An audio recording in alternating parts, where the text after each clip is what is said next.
We've heard it all before, haven't we? The Catholic Church is the enemy of science, progress, and reason. Well, it's all nonsense, and we're going to debunk it mercilessly. Join me right now for the Catholic Church, builder of civilization.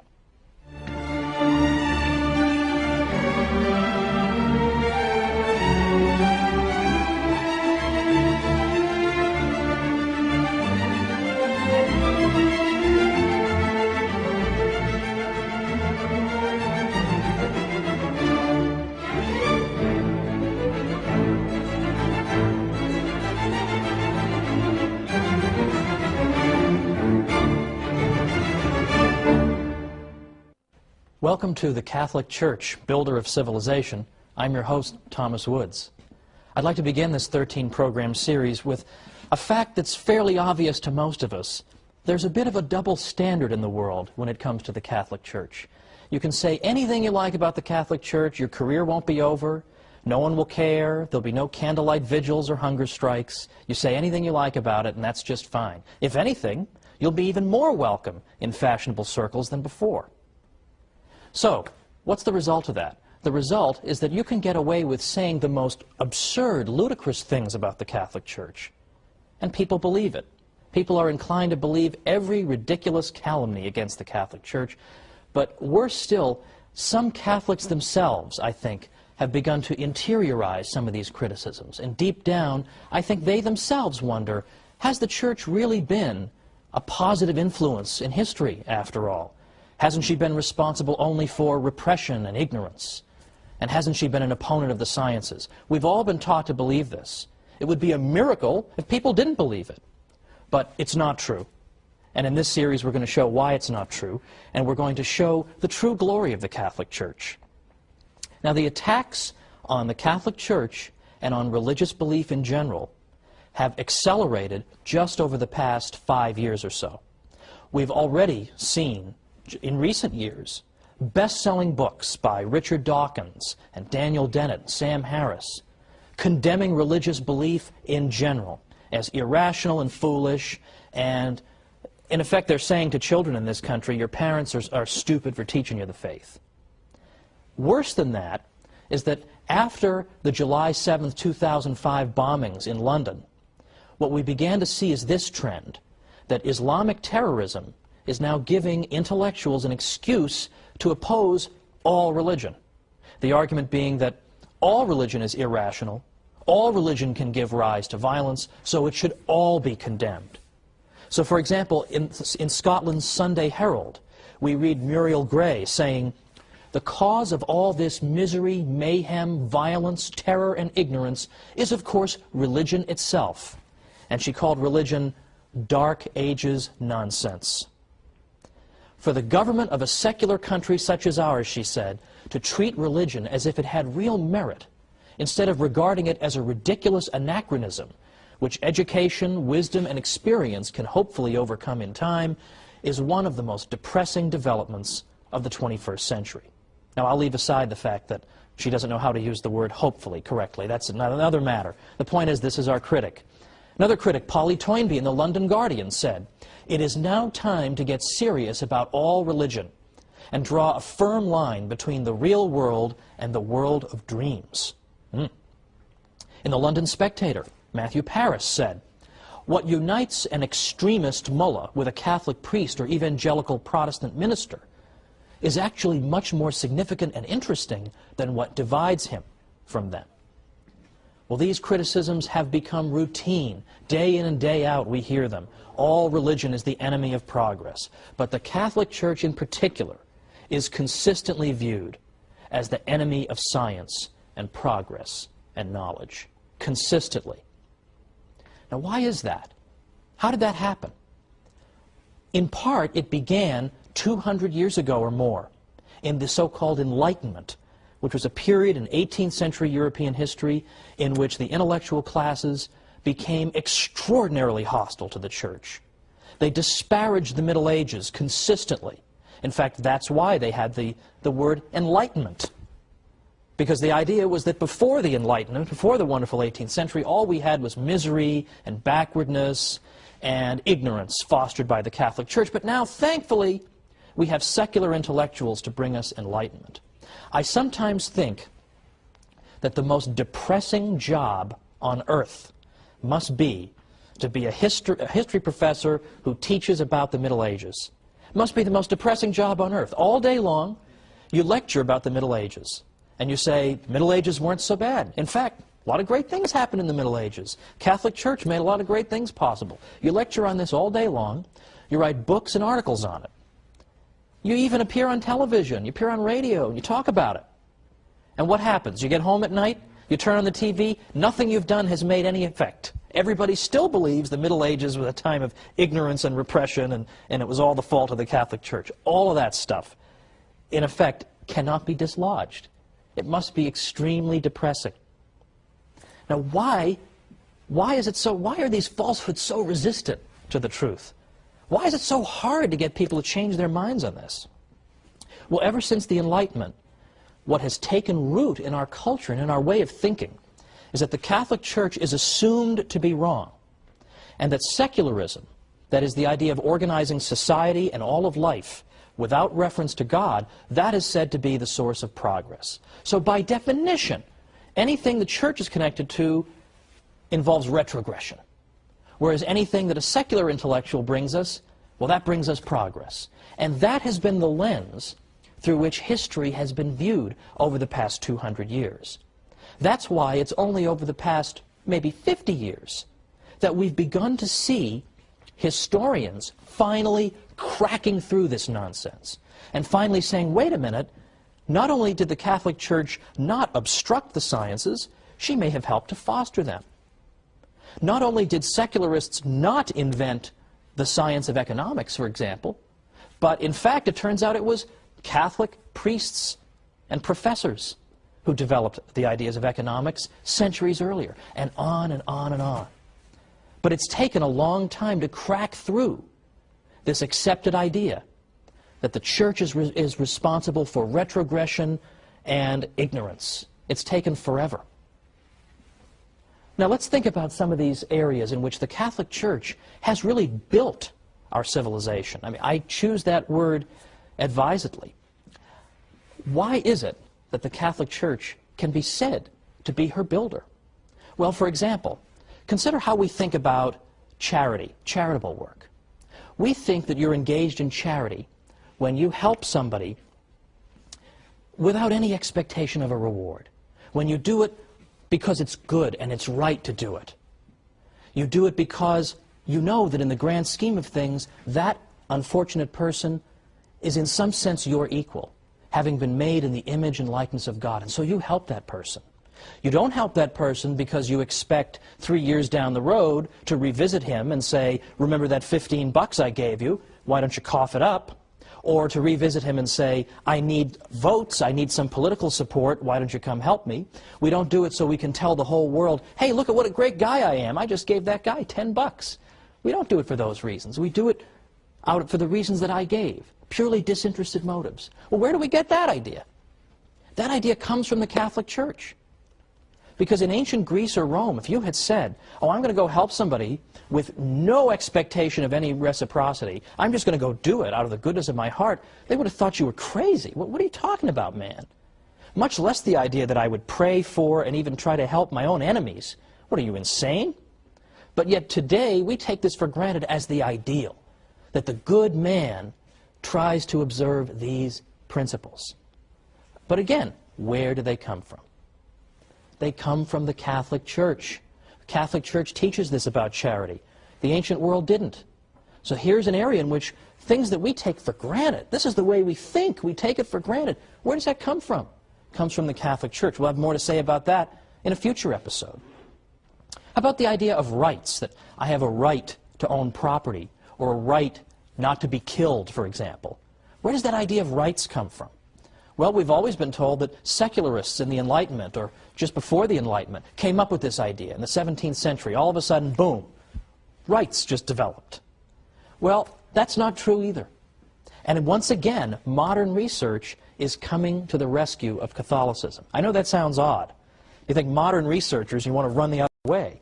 But in fact, honest professors, Catholic and non-Catholic alike, are now saying that the idea of rights goes all the way back to the 12th century and Catholic canon lawyers who gave the idea its birth. And the idea of a right simply means that I have a certain immunity to invasion by you. You can't just arbitrarily kill me or deprive me of my property, things of this nature. That's all a right is, that it would be wrong for you to interfere with me in these areas. And where does this liberating idea come from? From the heart of the Church. Or again, economic science. Did Adam Smith just think of economics in the 18th century? It all just came out of his head. He had this gigantic head, and all of economics just poured out of it. No. In fact, for the past 50 years, what have historians been saying? They've been saying that it was the Catholic scholastics, professors who taught in particularly Spanish universities, and specifically the University of Salamanca, that gave birth to modern economics. They were the founders of economics, not secularists of the Enlightenment. This is now being discovered. On the wall of my office, I have a framed picture of the University of Salamanca. Now, most people would come in and say, "What's the matter with you, man? Why would you, of all universities, pick this one?" It's because I know that this is where economics was given birth. And if you're a geek like me, you're very interested in and you love economics. But then finally, for right now, before our break, what about our commitment to reason? Don't we always pride ourselves in Western civilization on our commitment to the use of reason? That we use human reason to resolve disputes and to settle debates? Well, of course. But where does that come from? Where does that come from? That also comes from the Catholic Church. Why? Because the university system that the Catholic Church fostered encouraged debate, rigorous debate. And human reason was held up as the great arbiter to decide all these matters that are up for debate. Again, isn't that the opposite of what you're told? What we're told is that the Catholic Church is an enemy of reason. To the contrary, there has been no greater champion of reason. But it's not just reason. It's more specific applications of reason. For example, the sciences in particular. The sciences, more than we realize, owe themselves to the Catholic Church. Now, why is that? It's the opposite of what we're told, but believe it or not, historians of the past 50 years have begun to say the Catholic Church is more and more responsible for the sciences. Come on back and we'll talk about this after the break.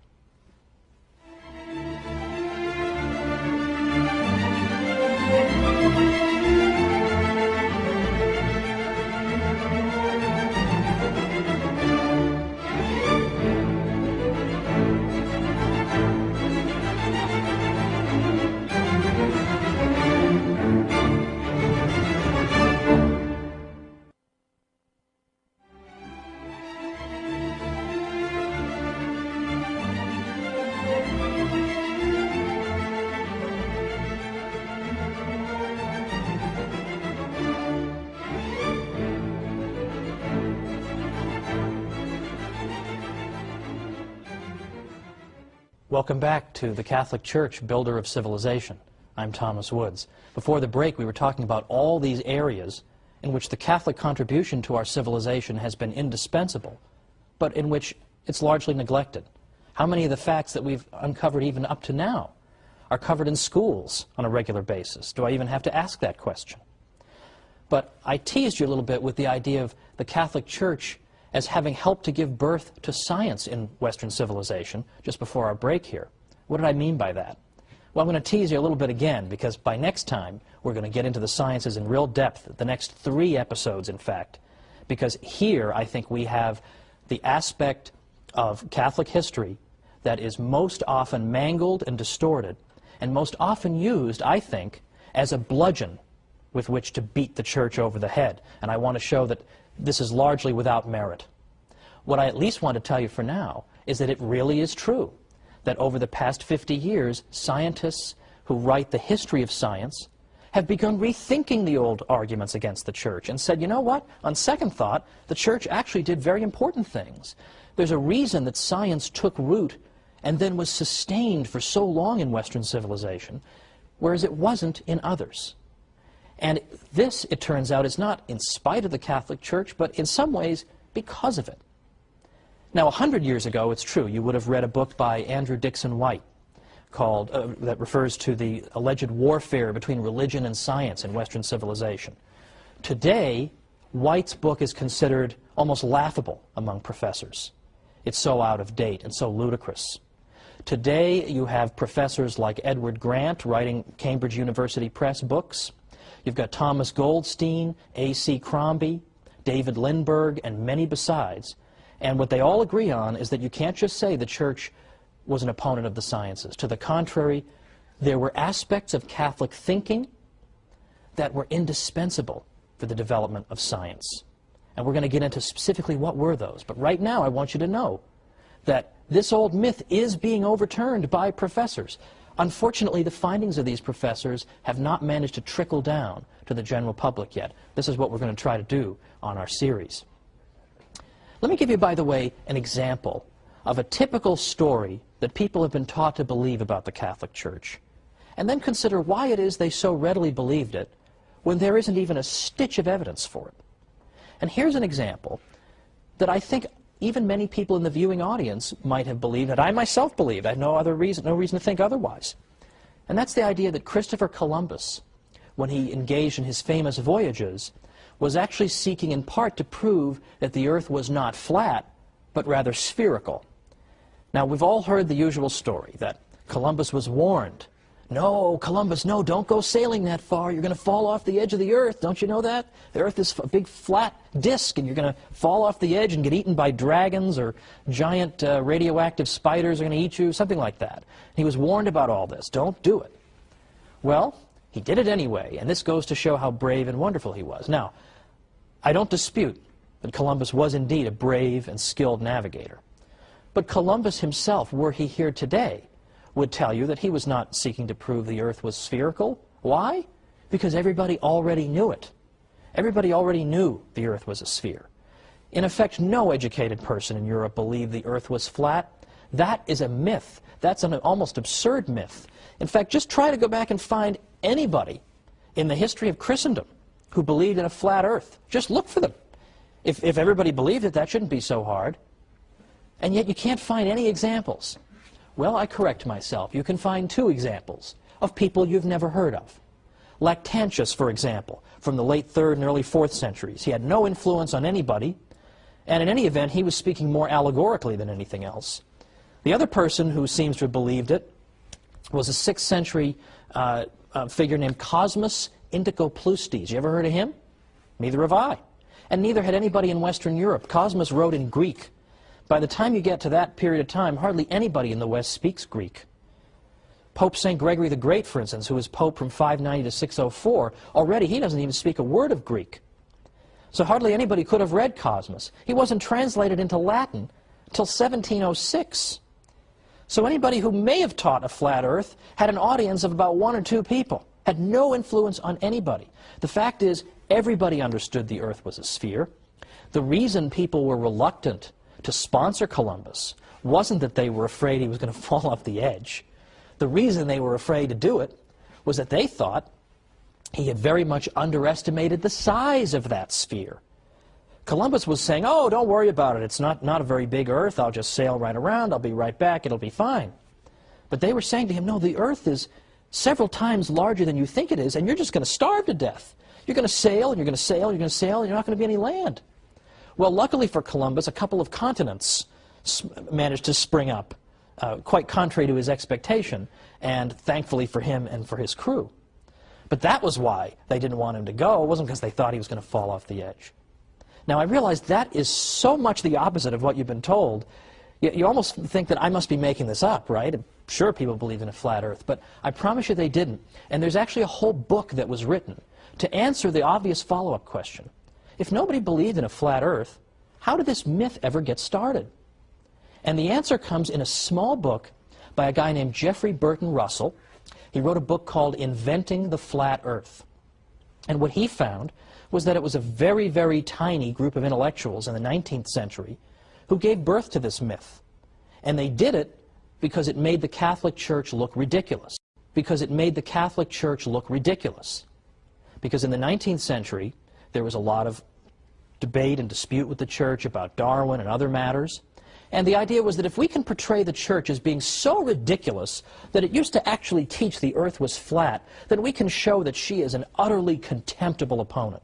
So they invented this story to cast the church in an absurd, ridiculous light. I am sure they had no idea the longevity of this myth, that in the 21st century people would still be taught it. I'm sure somewhere in the world right now as I speak, somebody's being taught the stupid church taught the earth was flat and brave, heroic Columbus proved them wrong. It just won't go away. But why won't it go away? Why does it have such staying power? And the reason is that it feeds into this Enlightenment stereotype, right? The Catholic Church is stupid, it inhibits progress, it forces us to believe foolish things. Well, that's exactly what we see in the flat earth myth, isn't it? Who could possibly believe the earth was flat? The ancient Greeks actually measured the circumference of the earth.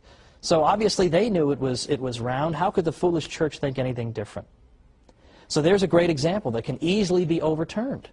But it hasn't been overturned because it serves a purpose. If you tried to invent some myth today about any famous person you could think of and say that so-and-so believed such and such, it would last for about 3 seconds.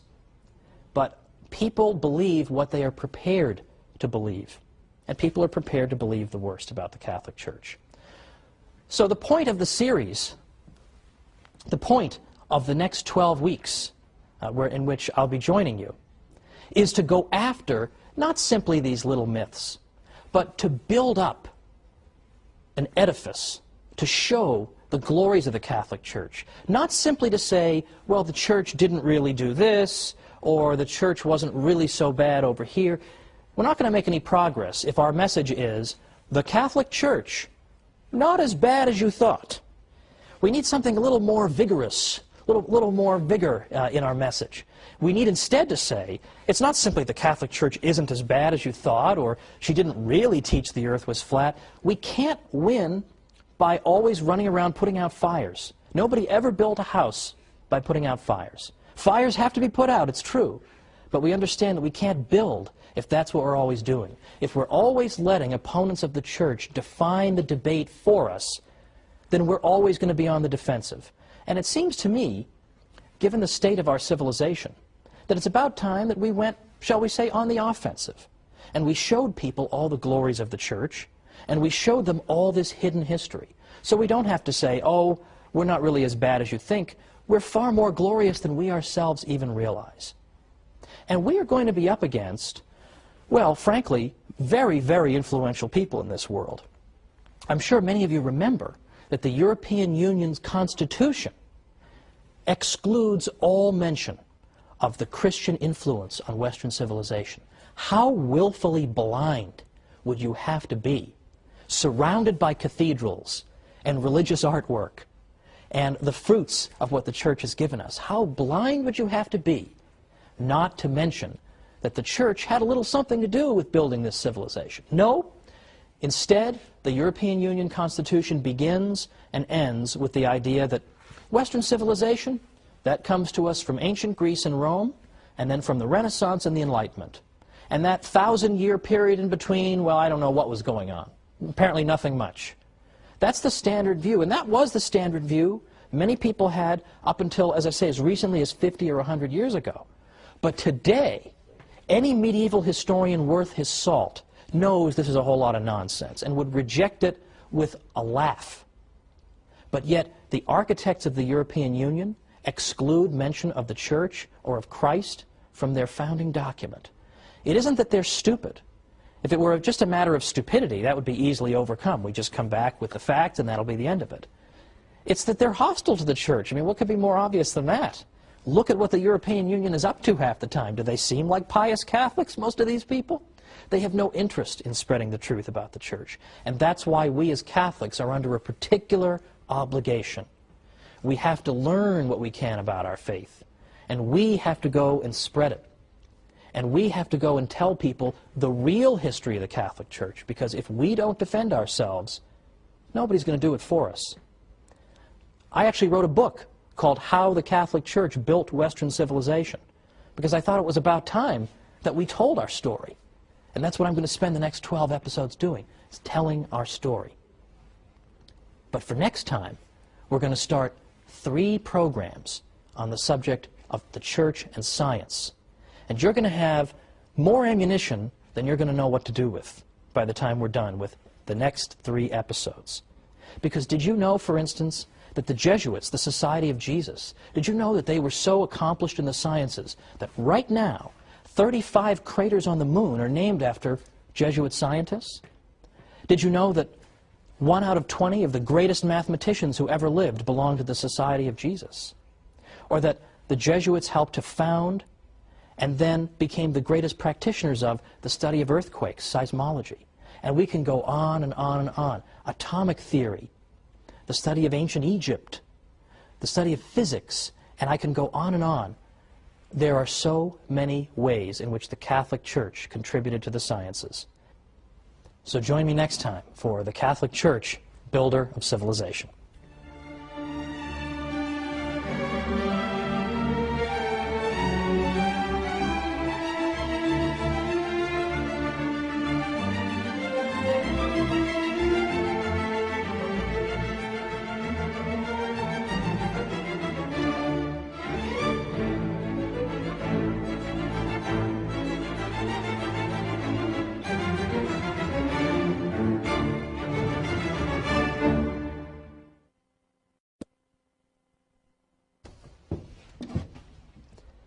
Everyone learns in school that the Catholic Church was the big enemy of science. Well, you know who doesn't believe that anymore? Professional historians of science. Join me today on the Catholic Church, Builder of Civilization, and we'll learn the truth.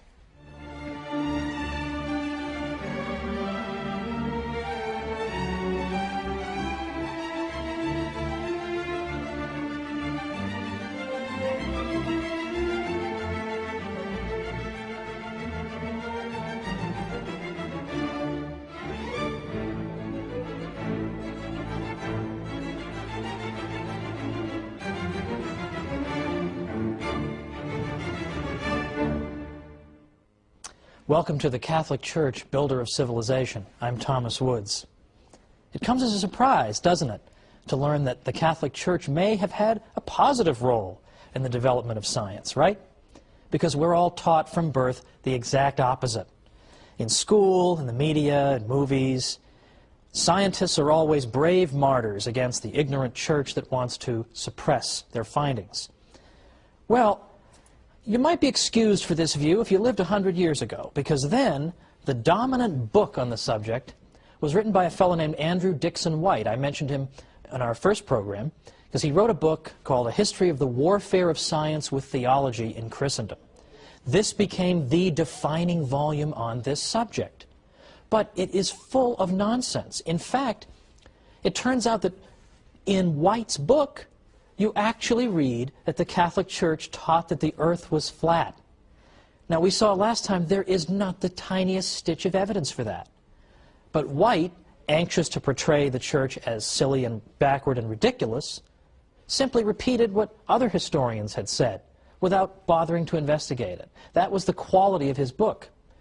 Since then, White's book has been so dramatically overturned that you'd think we'd be reading something about it. We'd hear, hey, the Catholic Church, after all, played an important role in the sciences, but instead, we hear only crickets. There's no real anxiety, there's no anxiousness to get to the truth in this matter. I wonder why that is. Well, there are a lot of modern historians who, unlike Professor White, are still alive and who are doing work right now and who have concluded that, in fact, the Church has played at least some kind of positive role, and some scholars even go so far as to say that the Church had certain ideas that were indispensable to the development of science. That's the opposite of what we hear, right? But you have scholars saying this all the time. Thomas Goldstein, Toby Huff, A.C. Crombie, Edward Grant, David Lindbergh, Professor Heilbronn at Berkeley, and many others. So what are they saying? And how dare they say this? Don't they know the Catholic Church is nothing but an oppressor of the geniuses of the world? Well, let's look at some of the claims that these new historians are making. And by the way, they are not all Catholic. Some are Catholic, some aren't Catholic. I've deliberately gone out of my way to consult historians of science who are non-Catholic, some of whom are even anti-Catholic, in order to show that this is for real. This isn't a bunch of Catholics writing some books to make the Church look good. This is the consensus among professionals today. Now, one of the most important principles that the Catholic Church contributed to the development of science comes from a biblical verse that was one of the most frequently quoted in the whole Middle Ages. And that verse is Wisdom 11:21. And that verse tells us that God has ordered all things according to measure, number, and weight. Okay, so that doesn't sound explosive right off the bat, but I promise you it is. God has ordered all things according to measure, number, and weight. What did people take that to mean? They took it to mean that the universe God has created is orderly. It makes sense. It's intelligible to our minds. It's mathematical. It's ordered according to patterns, measure, number, weight. There is something mathematical about the universe. St. Augustine, for example, said God is like a great geometer. He's a great practitioner of geometry. So for anybody watching who hated geometry, hated math, well, St. Augustine is implicitly rebuking you, because in fact mathematics is really a language that God uses in ordering and fashioning this universe that He's given us. So the Christian tradition, through this wisdom verse that was quoted all through the Middle Ages, dramatically amplifies an existing tradition in the West, going back to the 6th century BC, and the great pre-Socratic philosopher and mathematician Pythagoras. In the 6th century BC, Pythagoras had said, you know what the universe is made of? It's not made out of air or water or earth, as some of his contemporaries had said. It's made out of numbers. That's the fundamental constituent of our universe. Not physical stuff, but numbers, math. Math is everywhere. And this Christian tradition, building on Wisdom 11:21, took Pythagoras' obscure insight and in effect developed a whole civilization around it. That's pretty important. And in fact, even scientists who may not have given the matter a second thought lived in a civilization in which the orderliness of the world was taken for granted. So, for example, let's consider the gentleman who drew up for us the first periodic table of the elements, Dmitri Mendeleev. He so believed that the universe was orderly that when he began arranging the elements, and perhaps you've seen the periodic table of the elements, got all the constituent parts of our world, and they're listed according in rows, and then a series of rows creates columns, and he found that elements that were next to each other on the table possessed similar characteristics. Well, then he got to about element number 21, and there was a gap there. He couldn't find an element that should fit there. But he said, the relationships keep working if I skip number 21 and I keep going. But so convinced was he that something had to go there. So convinced was he that God couldn't have given us this universe, or that he couldn't believe we could live in a universe where there'd be a big gap on the periodic table. There had to be something that belonged there. So he predicted, well, someday we'll discover an element that goes there. I mean, what nerve the guy has to say, of course we'll find something to fit into the gap on my chart. But sure enough, what did they find? 10 years later, the element scandium was discovered. Where does it go? It's atomic number 21. So this is a key feature of our civilization. And in fact, the scientific method cannot be pursued unless you believe the universe is orderly. Because what do you do in the scientific method? What's it all about? The scientific method consists of gathering data about the world around you, and then studying that data, looking for patterns, trying to understand it, and then developing hypotheses about the data. Why do I think thus and so is occurring? And then devising experiments to then confirm or disconfirm my various hypotheses. Now, you cannot follow those steps unless you believe the universe is orderly. Because I have to be sure, I have to have a confidence that if I run the same experiment multiple times under the same conditions, I will get the same results. Now, if I live in a disorderly universe, I have no right to expect that. Maybe, sure, maybe 6 times when I drop something, it will fall to the ground, but maybe the 7th time, the object will turn into Elvis. How do I know? If I don't live in an orderly universe, I have no right to expect that. And if I don't live in an orderly universe, I can't even begin to do science. I can't even begin to find patterns in the universe if I don't expect them to be there. This is essential for science. And in fact, Albert Einstein even said, it's a miracle that the universe is orderly. We have absolutely no right to assume that. And in fact, many civilizations did not assume it. They did not assume it. Ancient Babylon, for example, the Babylonians did not assume the universe was orderly. It was completely chaotic. Did science get started among the ancient Babylonians? The question answers itself, doesn't it? So these are essential points. These are essential points. That the universe is orderly and mathematical. Now, that does not mean that the universe is so orderly that God can't perform miracles, that would somehow violate the order of the universe. Of course, as Catholics, we believe in miracles. God can perform miracles. Of course we believe that. But understand what that means. You can only recognize a miracle if it takes place against a backdrop of order. If we lived in a completely chaotic, you recognize a miracle if it takes place against a backdrop of order. If we lived in a completely chaotic universe, how could we recognize a miracle? Everything would be a miracle. Everything's crazy and chaotic and doesn't follow any laws. So we recognize God's miracles because He performs them within a universe of order.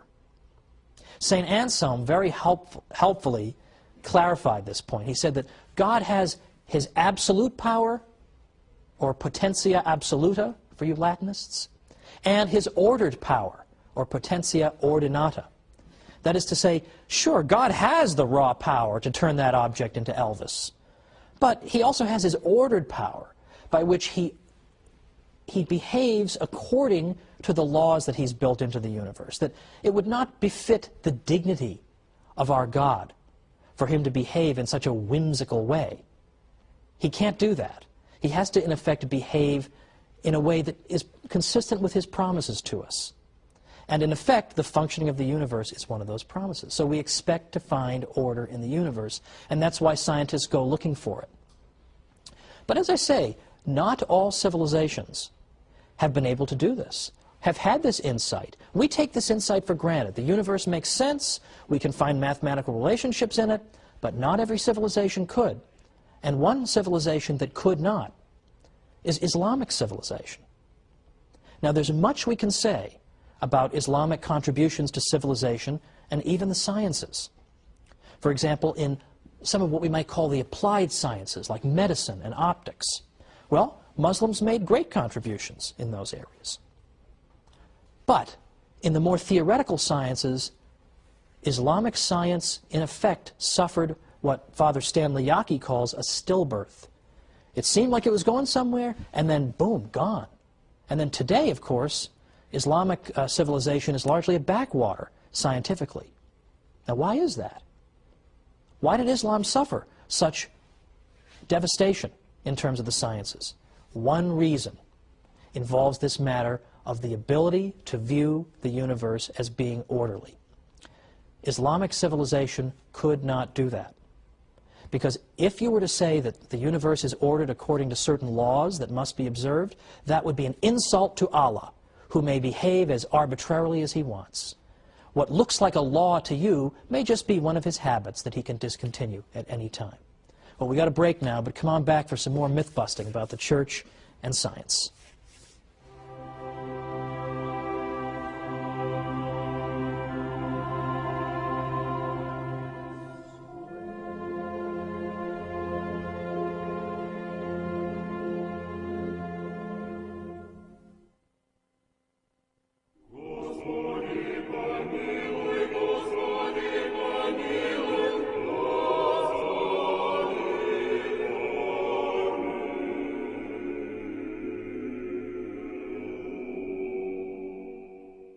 Welcome back to the Catholic Church, builder of civilization. I'm Thomas Woods. Before the break, we discussed some forbidden truths about the Church and science. We know what we're supposed to say. We're supposed to say the Church has been nothing but an obstacle to the sciences. But that's not what professional historians of science are saying. And if you recall from our first episode, I mentioned that the most depressing job on earth would be to be a professor of medieval studies, trying to tell people that the Middle Ages weren't really so bad.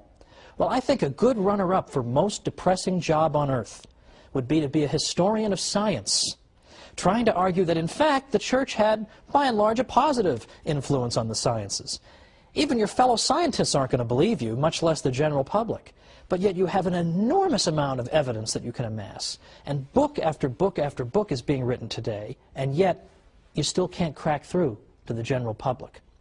One of the reasons I ended up writing a book called How the Catholic Church Built Western Civilization was that I was afraid that all these wonderful studies that professors are doing that are vindicating the Church aren't getting to the general public. People are still being taught the nonsense about the Church as an opponent of science. So now we've got to go and study this stuff so we can better defend ourselves. But let me tell you something. Today, if you were taking a course on the history of science, and some universities have that as a separate discipline, if you were taking a course in that and you said, oh, religion and science have been nothing but enemies over the years, you would be considered to have written, in effect, a fourth-grade term paper. Like, no one would take that seriously anymore. So let's return to our discussion from before the break, when I was saying that the key insight that allows a breakthrough in science in the West is the Catholic view of God as being orderly, a view that is derived principally, though by no means exclusively, through that wisdom verse, 11:21, that God has ordered all things according to measure, number, and weight.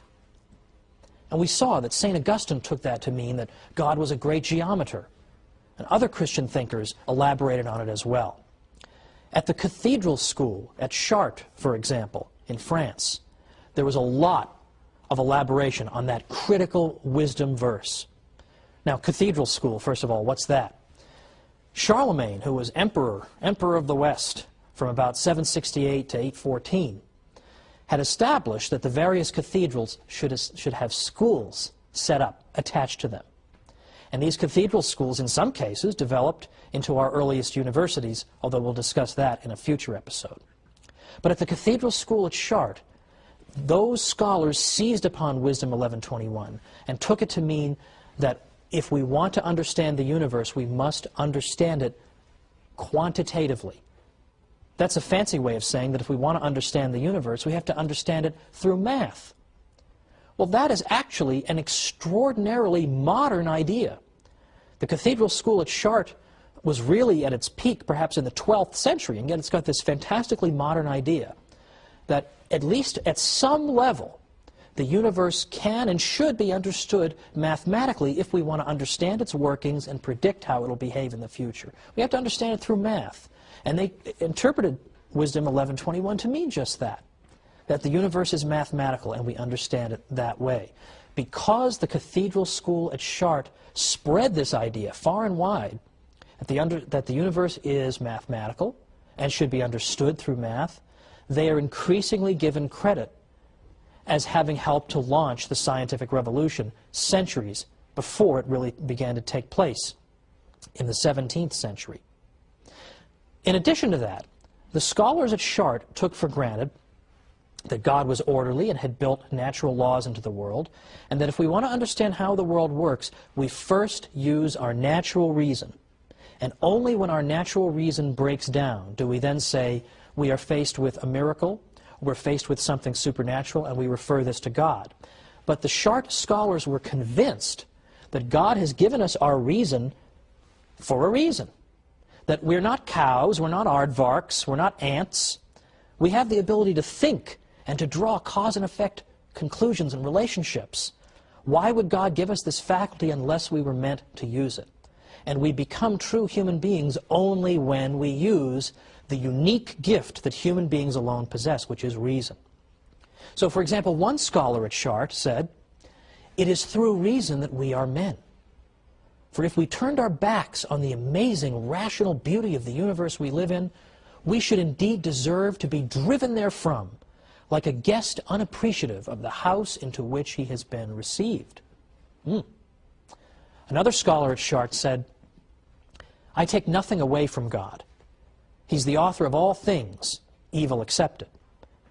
but the nature with which he endowed his creatures accomplishes a whole scheme of operations, and these too turn to his glory, because it is he who created this very nature. In other words, God created us with a rational nature. So we give him glory when we have recourse to that rational nature. Now that is very much the opposite of what people are told, isn't it, about the Catholic Church? I think most people are under the belief that the Church teaches you that you shouldn't use your human reason, that human reason is in some way phony or something to be despised even. But to the contrary, here we have one of the most accomplished and important schools of the whole Middle Ages telling us that we should use our reason if we want to understand the way the universe works. Now, from that, I return to the point that Chart emphasized the mathematical nature of the universe, and in doing so, they gave birth to a central modern idea, that if you want to understand physical relationships and how the physical universe operates, you have to explain it mathematically. You have mastered the universe only when you have unlocked its mysteries through the language of mathematics. When you have unlocked its mysteries through the language of mathematics. And that's why Sir Isaac Newton was so impressive to people in the 18th century, when with a single equation he was able to account for all the motion in the universe. That was an extraordinarily elegant explanation of a seemingly complicated problem. All the different kinds of motion could be reduced to one equation.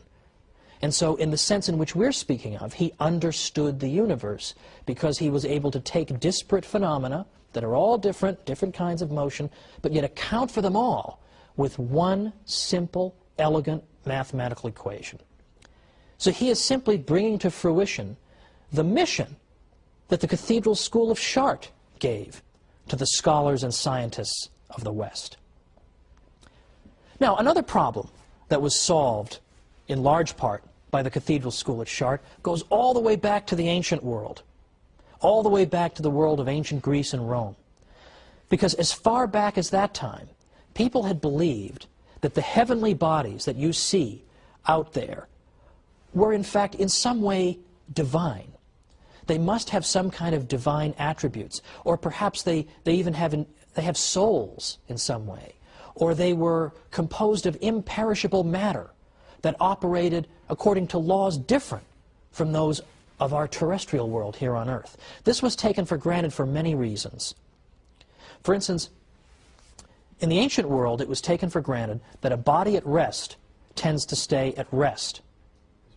But a body in motion can only be in motion if something is forcing it into motion. So in other words, the ancient world took for granted that the natural state of things is to be at rest. Motion needs to be accounted for. And yet they look out in the sky and they see the planets are moving, but there's no big hand pushing them. So what's making them move? They should be at rest. What's making them move? So they had to posit all kinds of theories that maybe they have souls and the souls impart motion to them, or they're divine and that accounts for their movement, or later it was proposed that angels might be pushing them. There were all kinds of theories to account for this. But it was taken for granted that there must be different rules governing motion in outer space and governing motion on Earth, because what's going on? Why do they keep on moving? They just couldn't figure it out. These things must be fundamentally different from the things on our Earth. Now, Isaac Newton later showed that, in fact, the same laws of motion were at work in the heavens and on Earth. That was a breakthrough. But it wasn't something that just came out of left field. Because who really began thinking this for the first time? It was Terry of Chartres, another scholar at the Cathedral School of Chartres, in the 12th century. What did Terry say? He said that, in effect, what you have in the universe and in outer space are things that are composed of the same kind of matter that we have here on Earth. Now, he couldn't quite account for why they orbited and why they seemed to move on their own. He hadn't anticipated Newton's laws of motion. But by saying that the stuff out there is in no fundamental way any different from the stuff down here, he has paved the way for a central conclusion of modern science. Now, Thomas Goldstein is a recent historian of the history of science. What does he have to say about the cathedral school at Chartres? He says, in a period of 15 to 20 years, around the middle of the 12th century, a handful of men were consciously striving to launch the evolution of Western science and undertook every major step that was needed to achieve that end. Goldstein even went so far as to say that someday Terry of Chartres will be viewed as one of the great founders of modern science. Now, can you believe that? There's a historian writing just in this generation. And not only does he credit the Church with lending an important impetus to the development of science, but he even goes all the way back to the 12th century to identify somebody nobody's ever heard of and say he may be one of the great architects of modern science. This is becoming absolutely common among historians of science. Yes, Richard Dawkins is writing his books. Daniel Dennett keeps writing his books as scientific atheists. But as historians of science, you consistently get more and more favor shown toward the Catholic Church. Now the question is, how do we get this information to the general public? And as I say, it's not going to get out there unless Catholics start telling it themselves. But that's only the tip of the iceberg, because what we've discussed today is very theoretical. The idea that the universe is orderly, and so on and on, that it's built according to fixed physical laws. That's all very theoretical. But next time, we're going to get down to the nuts and bolts, because next time we're going to look at how many priests were scientific pioneers. It's not enough to say, oh, look at all these scientists who happen to be Catholic. Well, that could be just a coincidence. They just happen to be Catholic. But when you're talking about priests who occupy such an elevated role in the life of the Church, who have taken holy orders and have that sacred vocation, if they are great practitioners of the sciences and are congratulated by the popes for doing so, then surely the Catholic Church cannot be the enemy of science. So let's look at these great scientific heroes in the Catholic Church next time when we come back once again for the Catholic Church, builder of civilization.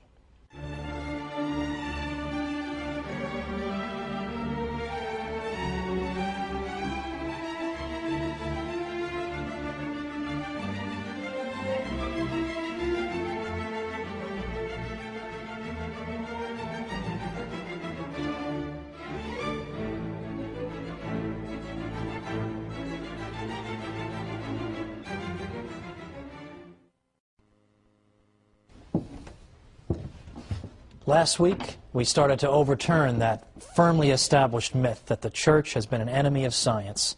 Today, we're going to bury that myth once and for all. So join me for the Catholic Church, builder of civilization.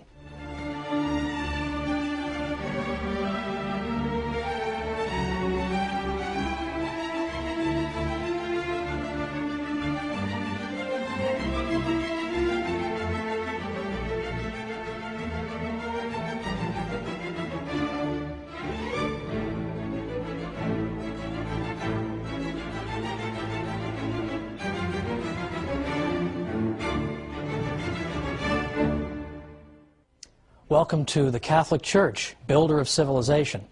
I'm Dr. Thomas Woods. Last time, we engaged in some myth-busting. We looked at things everybody knows. The Church is an enemy of science, right? Everybody knows that. We're all taught that in school. What we started to see was that modern professors who actually do this for a living are starting to say something like the opposite. They're starting to say, we need to be fair to the Catholic Church and give her her due in the development of science in the Western world. And some have gone so far as to ask the truly forbidden question, is the development of science in Western civilization something that may have occurred because of the Catholic Church rather than in spite of it, as we're so often told? Last time we placed particular emphasis on a central teaching that modern science takes for granted, namely that the world we live in makes sense. You can understand it. You can expect to find patterns in it if you investigate it. You can expect to find mathematical relationships if you investigate it. In fact, you can hope to reduce the phenomena of nature to some kind of mathematical formula so as to understand it better and predict it better. Well, where did this crazy idea come from? It came right out of the Bible, with Wisdom 11:21 that tells us that God has ordered all things according to measure, number, and weight. And we saw that the early church fathers, the cathedral school at Chartres, and others besides took this to mean the universe makes sense, so let's go find out about it. Let's go study it. Let's go use the scientific method, gather data, formulate hypotheses, and then test those hypotheses. You can't do any of these things unless you already believe the universe makes sense and is orderly and follows consistent laws. And that idea comes from the Catholic Church, because the Catholic Church insists that God is a God of order, and He's a God who has built patterns into our universe that we can discover using our minds. Science is impossible without this fundamental insight, and I gave examples last time of civilizations who, lacking that insight, also lacked science. This time, we're going to talk a little bit more about specifics. We're going to name names today. We're going to look at specific people who were Catholics who pioneered in the sciences. And specifically, we're even going to look at people who invented things and who made discoveries that we take for granted today, but that are typically forgotten or left out of the standard textbook treatment. So, for instance, I don't think it's particularly well known that 35 craters on the moon are named after Jesuit scientists and mathematicians. I also don't think it's particularly well known that when you look at the history of mathematics, a great many of the greatest mathematicians who ever lived were Jesuits. People don't realize that. Is that taught in school? Not usually. But it's very interesting that in the early 19th century, when an early historian of mathematics set about chronicling the 300 or so greatest mathematicians of the previous 27 centuries, so going back to 900 BC, and then going to his day about 1800 AD, those 27 centuries, he found that of the 300, about 5% were Jesuits. Now, consider how significant that is. The Jesuits were around for only little over two of those 27 centuries. Because the Jesuits, remember, were founded in 1540, and then they were suppressed briefly in the 1770s, so a little over 2 centuries, and yet still, in an impartial compilation of the greatest mathematicians of all time, it turns out that 1 out of every 20 belongs to this single order of Catholic priests. Well, again, rather significant, is it not? But we'll leave even the Jesuit accomplishments to the side now. Let's mention Roger Bacon, a great 13th century figure. Roger Bacon was a Franciscan who taught at Oxford and who's been considered a forerunner of the scientific revolution. Roger Bacon emphasized the importance of experimentation and observation. These are the key aspects of modern science, that we don't simply rely on what other people have said. Well, Aristotle was really smart, so we'll just sort of more or less go with him. We have to verify scientific conclusions on the basis of either our own observations or on the basis of experiments by people who are carrying them out according to the sound principles of scientific method. Now, Roger Bacon consistently emphasized this, and he said, without experiment, nothing can be adequately known. An argument proves theoretically, but does not give the certitude necessary to remove all doubt. Nor will the mind repose in the clear view of truth unless it finds it by way of experiment. Well, there is a scientific turn of mind right there with Roger Bacon in the 13th century at Oxford. Among other things, Roger Bacon identified the following as obstacles to the transmission of truth: uninstructed popular opinion and long-standing but erroneous custom. Well, all of these, both of these things, I think, the church is usually accused of encouraging. Well, you're just going along with what people say, or you're trying to form what they think. You're trying to get them to believe crazy superstition. But in fact, to the contrary, Roger Bacon is saying these are the things we have to try to avoid. We have to use experimentation and our own observation, because maybe what people believe is untrue. We need to verify things using experiment. Or St. Albert the Great, who taught at the University of Paris. One of his students was St. Thomas Aquinas. St. Albert, according to the Dictionary of Scientific Biography, was proficient in all branches of science. He was one of the most famous precursors of modern science in the High Middle Ages. That's why in 1941, Pope Pius XII named him the patron of all who cultivate the natural sciences. And well, he should. In fact, he was so prolific, his output spanned so many disciplines, that even people who despise the Church continue to admire Albert the Great, Albertus Magnus. The aim of natural science, he said, was not simply to accept the statements of others, that is, what is narrated by people, but to investigate the causes that are at work in nature for ourselves. Well, there you go. Now, let's get down to some brass tacks here, though. Let's move further toward the present and consider some long-forgotten names. For example, Father Nicholas Steno was in fact considered to be the father of stratigraphy, which is in fact the study of the layers of the Earth's surface. And geologists need to know Steno's principles. He later became a Catholic priest, and in the late 1980s, he was beatified by Pope John Paul II, who praised him for his sanctity and his science. I'd like to focus specifically, though, on the Jesuits, because they, I think, have been criticized like no other religious group in the Catholic world over the centuries. They've been thrown out of countries, they've been banned, they've been suppressed, they've been imprisoned, they've been killed. It's unbelievable, the calumny against the Jesuits. And yet, and here I'm quoting an expert on the Jesuits who has no axe to grind in this one way or the other, the Jesuits by the 18th century had contributed to the development of pendulum clocks, pantographs, barometers, reflecting telescopes and microscopes, to scientific fields as various as magnetism, optics, and electricity. They observed, in some cases before anyone else, the colored bands on Jupiter's surface, the Andromeda Nebula, and Saturn's rings. They theorized about the circulation of the blood independently of Harvey, the theoretical possibility of flight, the way the moon affected the tides, and the wave-like nature of light. Star maps of the southern hemisphere, symbolic logic, flood control measures, introducing plus and minus signs into Italian mathematics, all were typical Jesuit achievements. Now, I'm sorry to sound like a broken record, but how often are students taught this in school? How often are students taught this in school?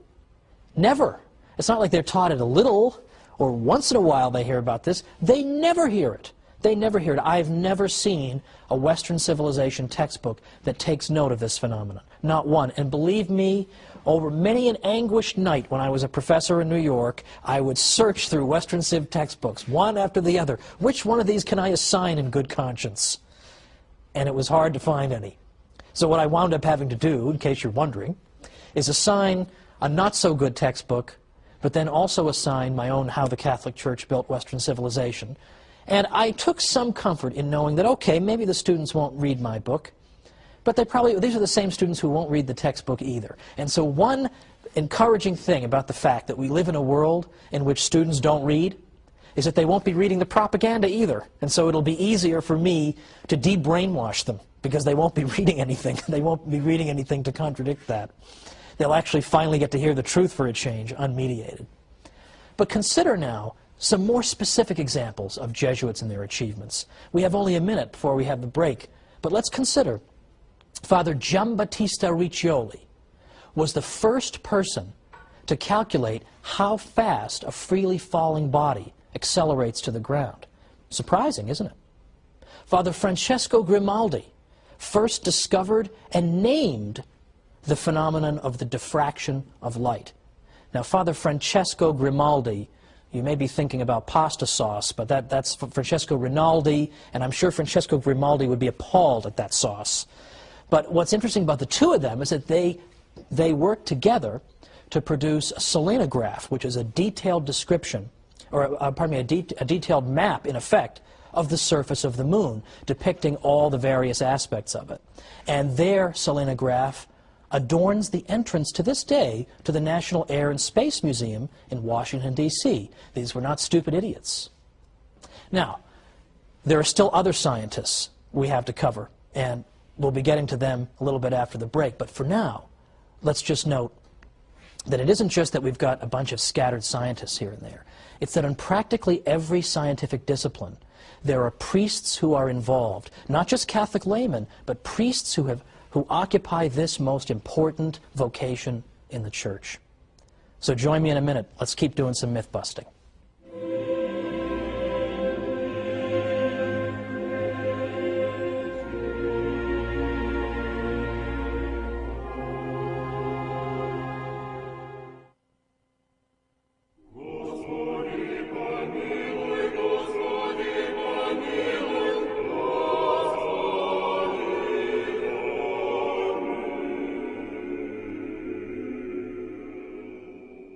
Welcome back to the Catholic Church, builder of civilization. I'm Thomas Woods. We've been looking today at unknown and forgotten Catholic scientists who were not simply Catholics, but who were Catholic priests. So I think this helps to overturn the idea that there is some necessary contradiction between being a Catholic and being a scientist, between the Catholic faith and scientific endeavor. Now, any one of the people that I've mentioned up to now, and whom I will mention in a moment, would make the subject of an excellent term paper or book. And yet, astonishingly little is written about these great Jesuit scientists. In fact, can you believe there is nothing in the English language, there is no systematic study in the English language of the Jesuit scientists? There's no book on the subject. So graduate students out there, here's your project. Okay, you get your job somewhere. We need you to start working on this, because this is a lost and forgotten chapter in the history of Western civilization, and it doesn't deserve to be. These men deserve better, and the Catholic Church deserves better, because we would go a long way toward overturning a lot of this mythology if people simply knew some of this information. But unfortunately, they don't. You have to be some kind of a code breaker to figure it out, to find it in the midst of all the nonsense out there in the world. And there are books on every bizarre subject under the sun, hundreds of them on everything, nothing on the Jesuit scientists, and yet it would be a work of many volumes to write this stuff. But it needs to be done. Somebody should do it. I don't want to do it. It would take too long, and I don't have time, but I want somebody to do it. It's an important project. Let's consider another Jesuit in the modern period, Father Athanasius Kircher. My confirmation name is Athanasius, so I have a certain kinship to Father Kircher. Among other things, he's considered to be the father of Egyptology. Maybe a new word, but it simply means the study of ancient Egypt. And Father Kircher is known as the father of Egyptology because of his great scholarly work, and he did that work even before we discovered the so-called Rosetta Stone, which helped us to decode and decipher the various hieroglyphic symbols. In fact, it was because of Father Kircher's work that when we did find the Rosetta Stone, scholars knew what to look for, knew how to approach the subject. He's been called the master of 100 arts, and a historian writing as recently as 2003 said that Father Kircher is one of the few people of whom it can be justly said that all knowledge was his domain. Astonishing, we've never heard of this guy. His work in chemistry helped to debunk alchemy, which was this sort of phony science that alleged that you could take base metals and somehow transmute them into gold. There were serious scientists, even Isaac Newton and Boyle, who took this seriously. And it was Father Athanasius Kircher who helped to throw cold water on it. Again, forgotten, down the Orwellian memory hole. Roger Boscovich was a Catholic priest who is known to many as the father of atomic theory. In fact, Werner Heisenberg, in the 20th century, of Heisenberg uncertainty principle fame for all you scientists out there, gave a paper in which he praised and honored Father Boscovich. And a great many other scientists have also pointed to him in the 18th century as being the father of atomic theory. He's been called the greatest genius Yugoslavia ever produced, and yet forgotten. Let's consider the study of earthquakes, seismology. The Jesuits were particularly well placed to study seismology because they had universities all over the United States and, of course, indeed around the world. So they could build up seismographic equipment at these various universities and collect data about earthquakes and then bring it all together and systematize it and examine it from a central location. So they began in the early 20th century building seismological stations at their universities across the United States. Now, let's also consider, by the way, that it was a Jesuit who wrote the very first book on seismology in the United States. The first textbook on seismology in the United States was written in 1936 by Father J.B. McIlwain. Father McIlwain, by the way, has a medal named after him. Every year, the American Geophysical Union awards a medal to an aspiring young geophysicist. And that medal is named after Father McIlwain, the great Jesuit who wrote the first such textbook in America and who also served as the president of the American Geophysical Union. For these reasons, the study of earthquakes, or seismology, has become known as the Jesuit science. Now, do people know about this? No, but should they? The question answers itself. What else did the Jesuits do, though? Sure, they were studying about earthquakes and measuring freely falling bodies and studying ancient Egypt and studying chemistry. So what have you done for us lately? Well, it so happens that from the beginning, at least from the 18th century all the way up to the present, Jesuit scientists have traveled around the world, bringing knowledge of Western science everywhere they went, to places as far off as China and India. They built up, in effect, the scientific infrastructure of a great many countries around the world, ranging all the way from Ecuador to the Philippines and beyond. Throughout South America, for example, they set up meteorological and seismological stations all over the place, which were particularly helpful in, obviously, in predicting the weather and keeping an eye on various kinds of natural disasters. People have the Jesuits to thank for that. Now, here's a part of the history of science that's been totally forgotten. I realize the whole episode is stuff that's been totally forgotten, but this has been forgotten squared, which is the history of modern cathedrals and basilicas in Western Europe. It turns out that a good number of these cathedrals and basilicas were actually built to function not only as cathedrals and basilicas, but also to function as solar observatories. It turns out that from the 17th and 18th centuries onward, there was no better mechanism anywhere in the world, nothing more precise, better mechanism anywhere in the world, nothing more precise than these cathedrals and basilicas for measuring the perceived motion of the sun.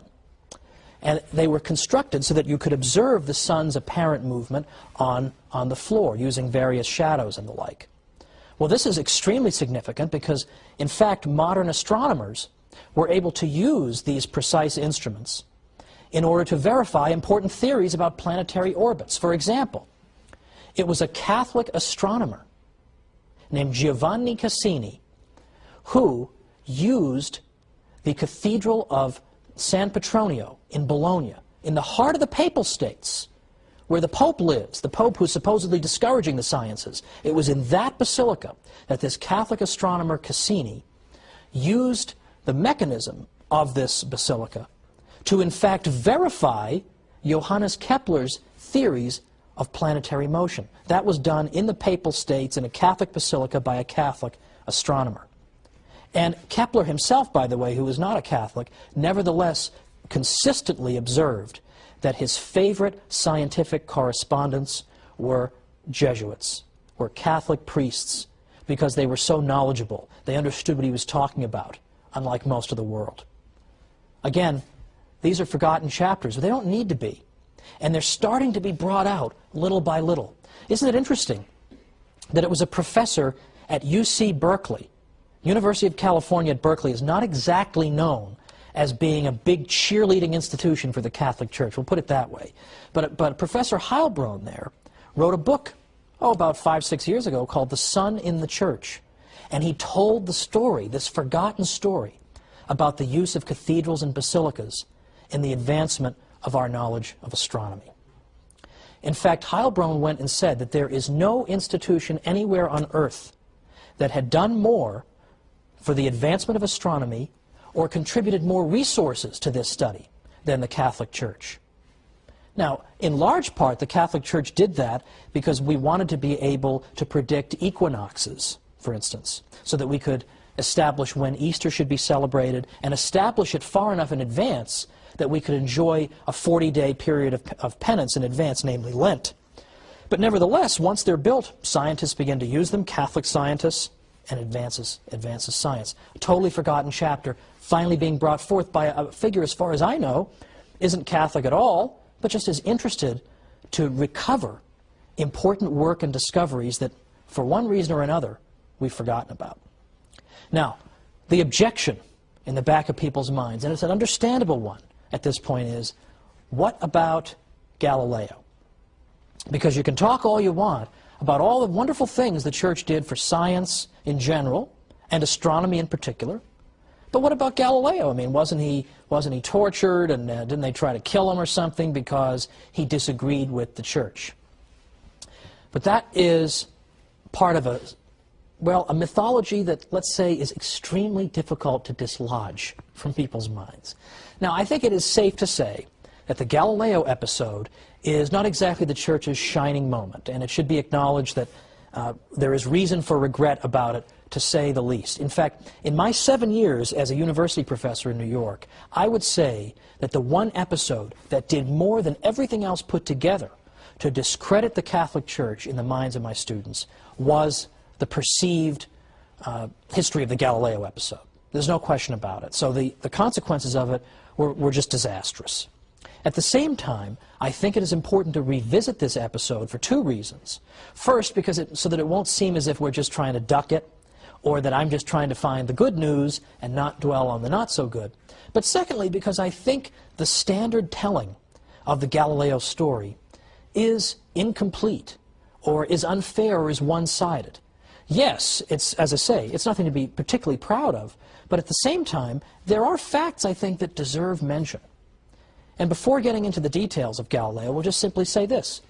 Galileo was a genius and had much of importance to say, but his central thesis, that in fact the Earth orbits the Sun rather than the other way around, could not be established in his day to the satisfaction of all thinking people. I think the assumption is that if you thought that the Sun went around the Earth in the 1600s, you must be some kind of a dolt. You know, you need to be smacked in the face or something. What's the matter with you? Don't you study science? But in fact, those who believe that the Sun went around the Earth in the 17th century, in some ways, still had the better of the argument. They had important arguments to advance against Galileo that he himself could not answer. In fact, if you raised them to Galileo, he'd pretty much have to say, hey, look over there, and then run away, because he's got no answer for them. So next time, we're going to take our time and go through this Galileo case step by step, see what really did happen to him, what didn't happen to him, and we'll look at the arguments that were used. And I'm going to give a detailed explanation of the arguments that people who disagreed with Galileo made, to show you they weren't stupid, they weren't just ignorant religious people. They were making arguments that had gone unanswered since the days of Aristotle. And they were explaining that if you're going to say that our interpretation of the Bible up to now, which some people said that the Sun was going around the Earth, you're going to tell us that's wrong, the science better be absolutely ironclad, true, and proved for sure. But it wasn't, and Galileo did not get the better of the argument. So that's where we're going to pick up next time. Let's look at Galileo and see what really happened next time on the Catholic Church, Builder of Civilization. Thanks.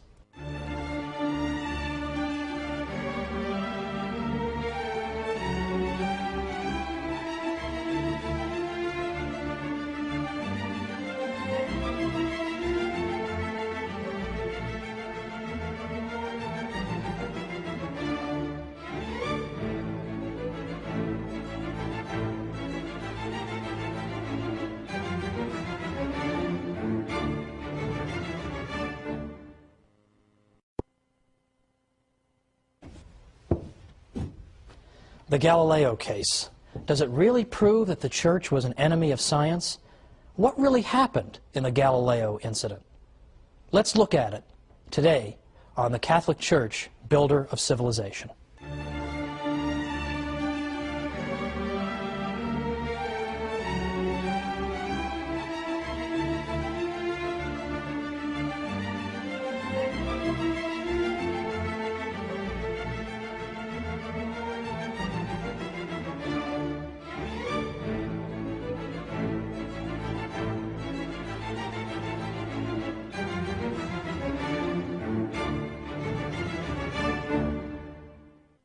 Welcome to the Catholic Church, builder of civilization. I'm Thomas Woods. Today we're taking on the difficult question of Galileo, because for the past couple of episodes I've been trying to explain that modern scholars reject the old idea that the Catholic Church was nothing but an opponent of the sciences. In fact, you would be considered almost beyond help if you continued to argue that to a professional historian of science. Nobody takes that seriously anymore, believe it or not. They really don't. However, the Galileo case still occupies such a prominent place in the popular mind that it's, I think, perhaps the greatest obstacle in our paths to trying to persuade people that, in fact, the Church has not consistently been an opponent of the sciences or any such thing. So I think it's important to go into this Galileo case in a little more detail than we usually get.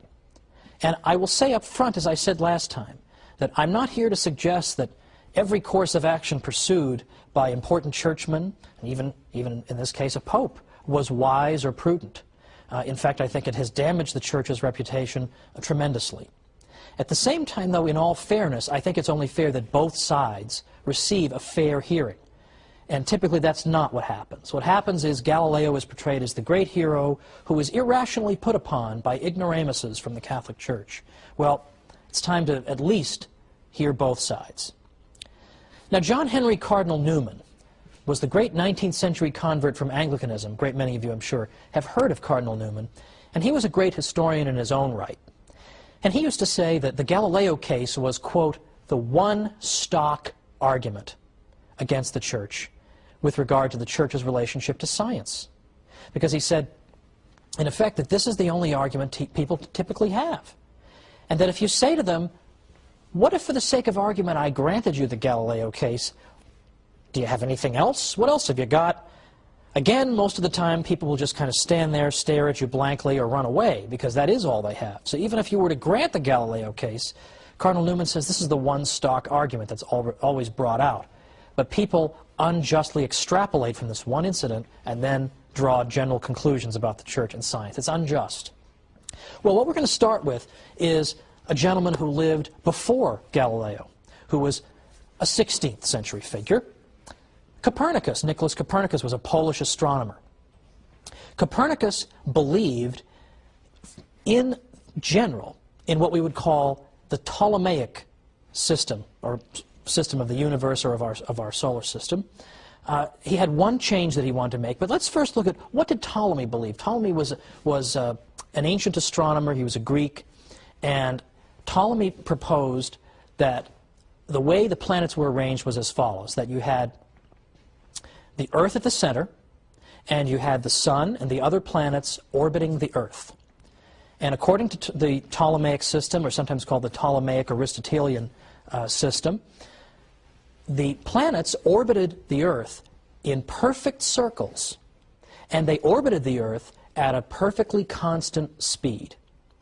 It was also suggested in this model that the various heavenly bodies, including the other planets and the moon, were perfect spheres. Now, Copernicus took all this, just about all this, as we'll see, for granted.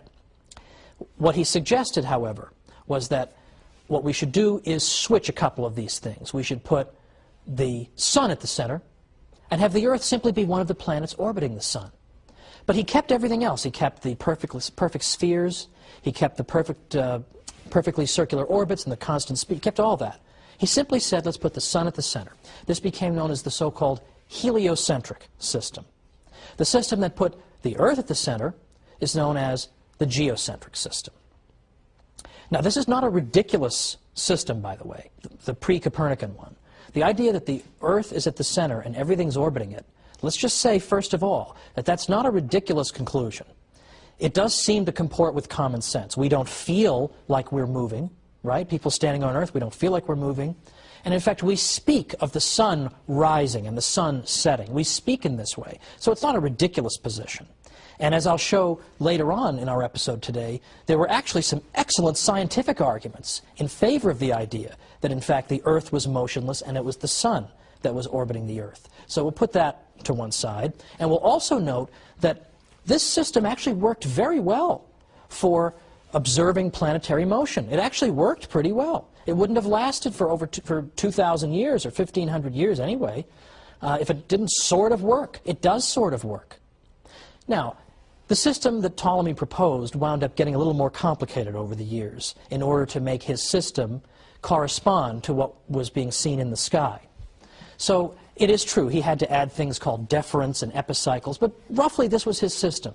The Earth at the center, the planets going in constant speeds and circular orbits, and with perfect spheres. So this is the system that Copernicus is going to overturn slightly. Copernicus puts the sun at the center. Now, Copernicus died in 1543, and he, in fact, as he was practically on his deathbed, he got to see, he had just published his work at the urging, in fact, of cardinals. Catholic cardinals urged him to publish his work, and he dedicated his famous book to Pope Paul III when it was published in 1543. He was afraid primarily of ridicule not by theologians, but by astronomers, who had very good arguments against the idea that the Earth was in motion. As I say, we'll get to those later. But the Copernican system shared much in common with Ptolemy. It just switched the Earth and the sun, but it was subject to no formal Catholic censure until the Galileo case in the next century. His system, his so-called heliocentric system, was taught as a legitimate theory at Jesuit universities throughout the 16th century. Nobody got in trouble for this, and so on and so forth. It was just fine. It was treated as a theory. Now, in the 17th century, early 17th century, Galileo comes along. Now, Galileo was responsible for discoveries in physics and other areas, but we're focusing on what he saw in his telescope.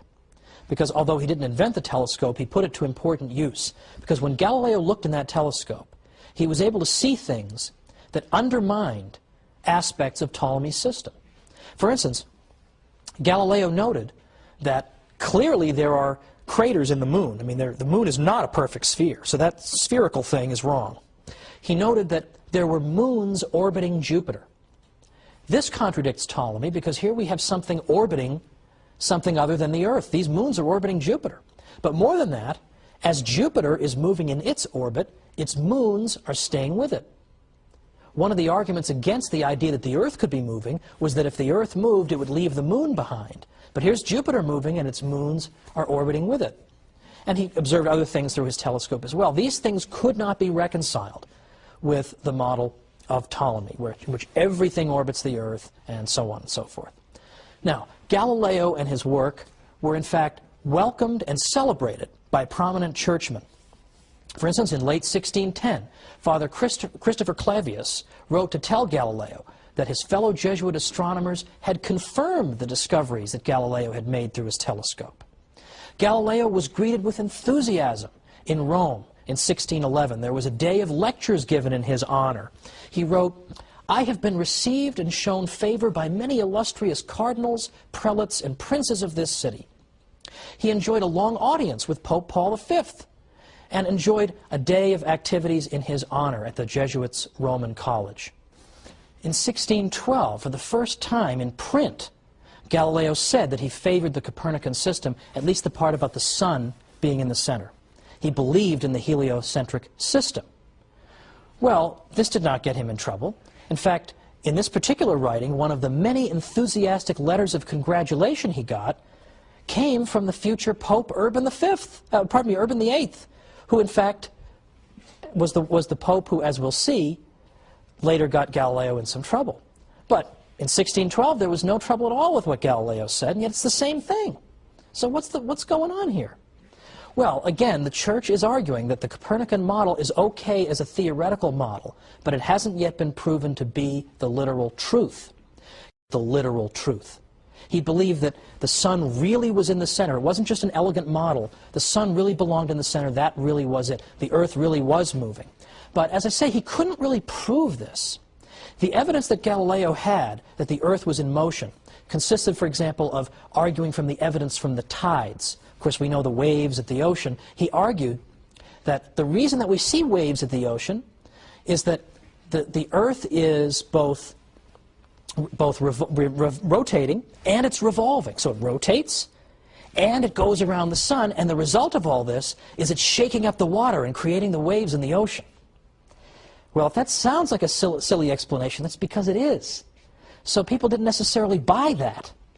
But meanwhile, Galileo is walking around claiming that all biblical verses that make it sound as if the earth is motionless need to be reinterpreted. This was the problem. Can a layman just run around demanding the reinterpretation of biblical verses on the basis of a scientific theory that he can't even prove? And this was at a time, remember, when the Protestant Reformation was not exactly yet a distant memory. And Protestants were always hounding the Catholic Church for not giving the Bible its due and not listening to the Bible enough. So here's Galileo going around saying the Bible's got to be reinterpreted. So let's come back and try and make sense of what ended up happening to Galileo and who was right and who was wrong.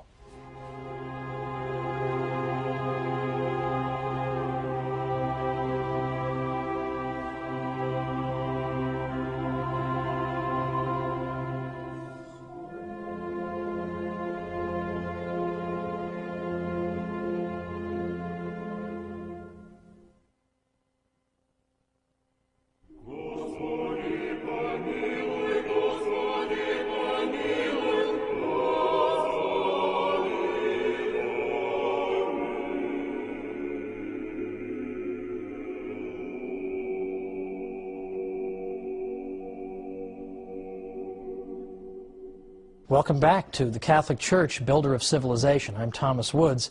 We're talking about Galileo, and before the break we noted that Galileo believed very passionately in the Copernican model, by which he meant that the sun was at the center of our solar system, so to speak, and that the Earth was one of the planets that orbited it.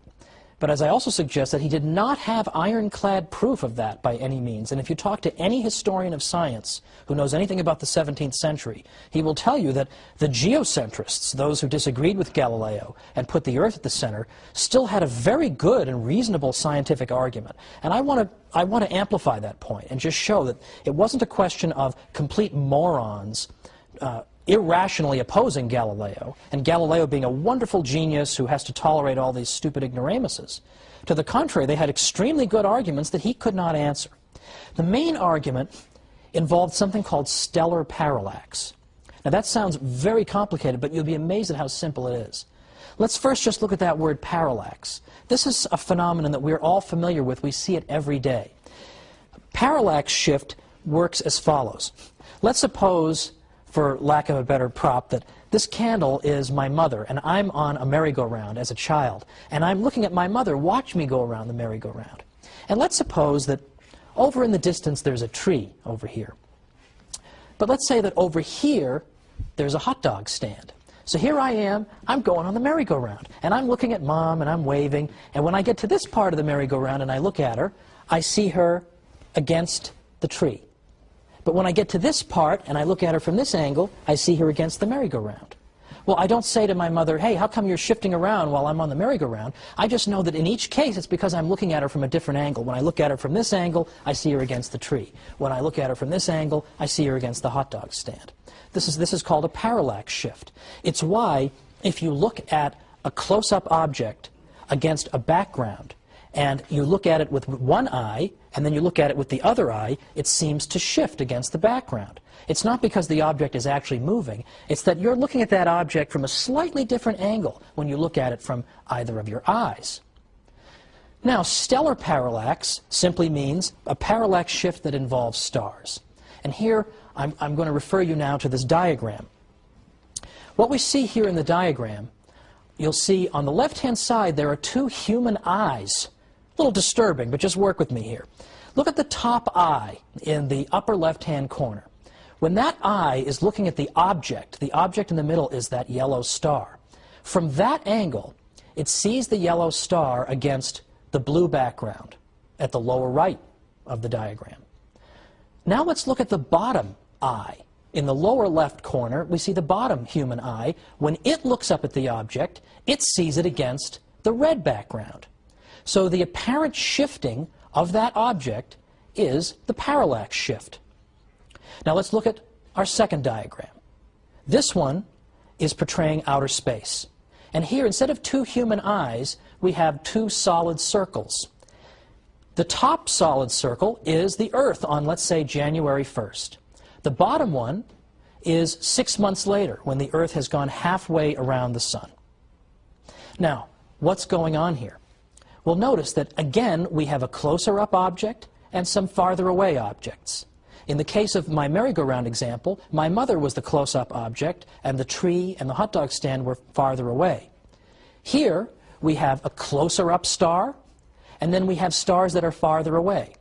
Now, on January 1st, when we look at that close-up star, we see it against the background of other stars more in the distance.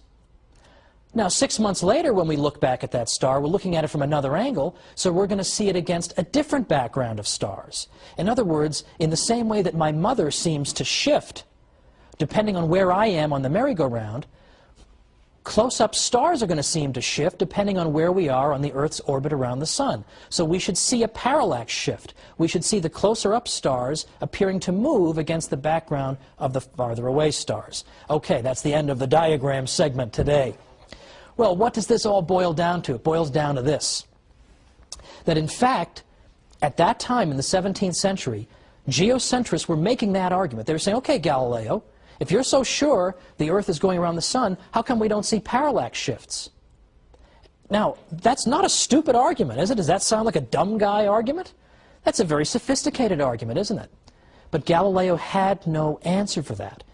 And again, the Church's attitude was, if you can't prove to us that this is absolutely true, then the best we can do for you is say you can use it as a theory, but you certainly can't go around saying, well, the whole Bible needs to be revisited and reinterpreted. Can't do that till you prove it.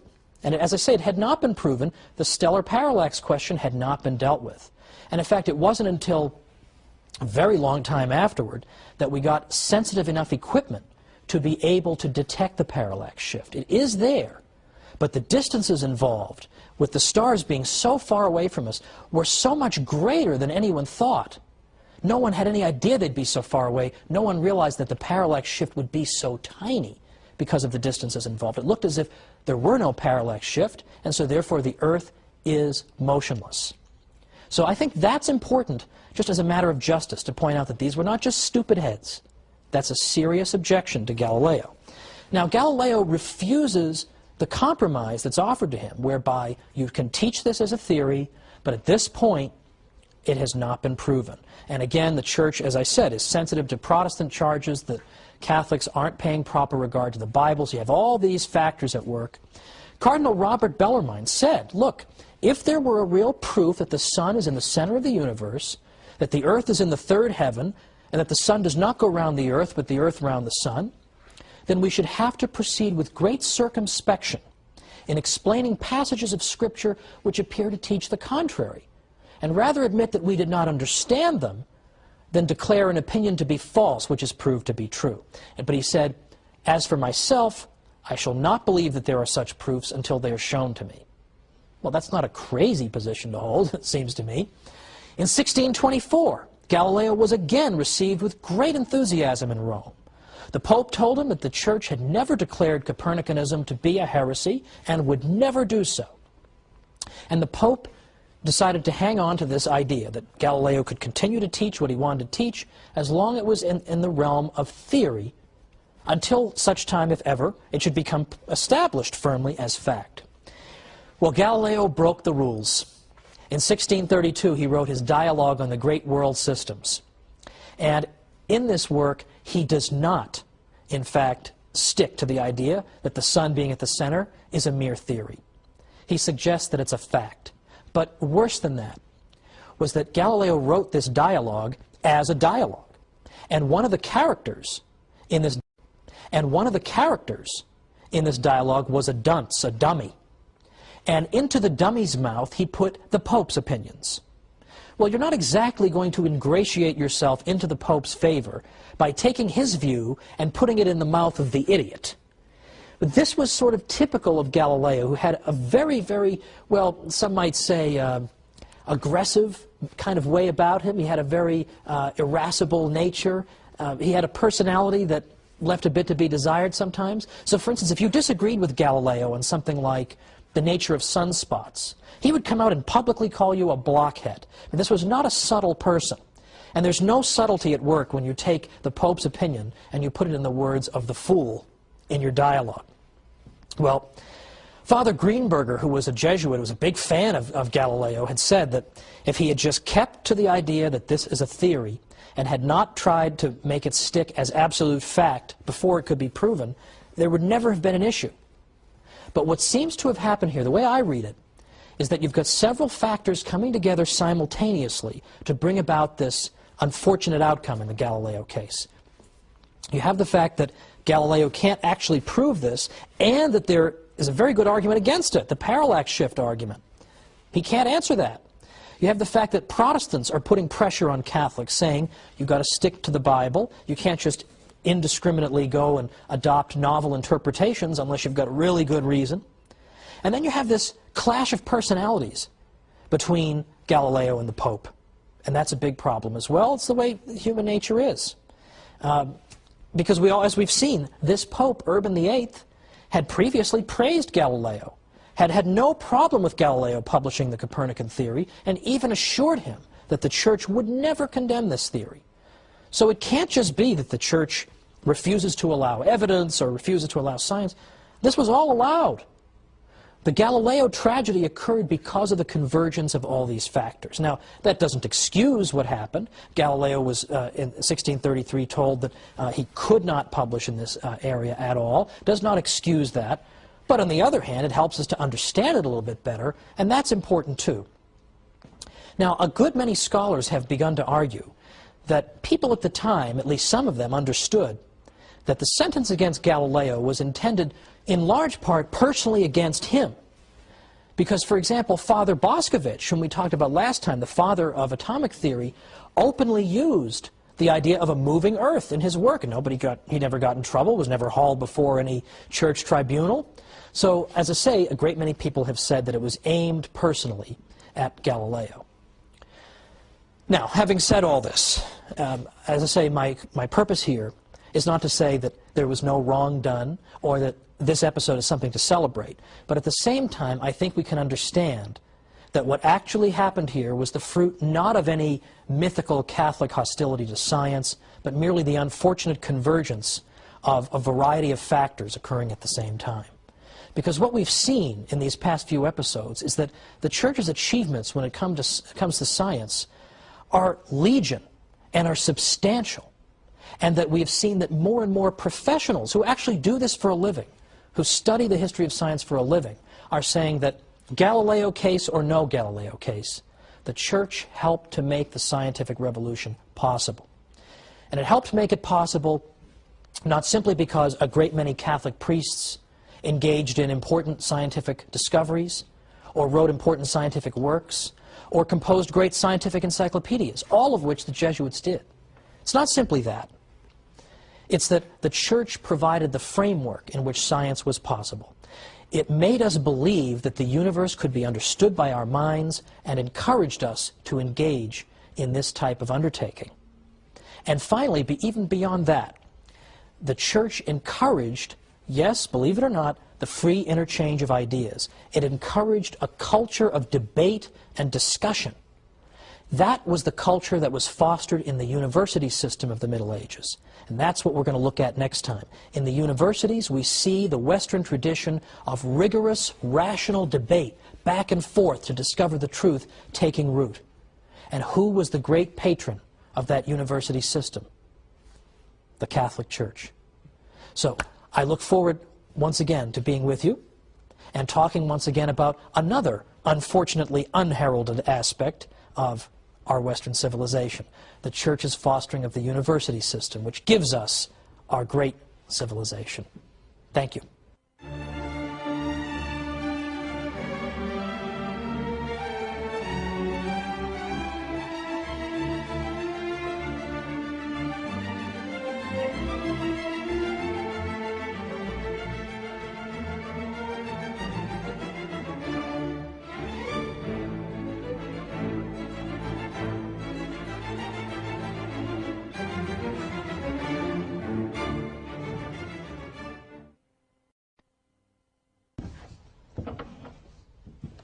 The Church is the enemy of knowledge and learning, her opponents say. Well, then why did she give birth to the university system? It's another forbidden question. We're going to look at it today on the Catholic Church, builder of civilization.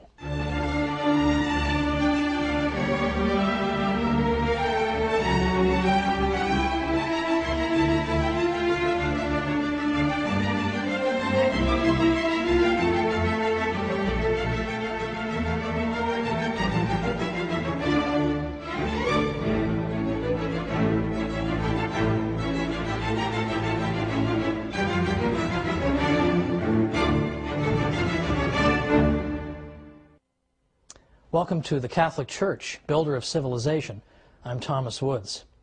This week we're going to be talking about the development of the university system and the spread of learning throughout Western Europe, which are developments that are typically thought to have taken place rather in spite of the Catholic Church instead of because of it. But as usual, we're here to overturn the conventional wisdom. Now, for a long time, it was said that a dark age descended upon Europe with the rise of the Catholic Church to prominence following the decline of the Roman Empire. That for 1,000 years there was nothing but backwardness and darkness in the West. We've perhaps all heard this.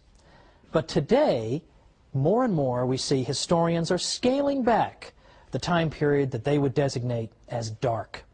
No one in his right mind refers to the 1,000 years from the late 400s to the 1400s as dark. Only a lunatic would call, for example, the 13th century dark. In fact, there was a great book written once called The 13th Greatest of Centuries. Now, it is true. There was a dark period after the fall of Rome.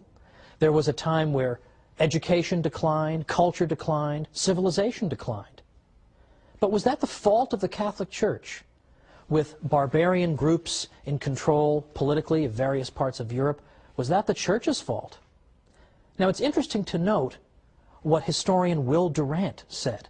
Now, who is Will Durant? Why do we care what he said? The interesting thing about Will Durant is not only that he wrote a zillion books, he was the Stephen King of history. He seemed to be writing, sitting at his typewriter 24 hours a day. What's significant about Durant is that he was an agnostic. He had no dog in this particular hunt. He was not out to defend the Catholic Church, and sometimes he could be kind of vicious toward the Church. But even Will Durant understands that it's not fair to blame everything that goes wrong in Western Europe on the Catholic Church. Durant said, the basic cause of cultural retrogression was not Christianity, but barbarism. Not religion, but war. The human inundations ruined or impoverished cities, monasteries, libraries, schools, and made impossible the life of the scholar or the scientist. And then he says, perhaps the destruction would have been worse had not the Church maintained some measure of order in a crumbling civilization. Well, even in the midst of the crumbling, the Church did everything she could. And on another episode, we will look at the role of the monks. The monks did so many things, we should have 100 episodes on them. We'll have one. But that's for another time. For now, let's note that in the 8th century and the 9th century, Catholics are going out of their way, Catholic bishops, to build schools. Charlemagne, the great emperor of the West, ordered the various cathedrals to open schools, as I mentioned in a previous episode. After Charlemagne, 9th century bishops and local church councils called for the opening of schools. This was the great age of the copying of Latin manuscripts from the ancient world. Kenneth Clark is the author of the great classic book called Civilization, and he says this. He said, people don't always realize that only 3 or 4 antique manuscripts of the Latin authors are still in existence. Our whole knowledge of ancient literature is due to the collecting and copying that began under Charlemagne, and almost any classical text that survived until the 8th century has survived until today. Well, there's something to credit the Church with, don't you think? In fact, the 8th and 9th centuries saw the beginnings that were unfortunately snuffed out, of a kind of cultural revival that was known as the Carolingian Renaissance. And here we saw the attempt to bring back learning and culture. And we see, for instance, the copying of manuscripts, which is important. We see, in addition to that, the development of something called Carolingian minuscule. Carolingian minuscule was a kind of writing. before the existence of Carolingian minuscule, you would see writing that had only capital letters. And if you ever get an email from somebody who sends you an email in only capital letters and you just can't bear to look at it, you know, who is this barbarian writing to me in all caps? It's annoying, it's hard to read, it takes longer to write. They also had no spaces between the words before Carolingian minuscule, no punctuation. So imagine just a big block of capital letters. That's a lot of fun to read. Beyond that, because of geographical isolation, people in this part of Europe, rather than this part of Europe, would develop their own script that was largely indecipherable to people from another part of Europe, whereas it was monks who helped develop what was called Carolingian minuscule. Minuscule because it introduced the idea of lowercase letters. It also introduced spaces between the words, punctuation, and it constituted a single script, a single standardized kind of writing, so that people could travel throughout Western Europe and could understand each other. Well, that's no small contribution. That's one of the great contributions to the cause of literacy in the world. And that came out of this Carolingian Renaissance. Unfortunately, the Carolingian Renaissance died a premature death, largely because of more waves of invasion by still other barbarian groups. The 9th and 10th centuries, the 800s and 900s, saw wave upon wave of invasions by various groups, by the Muslims, by the Magyars, and by the Vikings. And these waves of invasion were devastating to the West. Monasteries were sacked and destroyed, as were centers of learning. Now, Western Europeans were often very, very good fighters, but they also tended to be very slow to organize. So by the time they could get themselves together, the raid was all over and they'd been sacked. And this happened year after year. Well, it's not the Church's fault if it's hard to maintain civilization when the Vikings are attacking you every single year. And when we consider that one of the best known of these attackers was a man named Thorfinn Skullsplitter, we can get a little flavor of what this must have been like to live at that time. And yet, the monasteries of the Catholic Church had incredible staying power. They were among the most resilient institutions that ever existed, because you can destroy one of them, but there's still hundreds more, and even if you destroy all but one, the one can restore the culture. Christopher Dawson was one of the great Catholic historians of the 20th century. For a while he taught at Harvard. That's never going to happen again, but Christopher Dawson taught at Harvard, and he said, among other things, he said, 99 out of 100 monasteries could be burnt and the monks killed or driven out, and yet the whole tradition could be constituted from the one survivor. And the desolate sites could be repeopled by fresh supplies of monks who would take up again the broken tradition, following the same rule, singing the same liturgy, reading the same books and thinking the same thoughts as their predecessors. Well, if you want to revive a civilization, having monasteries around certainly doesn't hurt, does it? So the monasteries, as we'll see, as I say in another episode, played an indispensable role. They could, no matter how many of them you destroyed, it could start all over again because of the remnants. Now, historian Lowry Daly once said that the Catholic Church was the only institution in Europe that showed consistent interest in the preservation and cultivation of knowledge. Isn't that surprising to hear a historian say that? The Catholic Church is the only institution that's consistently interested in the cultivation and preservation of knowledge and the pursuit of truth. Well, it so happens that that institution, the Catholic Church, did more than any other institution to give birth to the university system in Europe. The university was a unique creation of the High Middle Ages in Europe. And when we say High Middle Ages, we typically mean perhaps 1150 to 1200, all the way to perhaps 1350 or 1300, that time period.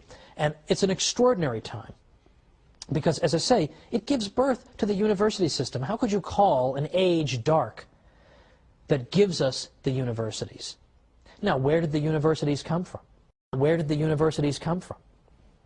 All different sources. In fact, they come from, on the one hand, some of the universities, some of the cathedral schools. The cathedral schools that were built and encouraged by Charlemagne and later bishops. Some of them turned into universities. Others, Other universities got started as informal gatherings of scholars that eventually built up the infrastructure of a university.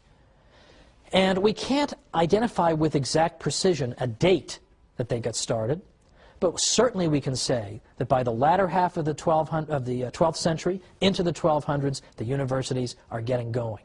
And you start to see some of the great universities of the Western tradition. You see the birth of Oxford and Cambridge and Paris and Bologna and the medical school at Salerno. These places are 800 years old and older in some cases. This is an extraordinary advance. And what institution made it possible? Not simply the Catholic Church, but specifically the papacy. Henri Daniel Rops was a French historian in the 20th century who said, thanks to the repeated intervention of the papacy, higher education was enabled to extend its boundaries. The Church, in fact, was the matrix that produced the university, the nest whence it took flight. The popes, for example, chartered more universities than anybody else in Europe. But they did more than that. They didn't just establish universities. They fostered and protected them. They extended all kinds of benefits to universities that made it possible for them to function and survive and indeed to flourish. Sometimes, I'll just say this before we go to our break, we who live in a university town, I live in a university town, I'm not going to tell you, I don't want to hurt any feelings, but we sometimes love the money the students bring to the town, but we can't stand the students because they're so rowdy and noisy. That happened in the Middle Ages too, and the popes protected the students from sometimes the abuse of the townsmen. Let's see how he did it after we come back with the Church, builder of civilization.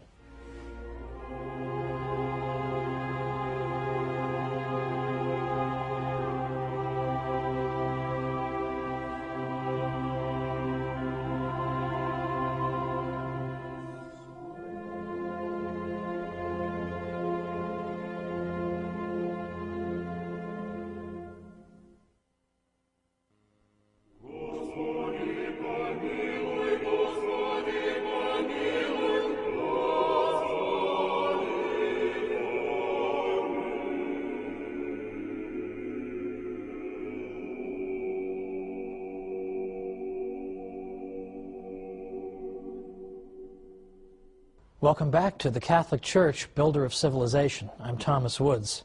Before the break, we were looking at the development of the university system in Western civilization and noting that the Catholic Church played a larger role than any other institution in spreading knowledge, cultivating the pursuit of knowledge, and allowing the university system to blossom.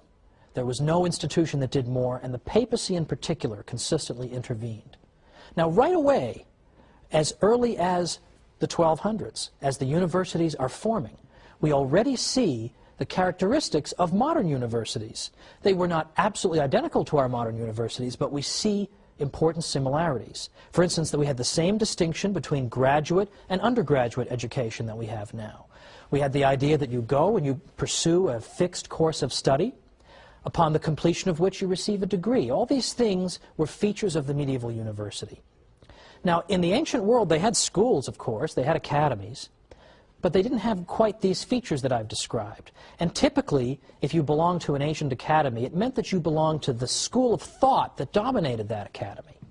Whereas in the medieval university, there was no reigning school of thought. Instead, you had vigorous debate back and forth on a variety of subjects. But just before we went to the break, I specifically pointed to the role of the popes. How did the popes help to foster the universities, apart from chartering more universities than anybody? The popes also extended the benefit of clergy to students. Benefit of clergy is a privilege that was extended typically, of course, to clergymen, which said that if you were to harm a clergyman, it would be considered an especially heinous offense. Also, benefit of clergy meant that if you were a clergyman, you could have your case heard in a church court rather than a local secular court. Well, this benefit was extended to the students at universities because, as I suggested at the break, sometimes the local townspeople didn't really like the students, just the way they are today. A lot of people today look at the university students and they say, I like the fact that they've brought mom and dad's money to my town, and they're ready to spend it on all kinds of ridiculous nonsense. However, I don't like the fact that they keep knocking over my mailbox. I mean, why would you get pleasure out of knocking over my mailbox? This sort of thing. People love the money, and they hate the students. That's exactly how they felt in the Middle Ages. So sometimes the students would find themselves being hauled into some local court on trumped-up charges and just being harassed in general. The Pope prevented that from happening and allowed the life of the university to flourish by extending benefit of clergy to the students. Any time there was any need to intervene in the university system, if there was some kind of problem, people knew you appeal to the Pope and he will resolve it. In fact, on numerous occasions, the Pope had to intervene to ensure that the professors' salaries were being paid. Now think of how pro-Catholic European universities would be today if Pope Benedict could do that, if he could intervene and get them a raise or something. Well, anyway, those days are gone. However, it is important to recognize that among the universities that were chartered by the Pope, there was something called, in Latin, and I'm using the church pronunciation, ius ubique docendi, which literally means the right of teaching everywhere. What that means is that if you got a degree at a university that the Pope had founded, had given its charter to, that you had the right, automatically, no questions asked, to go to any university in Western Europe and begin teaching. No questions asked. So that begins to foster the idea of an international scholarly community, because somebody coming from this university can just go and teach over at this one. And we begin to get fruitful intellectual exchange. Now, some people, I'm sure, have a sort of caricatured view of what intellectual life must have been like in a medieval university, because, for instance, it's sometimes said that, oh, of course we had universities, but the professors had to toe the line, right? They had to say whatever the bishop wanted them to say, or the Pope, or they were always hemmed in and they couldn't just say what they wanted to say. That is so false that it would take forever to refute it. To the contrary, as any impartial historian of the universities will tell you, to the contrary, the intellectual life of these universities was very vigorous and robust. There was hardly any question that was not rigorously debated at the medieval university. Now, it's true, there were broad theological limits within which this debate took place, but within those limits, it was open season for various questions being debated. I mean, arguably, there was more rigorous debate in medieval universities than there are when we see in universities today. I mean, in universities today, we all know you have to walk on eggshells, you're not allowed to say certain things, or you're not allowed to defend certain types of people or defend the Catholic Church. We all know that. You didn't have that in the medieval university. You had rigorous, vigorous debate going on back and forth. In fact, what you would see in the afternoons after the professors would give their morning lectures was that a professor would get up before the entire assembled university community, and he would do something called determine a question. That is to say, some controversial question would be debated by skilled debaters on both sides of that matter. And they would both make the strongest cases they could for their own positions. And then it would be up to the professor to step forward and synthesize everything that had just been heard and put it all together and resolve it, come to a solution on the basis of this rigorous debate. That was called determining a question, and that took place in the afternoons. Now, I would like to see a modern university try something like that, but you won't see it because the professors are all tenured and they want to just sit in their offices and type entries on their blogs, so they're not going to want to do that. But that was what the university system was like, and if you wanted to get a degree in a medieval university, you had to do that too. You as a student had to stand up there in front of the whole university community and determine a question. That's hard. That's difficult. Now consider also that we can see the debating nature of our Western civilization. We can see it evident in the writings of this time, the writings of the early centuries of the university. Take, for example, the great St. Thomas Aquinas, who is admired by all civilized people everywhere, in effect. Who is admired by all civilized people everywhere, in effect. Look at St. Thomas. Look at the way he debated with people. First of all, if you look at his Summa Theologiae, or Summa Theologica, you see that it's arranged according to questions and answers. Thousands of questions he raises. Incidentally, I used to put on my quizzes. I used to, yes, I'm admitting on camera that I gave multiple choice quizzes at the college level. I did that just to make sure they read their books, which they didn't, but I gave them the quizzes all the same. And one of the wrong answers I gave was, the church told people not to ask questions. Now, if you were even slightly listening to anything I was saying, there's no way you'd circle that answer. You wouldn't believe how many of them would circle it. I could have spent the whole semester standing up there saying the church fosters a culture in which questions were routinely asked. Wouldn't have made any difference. They've already been told the church hates knowledge. And so they all circled the wrong answer. Well, in any event, St. Thomas Aquinas asked question after question after question. And if you notice the style of his writing, you notice the organization of it. He and other scholastics debated things in this way. They would take some question, and then they would consider all the possible objections to their own position and list them out. And then they would explain their own position. And then they'd go back and they'd answer the objections. And he did this for question after question after question. It's an extraordinary achievement. It's fascinating reading. And what's great about it is that St. Thomas was generous toward his opponents. St. Thomas wouldn't just make up some ridiculous argument, attribute it to his opponents, and then say, aha, I triumphantly answer this person. No, he would present his opponent's arguments as persuasively as he could. At least try to make it a little interesting, right? He would portray it as accurately as possible and as persuasively as possible. In fact, in some cases, St. Thomas would even think up arguments that his own opponents hadn't even thought of. And he would say, well, wait a minute, you guys also have this argument and this one. I'll give you those, and then he'd answer those. I mean, that is an honest debater. That's what Western intellectual life was like, and you see it in St. Thomas. It's organized in effect, the format of a debate, an ongoing debate with antagonists. That is an extraordinary achievement. That is what our Western civilization is about. It's not just uniformity, it's debate and discussion. Now, one of the great historians of science in our day is a man named Edward Grant. And he looked back at these medieval universities not long ago, and he found something very, very important there. And he said this, he said, what made it possible for Western civilization to develop science and the social sciences in a way that no other civilization had ever done before?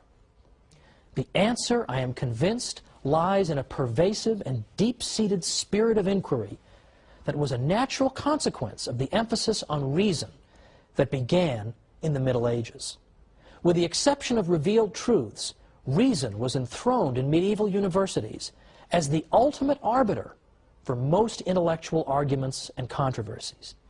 It was quite natural for scholars immersed in a university environment to employ reason, to probe into subject areas that had not been explored before, as well as to discuss possibilities that had not previously been seriously entertained.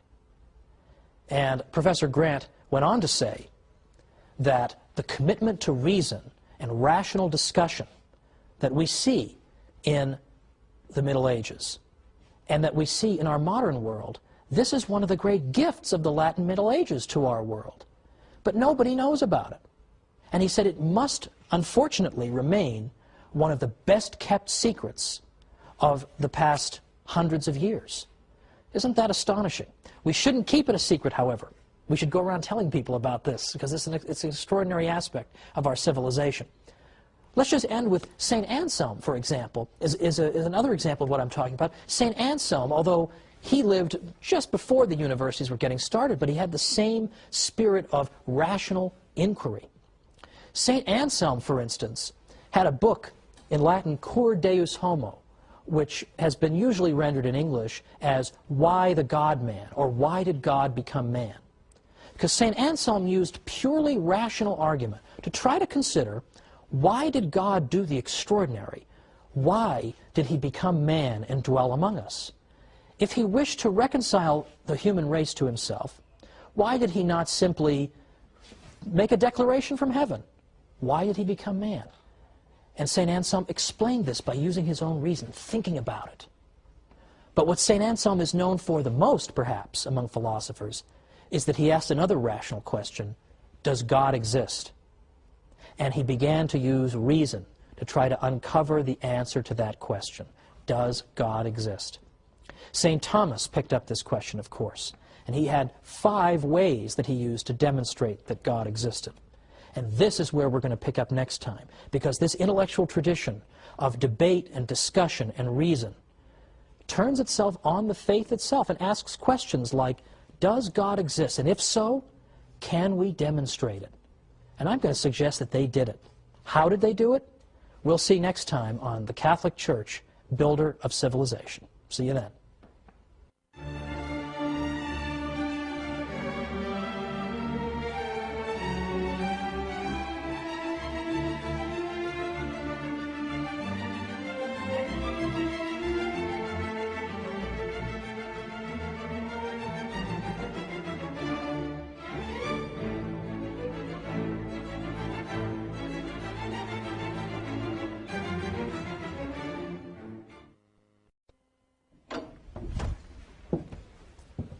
Scholars in the Middle Ages were committed to the use of logical argument in the pursuit of truth.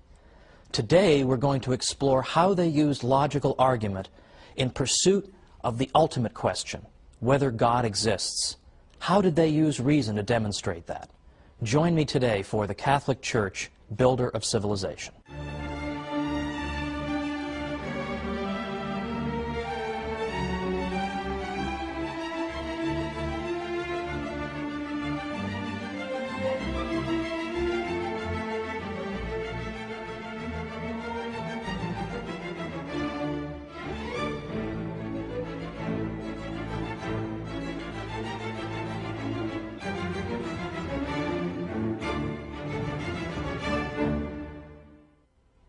Welcome to the Catholic Church, Builder of Civilization. I'm Thomas Woods. Last time we looked at the development of the university system and the indispensable role that the Catholic Church played. We saw how the popes played a critical role in protecting the students and fostering university life, and even making possible an international scholarly community. Now, these days, unfortunately, the Church is rarely, if ever, given credit for these things, but I assure you, everything I'm telling you is based on sources that are easily consulted. Pick up a history of the university, and you'll read this for yourself. Today, I want to pursue this avenue of inquiry even further. I want to introduce some important personalities and look at things they did and said, and the questions they pursued.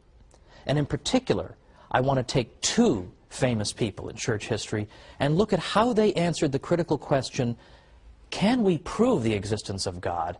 And if so, how? Now that's very unfashionable today, because today, as I said at the beginning, we're being bombarded by arguments by, frankly, militant atheists who claim that it's irrational to believe in God, that of course a critical, scientific-minded thinker could never believe in God. Well, I hope to convince you otherwise today. Well, first, let's begin with a few personalities. It is worth noting that in the Middle Ages, there was a commitment to logical argument and a belief that logic and reason could lead you to the truth.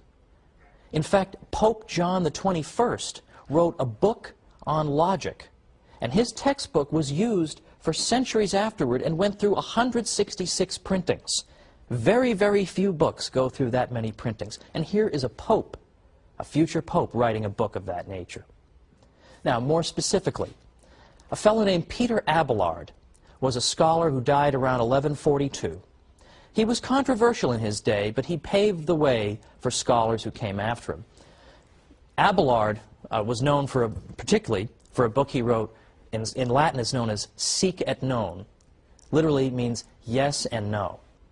Because what Abelard did was he took apparent contradictions, for example, apparently contradictory biblical verses, or apparently contradictory statements from church fathers, and he deliberately juxtaposed them so that they were right next to each other on the page.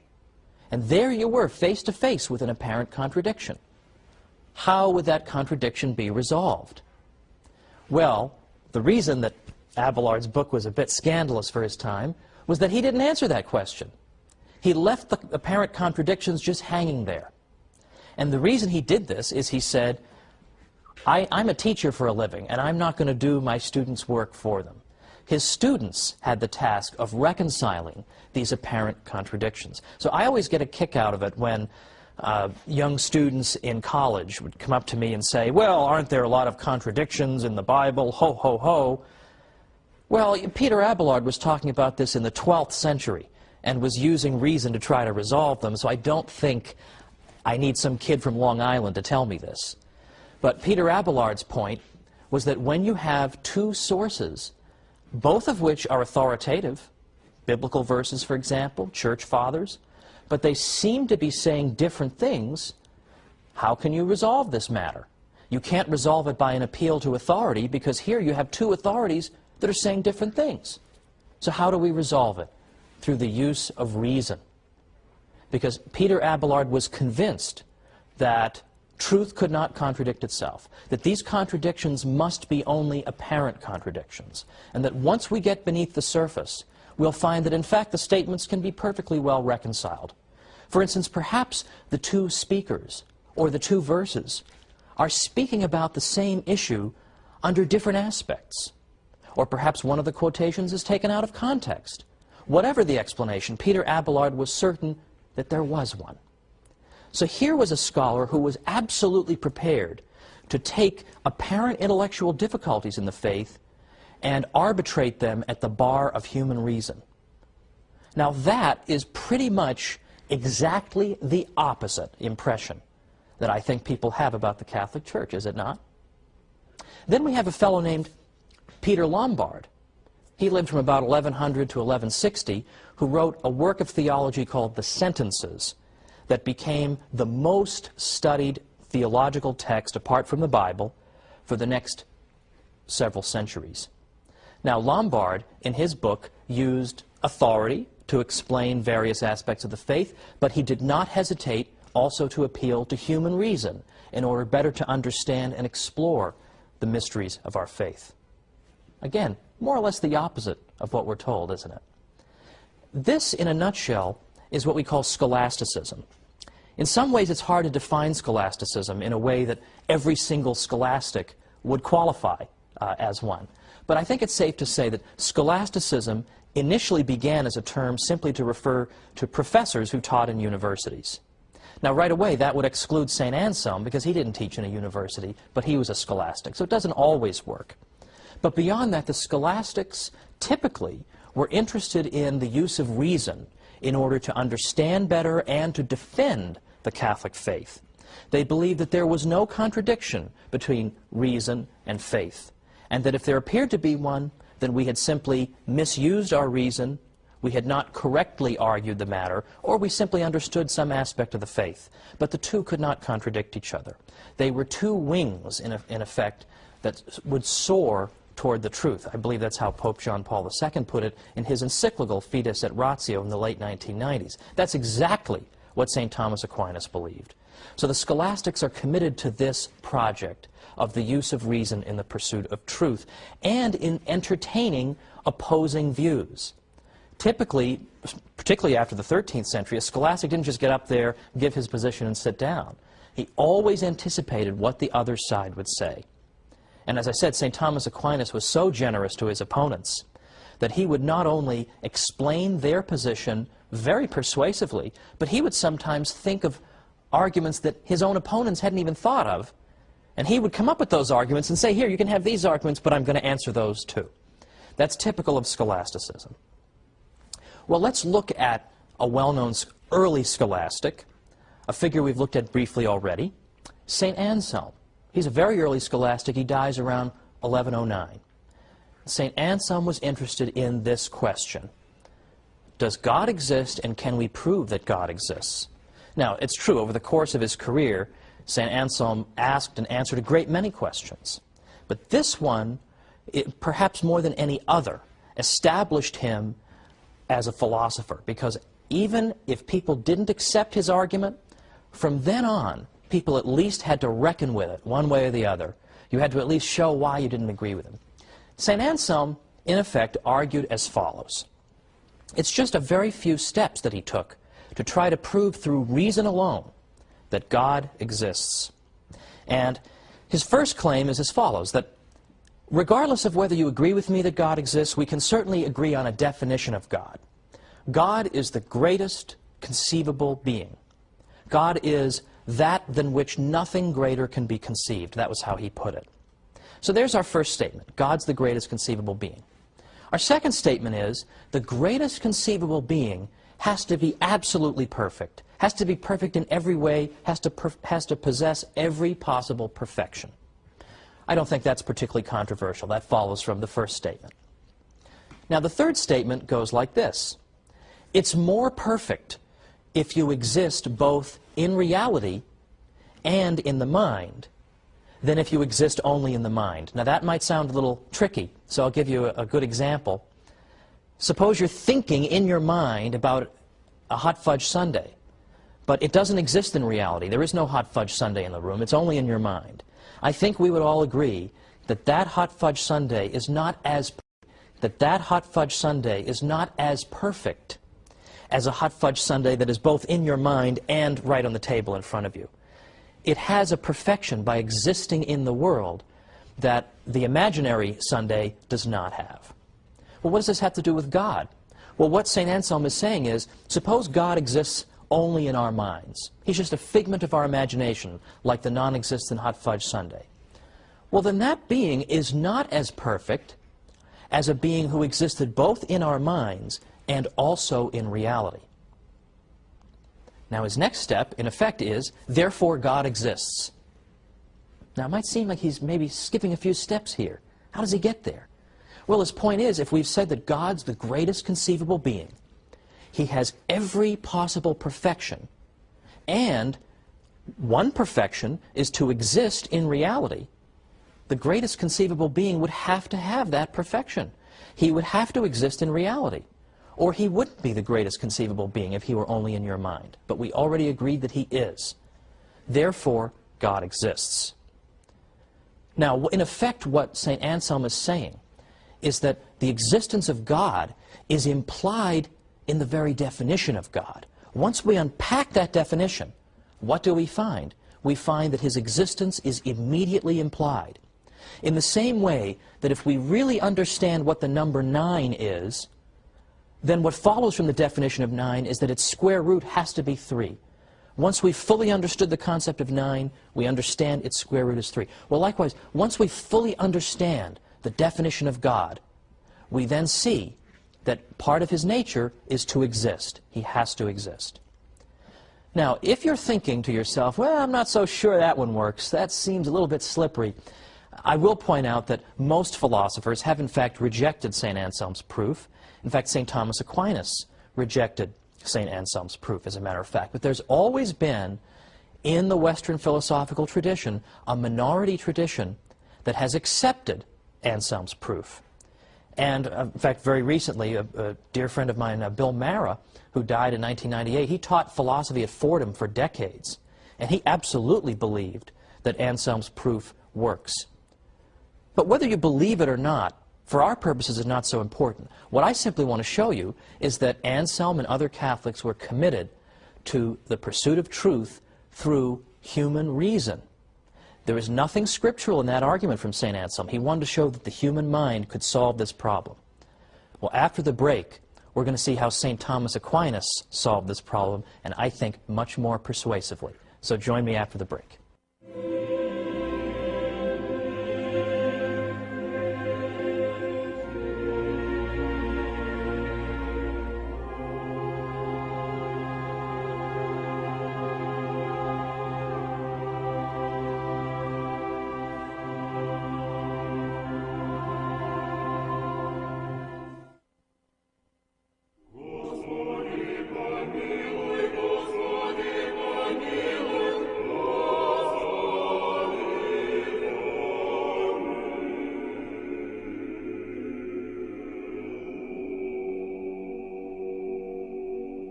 Welcome back to the Catholic Church, builder of civilization. I'm Thomas Woods. Before the break, we just finished looking at St. Anselm's proof for the existence of God. And if you want to impress your friends, you can refer to it as the ontological proof for the existence of God, and you can sound like a highfalutin philosopher. Not that you would want to, but you can do that. Now, as I said, St. Anselm's proof was rejected by a great many philosophers. Now I'd like to consider one that was offered by St. Thomas Aquinas. But let's first begin with a little bit of background on St. Thomas and his views. Now, St. Thomas lived in the 13th century from about 1225 to 1274. So when you consider how young a man he was when he died, his corpus of work becomes all the more impressive. How could you possibly have done this? How could you have possibly done it? It calls to mind the statement by St. Isidore of Seville, who once said that anyone who tells you that he's read everything Augustine has written must be a liar. Well, in a way, you almost feel that way about St. Thomas, anyone who's read it all and really, truly absorbed everything. Well, St. Thomas was convinced, as were the typical run of scholastics in his day, that faith and reason could not contradict each other. And St. Thomas believed that our knowledge consisted of three different kinds. For instance, he argued that some of our knowledge we know through divine revelation alone. Some knowledge we know both through divine revelation and through human reason, and still other kinds of knowledge are known through reason alone. So, for example, one piece of information that we have that we know through divine revelation alone would be that God is a Trinity, that He's one God in three divine persons. Now, St. Thomas Aquinas said that this is something we have to know through divine revelation because human reason could never arrive at this conclusion. This is an astonishing mystery. We could never arrive at this conclusion. Now, if I may digress for a moment, I'll point out that some thinkers have tried to claim that human reason can also prove the Trinity. The argument is that if we know that God is love, and we're going to make that something other than just a bumper sticker slogan, God is love, we're really going to take it seriously, then God has to have a threefold nature. Because if He is love, that means we have to have within God the two who love, because love exists between two parties, and then love is fruitful. So there has to be a third party, in effect. There has to be the fruits of that love. That's why some theologians have sometimes pointed to the family, the human family of husband, wife, and child, as in fact imaging the Trinity, as a mirror into the divine economy. Economy, of course, in its Greek root, meaning household. Because, in effect, the husband and wife love each other, and the fruit of that love is their child. Well, that's neither here nor there, because the consensus is that the Trinity is not something that we can arrive at through strict proof. So that would fall under St. Thomas's first category. The second category, things we can know through divine revelation and through reason, would include, for example, some aspects of the moral law. I suppose reflecting on the subject of murder, just simply reflecting on it honestly, using your mind, you can probably arrive at the conclusion that murder is something people ought not to do. That even if God had never said anything about murder, you could probably draw that as a safe conclusion. Now, God has, of course, told us that we may not commit murder. And St. Thomas answered the question that you might ask, why would God tell us something that we could just figure out on our own using human reason? And one of St. Thomas's, I think, pretty good arguments in response to that is, the reason he does it is to make our lives a little easier. Because not everybody is a philosopher or has time to sit around 24 hours a day trying to deduce everything in the world through human reason. So God helps us. He tells us things that, yes, we could figure out on our own, but, well, some of us are too busy or blockheaded to do so, basically. The third area of knowledge is knowledge that is known through reason alone. And an example of that would be what causes rainbows. There's nothing in sacred scripture that explains to us what causes rainbows, and there's nothing in sacred tradition that explains it either. That we understand through the rigorous pursuit of reason.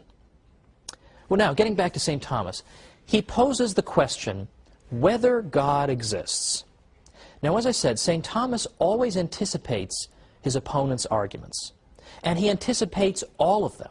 He even comes up with arguments they haven't thought of. So it's very revealing that when St. Thomas is trying to think of all the arguments against the existence of God, how many does he come up with?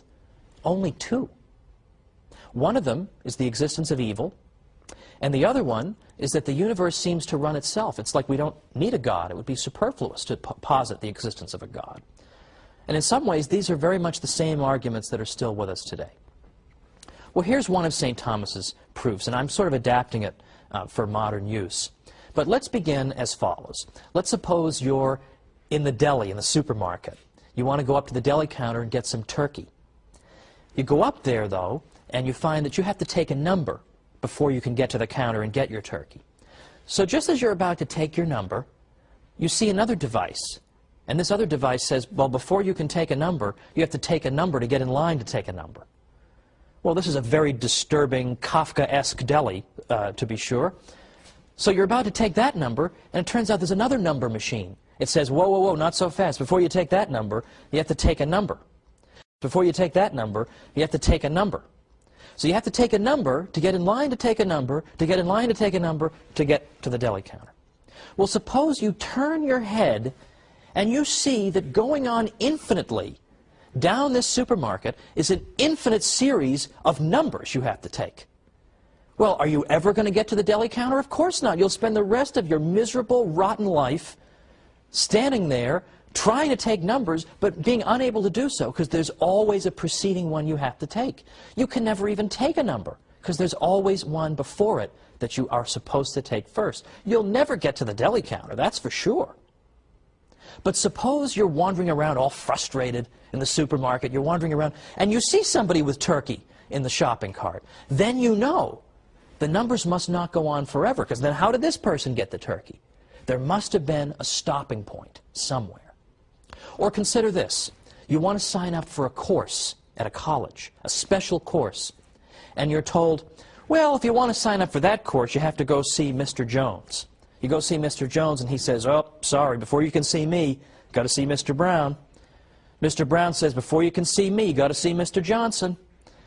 You say to yourself, what in the world? Obviously, I don't need to take this course. It's going to drive me insane. You'll obviously never get in there because there's always somebody earlier you have to get permission from before you can do it.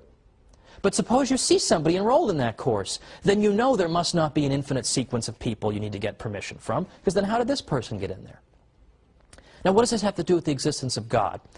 We have a basic insight as human beings that every effect has a cause. Nothing just exists on its own. Nobody goes down to the beach and says, oh, this sandcastle must have just been randomly created by the movement of the waves, or it existed from all time, or my watch here. Nobody would look at this watch and say, oh, I bet this has just always been there before the beginning of time. No one would say that. Okay, we know that would be nonsense. Or, and I apologize to whoever it is I'm borrowing this from. I can't remember what your name is, but I like this example. Suppose I walk into my office and there's a bowling ball on my chair. Now, there are many possible ways it could have gotten there, but the one explanation I will not accept is, well, it just appeared. It had no cause.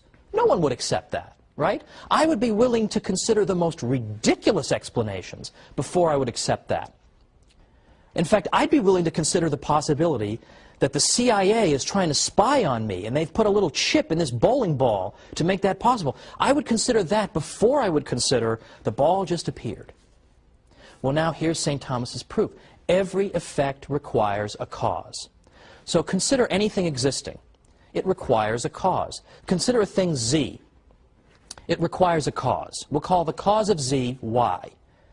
But the problem is, Y requires a cause too, right? Y doesn't just exist out of nowhere. Y also has to be caused. Well, what caused Y? Well, we'll say X caused Y. But then we're back to the same problem.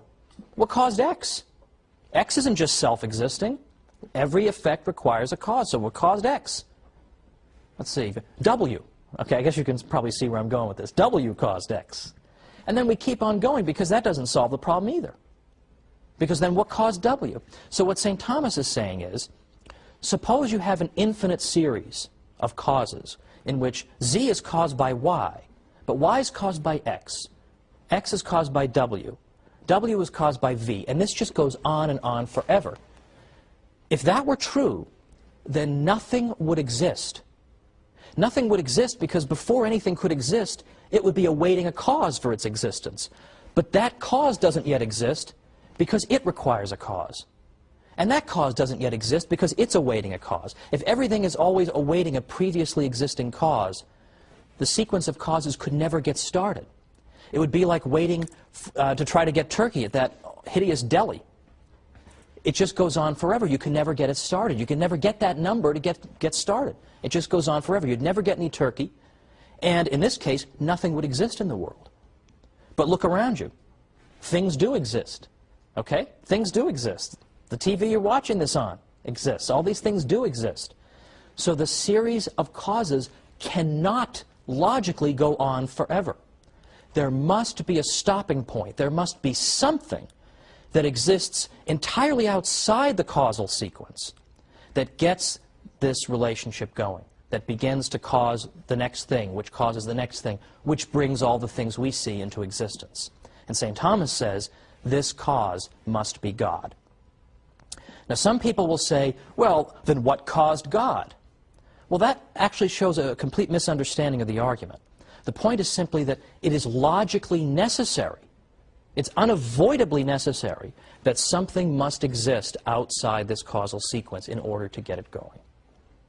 Now, I don't think that's a dumb guy argument, right? I find that an overwhelmingly persuasive argument. And I used to explain it to my students when I taught history in New York and I taught Western Civ. I used to do this. It's a legitimate historical point. And it makes you think. Now, you don't reason yourself, typically, into believing in God. But there are a lot of people today, I think, who think that believing in God is just stupid and irrational. Proofs like this can help to break down those barriers for people like that. This is what the universities made possible, this type of rigorous intellectual environment. Pope Innocent IV, a 13th century pope, described the universities as rivers of science which water and make fertile the soil of the universal church. Pope Alexander IV called them lanterns shining in the house of God. But it's not all scholars who built Western civilization. It was people who prayed and did scholarly work, but also did physical labor. And I'm talking now about the monks, who will be the subject of our next program. The monks are probably the most versatile people who ever lived. They prayed, they were agriculturists, they were metallurgists, they were scientists, they were physicians, they provided charity, they provided inns for people.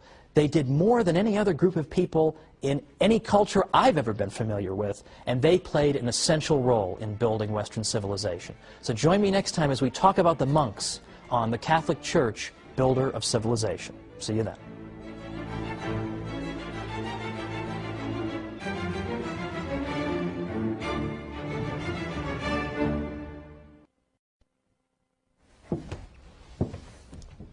Perhaps nowhere on earth has there ever been a group of people more versatile than the monks of Europe. They were physicians and scholars and agriculturists and inventors. And they, perhaps more than any other group, is responsible for helping to save Western civilization. Let's talk about that today on the Catholic Church, builder of civilization.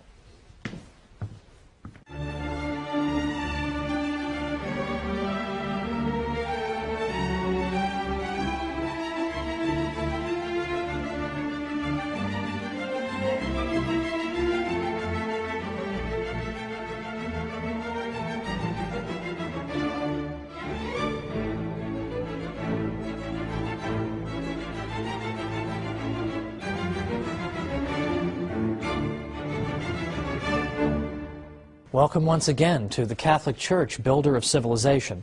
I'm Thomas Woods. Today it's the monks who helped to save Western civilization. Now there's a small publishing industry out there of books called How So-and-so Saved Civilization. This group saved it, and that group saved it. The monks deserve this title, ladies and gentlemen, the monks. Even the Irish, who are sometimes credited with saving civilization, did so in large part because of their monks. Who were these people, after all? They were monks. Well, I don't want to assume any prior knowledge. Who are the monks? What are they doing? And how did they save Western civilization? We already see in the 3rd century a tradition whereby women religious, we would call them, began to live together and share the same spiritual and prayer life and dedicated themselves to the care of the poor and the sick. So it's very easy to see in that the tradition of convents and the life of the nun. Also in the 3rd century we see a tradition among men to be hermits. The hermits were people who forsook everything, who pursued absolute solitude in order better to commune with God and to hear Him and to pray to him. St. Anthony of the Desert in the mid-3rd century was a classic example of this. He lived to be over 100 years old, and he went out into the deserts of Egypt. The hermits typically lived completely alone. They would gather on Sundays to worship God, but otherwise they kept to themselves. And they tended small vegetable gardens to support themselves, or they made baskets, but otherwise theirs was a life of extreme solitude. Now, in a certain sense, this is all well and good, and the Church has never altogether repudiated the tradition of hermit life. In fact, she's had a pope who was a hermit in the 1290s, Pope Celestine V. But right away, there were critics of the hermit's life, because the hermit, who lived apart from anyone who could provide him spiritual guidance, sometimes engaged in spiritual practices that were, well, rather questionable. Some of them engaged in, shall we say, penances that were exaggerated, or some of them would go out of their way to wait until food rotted before they would eat it. And this type of thing would go on, and a good many Catholics began to argue that this is not a healthy thing. This is not what God intends. This is not what Christ is calling you to.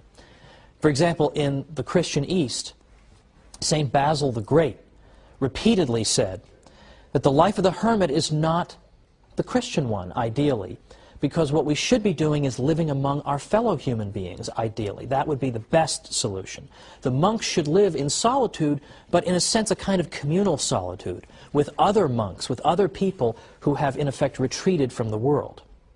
Now, it's important to understand the monks are not saying that the world is evil, therefore we retreat from it, or that spaghetti and meatballs and an ice cream sundae are all evil, so therefore I want to deprive myself of them and eat more simply. To the contrary, because Catholics believe in the goodness of the created world, what the monks are saying is that the world is wonderful, it's a great thing, it's filled with a great many delights, and that's why it's such a sacrifice for us to give them up to show how much we love God. One of my friends has sometimes explained it this way: it's one thing to bring flowers for your wife. It's quite another to bring her flowers on a rainy, miserable day when she knows it was just an unbelievable ordeal for you to get those flowers and get back in the car and keep the vase from spilling over in the car. I've had plenty of experience with this, folks. This is exactly why the monks made sacrifices, to show how much they loved God.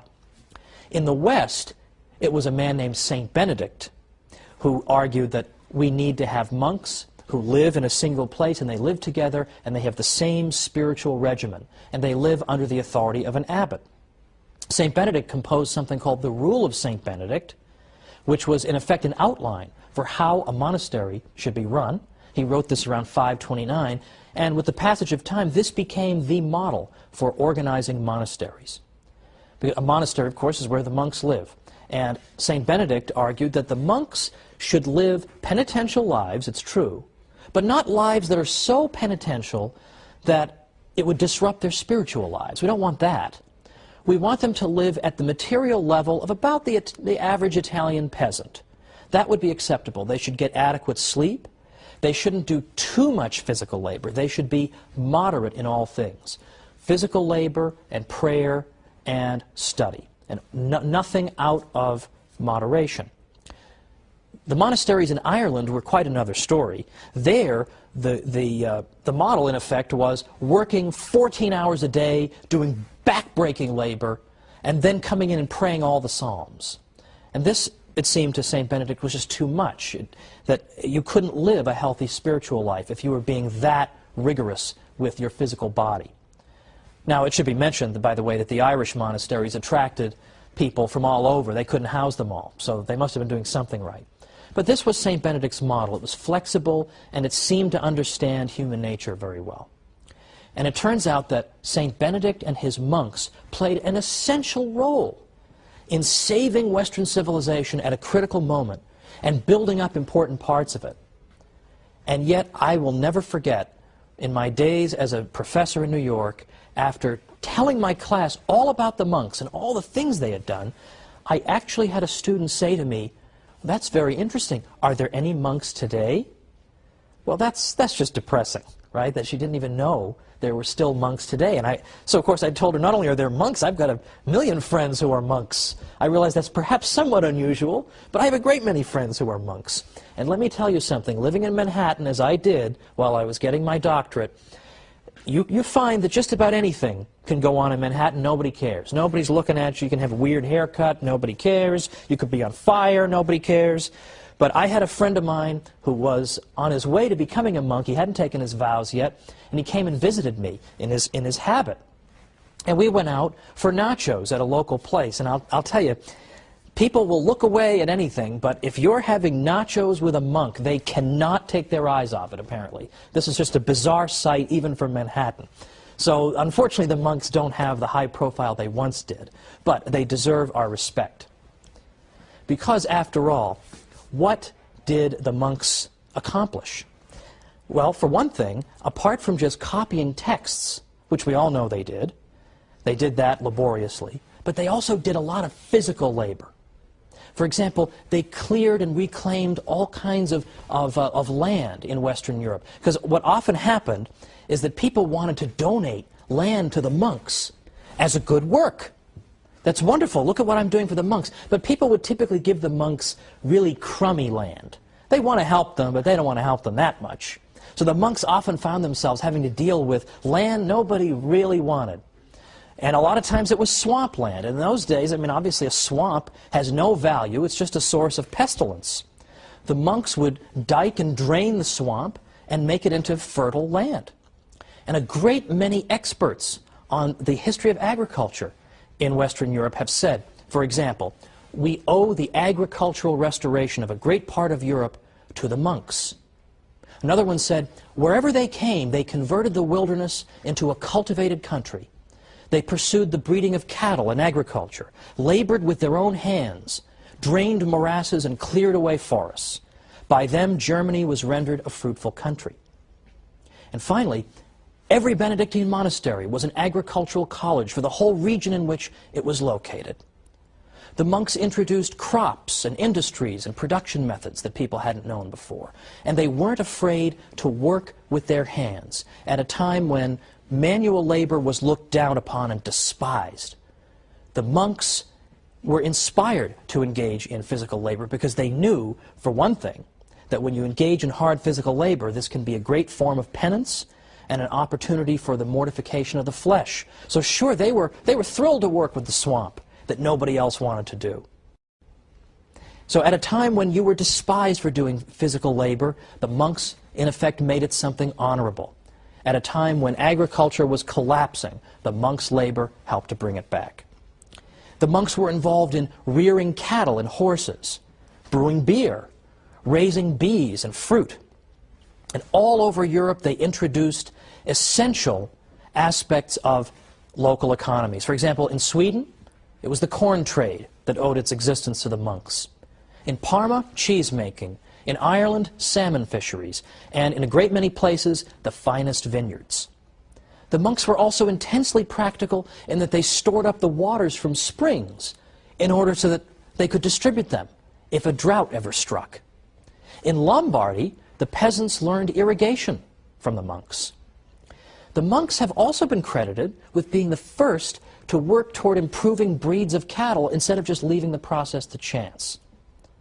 So there's agricultural labor from the monks at a critical time in European history. With the Roman Empire collapsed, the monks show up and do all this critical work.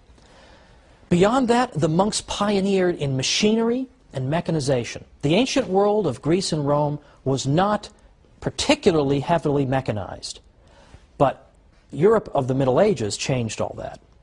Particularly the Cistercians, which are a reform-minded group of monks from the late 11th century, they built water-powered factories at hundreds of their 742 monasteries around by the 12th century. They used water power for all kinds of purposes, for crushing wheat and fulling cloth and tanning.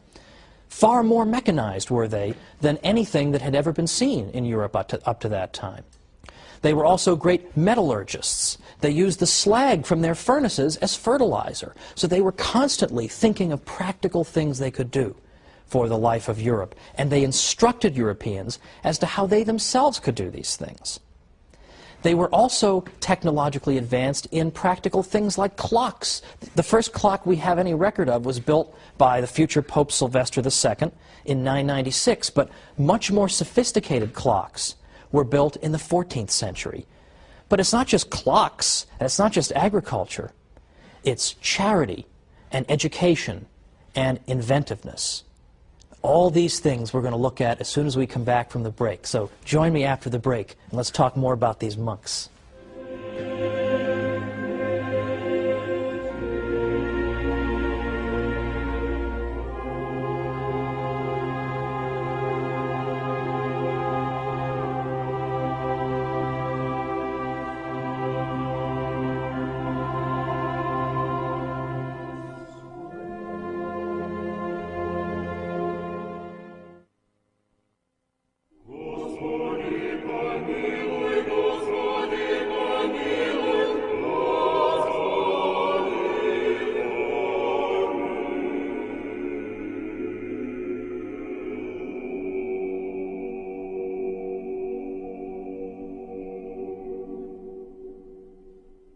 Welcome back to the Catholic Church, builder of civilization. I'm Thomas Woods, and we're talking about the monks today and their unsung heroism in helping to build and even save Western civilization at critical moments. Let me give you a little quotation from a French scholar writing about the achievements of the monks, because this sums it up in terms of their practical contributions. He writes, in effect, whether it be the mining of salt, lead, iron, alum, or gypsum, or metallurgy, or quarrying marble, running cutler's shops and glassworks, or forging metal plates, also known as firebacks, there was no activity at all in which the monks did not display creativity and a fertile spirit of research. Utilizing their labor force, they instructed it and trained it to perfection. Monastic know-how would spread throughout Europe. In fact, even today, we're still only beginning to appreciate fully the extent of monastic technological cleverness. In the late 1990s, an archaeometallurgist at the University of Bradford named Jerry McDonnell found evidence in North Yorkshire, England, of a degree of technological sophistication that pointed ahead to the great machines of the 18th century Industrial Revolution. He found that the monks had built a furnace to extract iron from ore. Now, in the 16th century, which is when the period that MacDonald is looking at, 16th century England, the typical one of these furnaces in the 16th century had not advanced very far over its ancient counterpart. It was very inefficient. The slag, or it's another word for the byproduct of these primitive furnaces, had a very substantial concentration of iron in it, because they couldn't get to high enough temperatures to get all the iron out of the ore. So the leftover still had a lot of iron in it. But MacDonald found that when he was investigating, that in fact the monks in England had in fact built a furnace where the slag was low in iron content. They were somehow able to get to high enough temperatures to get more and more of the iron out of it, very similar to a modern blast furnace today. So MacDonald says the monks were on the verge of building dedicated furnaces for the large-scale production of cast iron. This is the key ingredient, perhaps, that ushered in the industrial age. And he says that the furnace that he investigated in England was a prototype of such a furnace. Now, what ended up happening to that? Why didn't they develop all these big furnaces? Why do we just see this one prototype? Well, remember, this is the 16th century in England. What's King Henry VIII up to? Well, he's closing down monasteries and confiscating their property so as to reward his well-connected friends. And so Henry VIII helped to destroy this outstanding example of creativity on the part of the monks. Thank you very much, Henry VIII. We'll have time to talk about you in a future episode. But we also now have charitable work.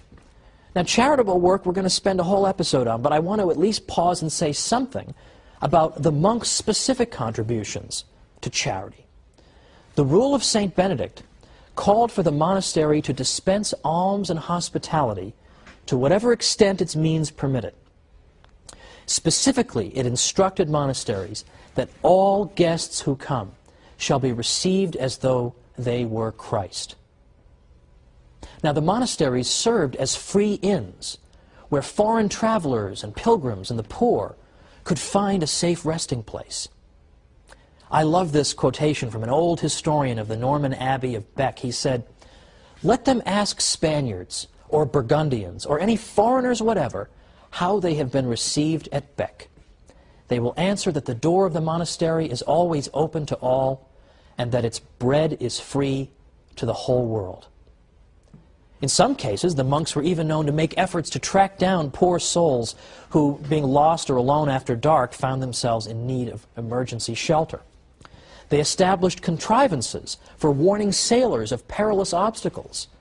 Or, in fact, nearby monasteries often made provision for shipwrecked men in need of lodging. All these were typical contributions of the monks. They also built up the medieval infrastructure and built and repaired roads and bridges. But as part of their charitable work, they were also great physicians for their day. In fact, it was the church that helped to create the hospital in the first place. But the monks went even further, because there weren't hospitals everywhere. But there were a lot of monasteries. And initially, the monks provided medical care to their fellow monks. But as time went on, they realized that they possessed a critical skill that local townspeople also needed. So oftentimes they would go out into the local towns and seek out sick people who were in need of their medical care. Again, I would say that's a fairly unsung aspect of the monastic contribution. But in addition to being great physicians and agriculturists and inventors, they were also great educators.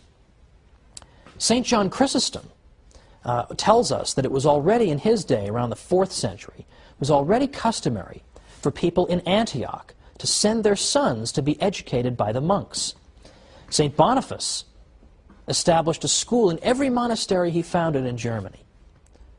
In England, St. Augustine, and here we're talking not about St. Augustine of Hippo, but St. Augustine of Canterbury, St. Augustine and his monks set up schools wherever they went.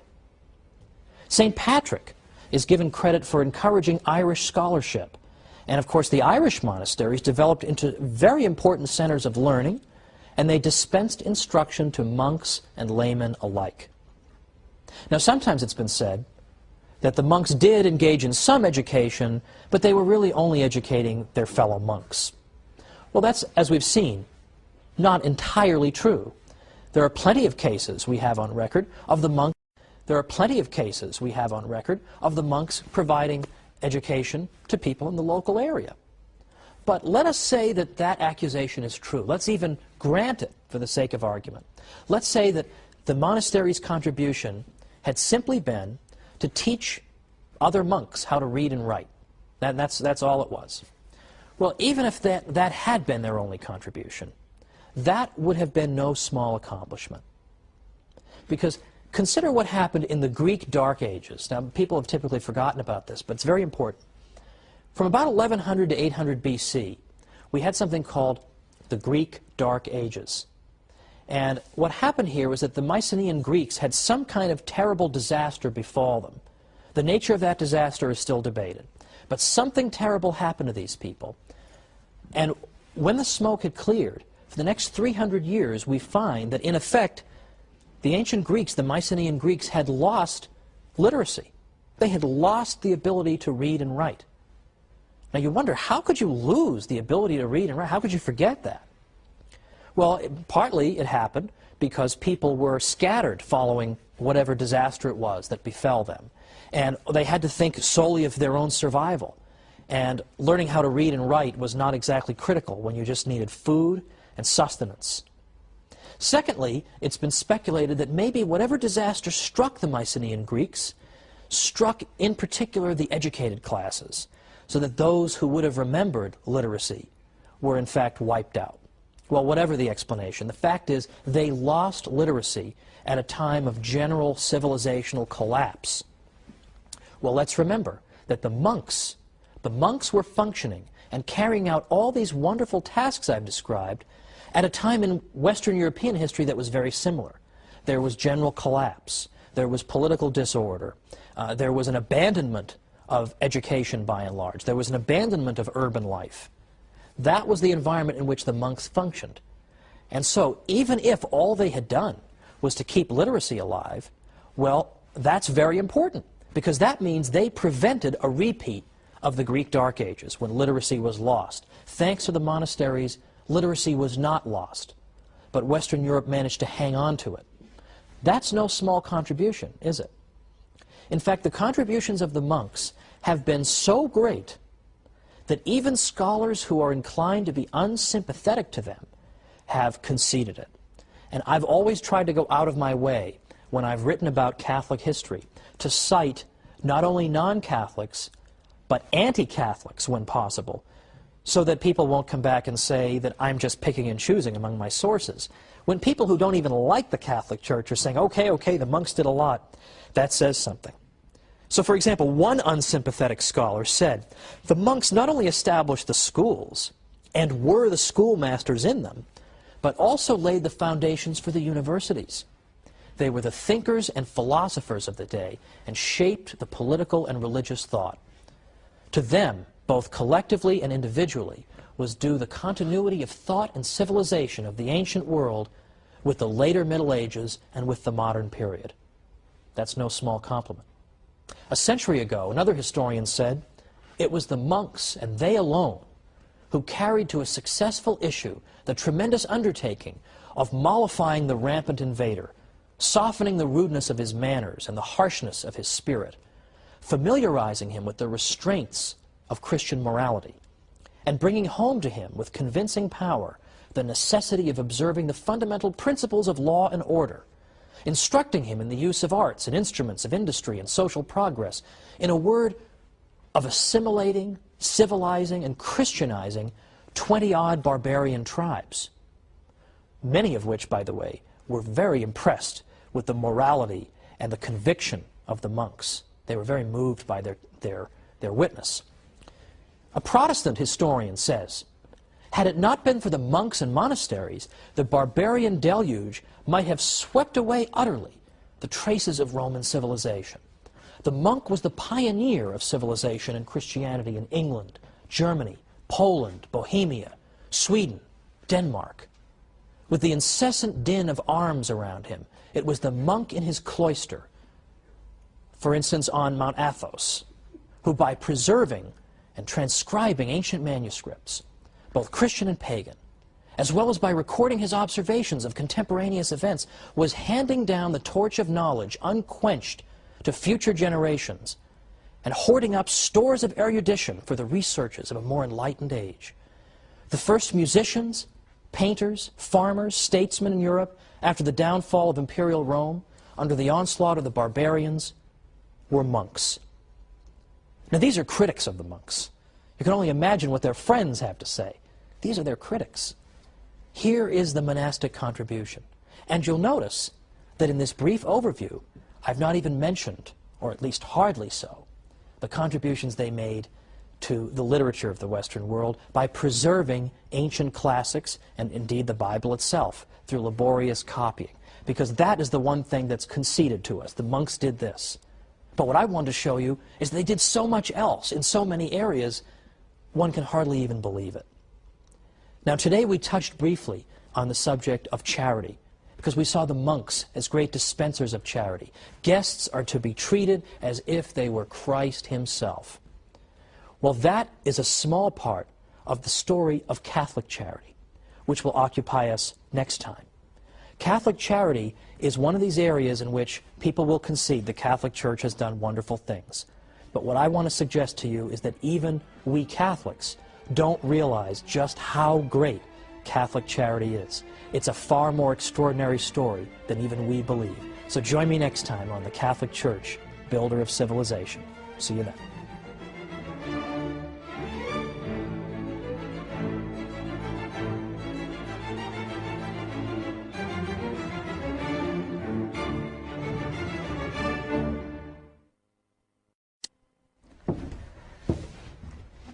Even her detractors admit that the charitable work of the Catholic Church has been extraordinary. But today we're going to see that Catholic charity has historically been even greater than Catholics themselves may realize. So join me today for the Catholic Church, Builder of Civilization.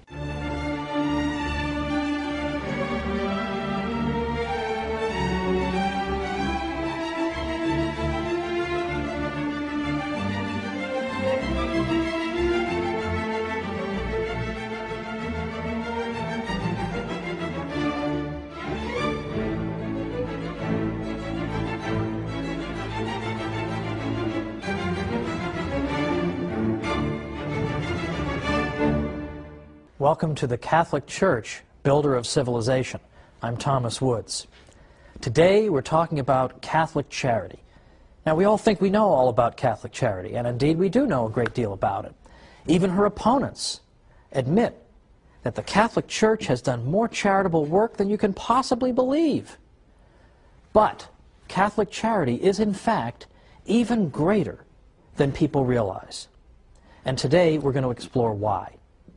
For instance, it's the quality of the charity as well as the quantity. It's not simply that the Catholic Church did a lot of good work for people. That we'll look at in a moment. But it's the spirit that animated that charity as well. So, for instance, the Catholic Church taught that you should help somebody not because you expect a reward or you're going to keep hectoring this person forever that you owe me something, remember I helped you 3.5 years ago, or you don't do it so that you can show the world what a great person you are. You do it because it pleases God, because you respect a fellow human being as being made in the image and likeness of God, and that you know that charitable work pleases Him. This is why you do it. You do it out of a love for God and your fellow man, not because you expect any kind of reciprocity. Beyond that, we have even the counsel from the Church that you should even help your own enemies. What, are you crazy? In the ancient world, they would have thought that was crazy.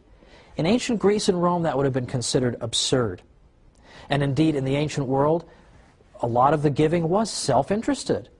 It was not given out of the pure desire simply to help a fellow human being. So the quality, the kind of charitable work, the spirit that animated it, was very different in the Catholic world than it had been in the world that preceded the Church. But we should not at the same time disparage the question of quantity, because here too the Church excelled. Because for the first time you had institutionalized care for the sick and widows and orphans and the poor.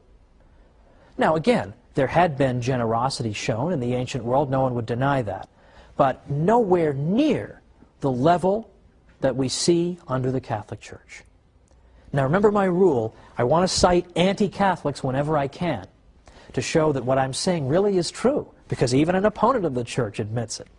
Well, I'm fond of citing a historian from the 19th century named W.E.H. Lecky, because he was known to be an opponent of the Catholic Church, and yet, when he wrote about this subject, and he spanned the historical record, he concluded that there is no question that neither in practice nor in theory, neither in the institutions that were founded, nor in the place that was assigned to it in the scale of duties, did charity in antiquity occupy a position at all comparable to that which it has obtained by Christianity. So it's both the quality and the quantity of the Catholic charitable work that distinguishes it and makes it so historically interesting and compelling. Now, one objection can be raised to what I've said so far. There was an ancient school of philosophical thought called Stoicism.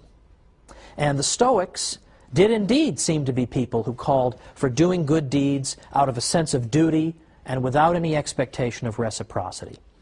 The Stoics, in effect, believed that the wise man was a man who had no emotional connection to the world, who was such a master of his own person that he was utterly unperturbed by outside events, no matter how tragic. Well, it was in that spirit, that very, in a sense, empty kind of spirit of merely discharging your duty, that the Stoics engaged in charitable work. Yes, they taught that the wise man knows that he is a citizen of the world and all men are, in effect, to be cared for, but they are to be cared for without lending any emotional attachment to the relationship. So, for example, Seneca, who was a Stoic, said, "The sage will console those who weep, but without weeping with them. He will succor the shipwrecked, give hospitality to the proscribed, and alms to the poor, restore the son to the mother's tears, save the captive from the arena, and even bury the criminal. But in all, his mind and his countenance will be alike untroubled. He will feel no pity. He will do good, for he is born to assist his fellows, to labor for the welfare of mankind, and to offer each one his part. His countenance and his soul will betray no emotion as he looks upon the withered legs, the tattered rags, the bent and emaciated frame of the beggar. But he will help those who are worthy, and like the gods, his leaning will be toward the wretched. But it is only diseased eyes that grow moist in beholding tears in other eyes. Well, that was the spirit of the charity of the Stoics. So they themselves were to be unperturbed by outside events, by the misfortunes of those whom they helped. And so naturally, they were perhaps not as eager to go out looking for evil, because they in effect tried to ignore the existence of evil. They did not make the kind of emotional connection that we see, for example, in a Mother Teresa. Mother Teresa, these people were not. In fact, we have example after example of Stoics being given bad news. For instance, "Sir, your child has just perished," and we hear the Stoic reply so flippantly, saying things like, "Well, had to go sometime." Who on earth would say that when losing a child? But that was how the Stoic demonstrated his complete mastery of the outside world. I'm unperturbed by this. Nothing can affect me. I do not let my emotions get the better of me. Now, getting back to the Catholic Church, where does this spirit of Catholic charity come from? Well, it comes from her founder. It comes from the teaching of Christ himself, who of course said to us, "A new commandment I give unto you, that you love one another as I have loved you, that you also love one another. By this shall all men know that you are my disciples, if you have love one for another."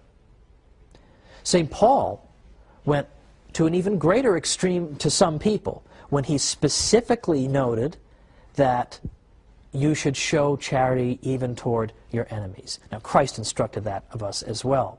But St. Paul was cited repeatedly on this front, and his letters were cited repeatedly by early church fathers to encourage people to follow the counsel of St. Paul, and in fact to do good even for their enemies. Now, we're going to talk more about Catholics doing good for their enemies a little bit later. But for right now, let's look at early church history and see them taking the words of Christ and making them into reality. We already see that in early church history, during the context of the Mass, the faithful's offerings for the poor would be placed on the altar. Early Christians also imposed fasts on themselves so that they could save the money they would otherwise use to buy food and give that to those who were in need. Now, the church fathers even, who, as I said in a previous episode, were prolific writers, and that St. Isidore of Seville once said that if you tell me that you've read everything St. Augustine wrote, you're obviously a liar. Yet they found time to do this, because this is an indispensable part of the Christian life. St. Augustine, for instance, established a hospice for pilgrims, ransomed slaves, and gave away clothing to the poor. In fact, he told people, "Don't give me expensive clothing as a gift. You may like me, you may be impressed with my writing and my speaking, but don't give me expensive clothes, because I'm not going to wear them. I'm just going to sell them and give the proceeds to the poor." St. Cyprian and St. Ephrem organized relief efforts during times of plague and famine. Now, St. Cyprian in particular instructed Christians, this is the 3rd century, during a pestilence in Carthage. He said, "If we only do good to those who do good to us, what do we more than the heathens and publicans? If we are the children of God, who makes his sun to shine upon good and bad, and sends rain on the just and the unjust, let us prove it by our acts, by blessing those who curse us, and doing good to those who persecute us." Now, there was a fellow named Pachomius in the Roman army in the early 4th century who was very impressed that at a time when famine and disease struck the army, who came out and helped them? Who came out and lent their undiscriminating assistance?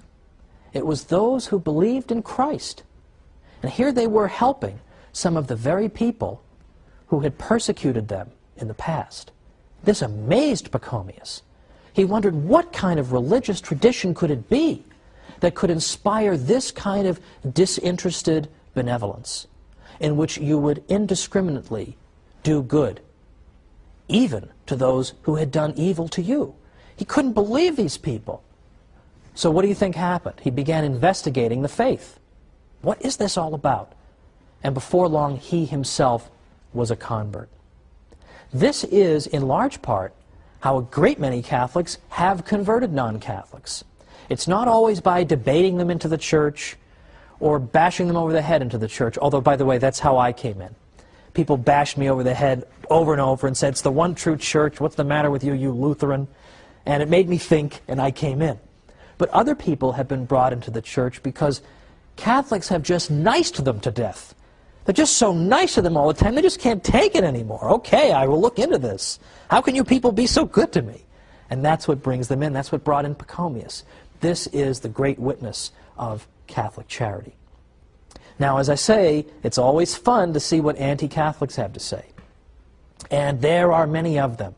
But even anti-Catholics have admitted, as we'll see after the break, famous anti-Catholics have admitted that they don't know how to account for what the Catholic Church has done.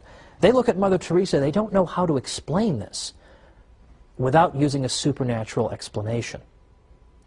Well, let's go ahead and come on back after the break, and we're going to see some of the Church's most outspoken opponents and what they've had to say about Catholic charity. So come right back.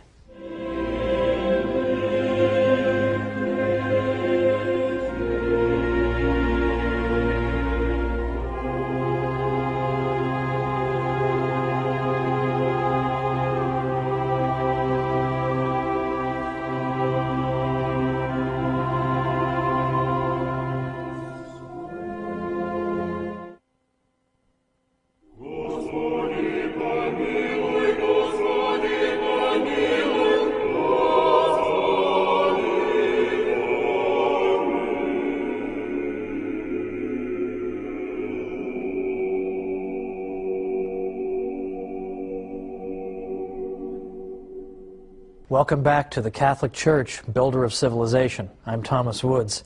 Today we're talking about the extraordinary story of Catholic charity and arguing that in fact it's been far greater than even the Church's greatest friends, I think, have sometimes appreciated.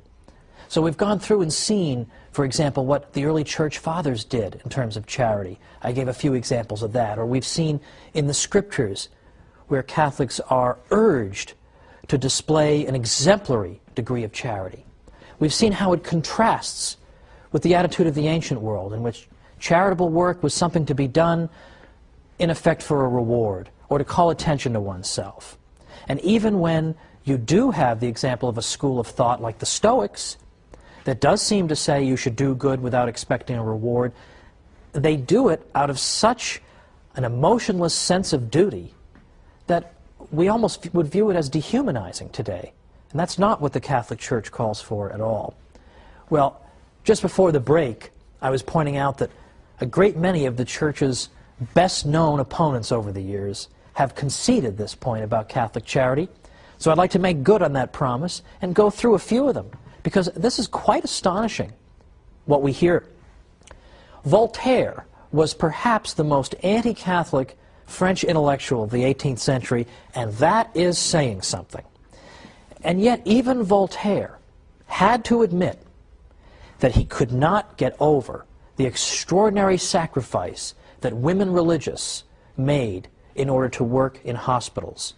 These nuns and their good work were extraordinary to him. And so Voltaire actually said, "Perhaps there is nothing greater on earth than the sacrifice of youth and beauty, often of high birth, made by the gentle sex in order to work in hospitals for the relief of human misery, the sight of which is so revolting to our delicacy." And he said, "Peoples separated from the Roman religion have imitated only imperfectly so generous a charity." Well, of course, Ours is the Roman religion that he names. Now that is quite extraordinary, isn't it? That even Voltaire, who despised Catholicism, had to say, I have to hand it to them. I don't know how to account for this. Another example I sometimes cite is Julian the Apostate. Julian the Apostate was a 4th century Roman emperor from about the 360s. And Julian was anti-Christian through and through. He despised the toleration that had been extended to Christianity in the Edict of Milan in 313 by the Emperor Constantine. And in fact, Julian wanted to bring back ancient paganism and wipe out the Christian presence. And so, what did he try to do? He tried to revive a pagan priesthood and pagan ceremonies and all the trappings of an ancient pagan religion and give that the support of the state. And one thing Julian kept coming back to was that people kept being attracted to the Christian religion because the priests in that religion were so good and kind and generous, and the faithful in that religion were so good and kind and generous. And it drives Julian crazy. He says repeatedly, these people are so nice, why are my pagan priests not that nice? Why are you pagans not so nice? Because the Christians are coming in and they're snatching up people left and right by their good example. Why can't we come anywhere near imitating them? Well, there's an interesting compliment, isn't it? Okay, I mean, Julian has no particular interest in complimenting people who have the faith, and yet here he is forced to do it because you're showing us up as pagans. Now, my personal favorite in this list is Martin Luther, because I myself am a former Lutheran. That is a whole other story for a whole other program. However, I know a little something about Luther. I've read an awful lot of what Luther wrote. And Luther himself admitted that he couldn't quite get a handle on Catholic charity either. And why it was that charitable work under his teaching seemed to dry up. He had no explanation for this, and it drove him crazy.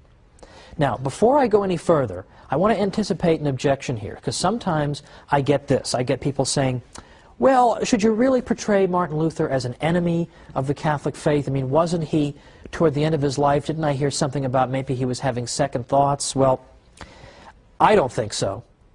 Because in fact, the last book Martin Luther wrote was called Against the Papacy at Rome, an Institution of the Devil.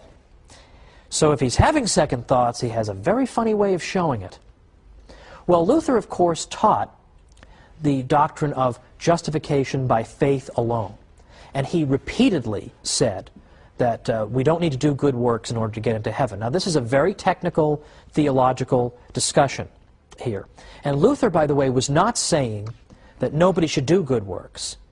In fact, Luther argued that a Lutheran could do good works in an even purer spirit than a Catholic could, because a Lutheran would know that the good works were not going to do anything for him salvation-wise. He was doing them only because he loved God, whereas a Catholic is always thinking in terms of self-interest when he does good works. But Luther's point was that good works aren't going to do anything in terms of your salvation, whether they're done in the state of grace or whatever, not going to do anything. But what some people took Luther to mean, and Luther is partly to blame for this, was that you don't need to do good works, period. Because Luther would speak in such exaggerated language that at one point he actually said, you can commit adultery 100 times a day, and you can commit 100 murders a day, but as long as you have adultery 100 times a day, and you can commit 100 murders a day, but as long as you have a lively faith, this will not tear you away from Christ. Well, I think people can be forgiven if they conclude from that that good works are not that important. So what Luther started to see in his day was this phenomenon, whereby a tradition of good works began to dry up completely. In fact, Luther himself deeply regretted this and said, at least under the papacy, that is to say, at least under the Catholic Church, you didn't have to force people to be charitable. You didn't have to hold a gun to their heads. They would be charitable spontaneously. He says, whereas living under the gospel, and by under the gospel he means under Lutheranism, he says, not only do I see no charity, to the contrary, people are grasping at each other's belongings. People have become envious and self-centered. He was very interested in this. And throughout his life, he continued to observe good works by Catholics in hospitals and so forth. And it really was a rebuke to him. In fact, at one point, he got so frustrated with his fellow Germans that he tried to leave altogether. He just said, I just had it with you people. Nobody's living the gospel. Nobody's living the Christian life. That's interesting. He had to concede. The Catholic Church had helped to make people charitable. Now, a couple of years ago, I was interviewed in the Washington Post. So obviously somebody was fired over that. But I was interviewed in the Washington Post in their live online segment, which I really like, because it's a live question and answer session on the internet. And so readers can type in questions, and then I'm sitting at my computer and I'm seeing all the questions come in, and then I answer them. Well, the questions are coming in fast and furious, so if you didn't have carpal tunnel syndrome before this process, you definitely have it afterward. One of the questions I got I thought was very interesting, and I thought a fair question.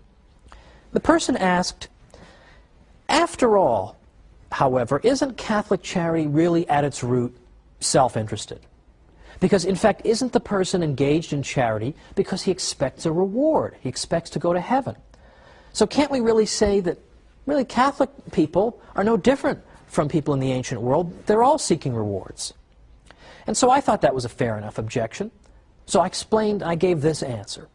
And I hope this is a good enough answer. If you don't think it's a good enough answer, write to me and I'll give a better answer the next time. But I gave an answer that was twofold. I said, first of all, the Catholic Church recommends to us in effect tells us there are three different levels of sanctity when it comes to doing good. Some people do good simply because they're afraid of going to hell, and that's the only motivation that will reach those people. Now, that's considered to be sort of good enough, but it's certainly not the ideal. At the next level, people do good because, as the questioner suggests, they seek heaven. And now, I personally see nothing wrong with that. But even that is not the ultimate level that the Church recommends to us. The Church says there is a top level. There's a level at which people do good solely because they love God and they want to please God. And that's why they're doing their good works. Not for any expectation or hope of reward, but because they want to please the God they love. And I said to the questioner, this is what the Church is calling us to, is precisely this level of benevolence at which we're not thinking about ourselves. We're thinking only about God and only about doing good for its own sake. But then secondly, I said, consider Mother Teresa's missionaries of charity, because they're such an excellent example. I said, consider them. Now you may say, they're doing all these good works and helping all these people who are in wretched conditions oftentimes, and the sickest of the sick and the poorest of the poor, and they're helping those people simply because they want to go to heaven. But they could go to heaven by working in an air-conditioned office. So what makes them want to work in Calcutta, places of that sort, or makes them want to work in AIDS hospices? I said, they can get to heaven doing those more comfortable things. They can be in an air-conditioned office. Why do they seek this out, then? If all they care about is going to heaven, they could do something else. And moreover, look into their eyes. Look into the eyes of one of those missionaries of charity nuns in one of these AIDS hospices, in which she's looking at patients who oftentimes during their lives have been alienated from the Church and sometimes even hostile. And when they look up from their beds at these women religious, all they see are eyes filled with love. And I said, can you really look in those eyes and say that all you see is a woman seeking a reward? That's all you see? Don't you see something there that is far deeper and more significant and more moving? That was my answer. And I think that is ultimately the answer. And in fact, the Christian God, following from the Hebrew tradition, believes that it is good for human beings to be good to each other. And this was something new among the religions of the ancient Near East. The gods of ancient Sumer didn't seem to care about the human race at all, or what they did. The gods of ancient Greece sometimes used human beings as playthings. They treated them arbitrarily. They were capricious toward human beings. They didn't seem to care how people behaved toward each other. If you wanted to satisfy some of those gods that I've mentioned, you could do so only through various kinds of ritual sacrifice and then just hope for the best. But our God is pleased not only by the sacrifice of the Mass, but is also pleased by good behavior. He cares about how we treat each other. This was something new under the sun. He doesn't want only ceremony, as important as that is, but He cares that we should be good. We should be good to each other, and that's one of the things that pleases Him. And it should not come as a surprise that a God who teaches this is going to give a brand new morality to His people. So next time we're going to see how Western standards of morality have been shaped by the Church. So join me for the Catholic Church, builder of civilization, and I'll see you then.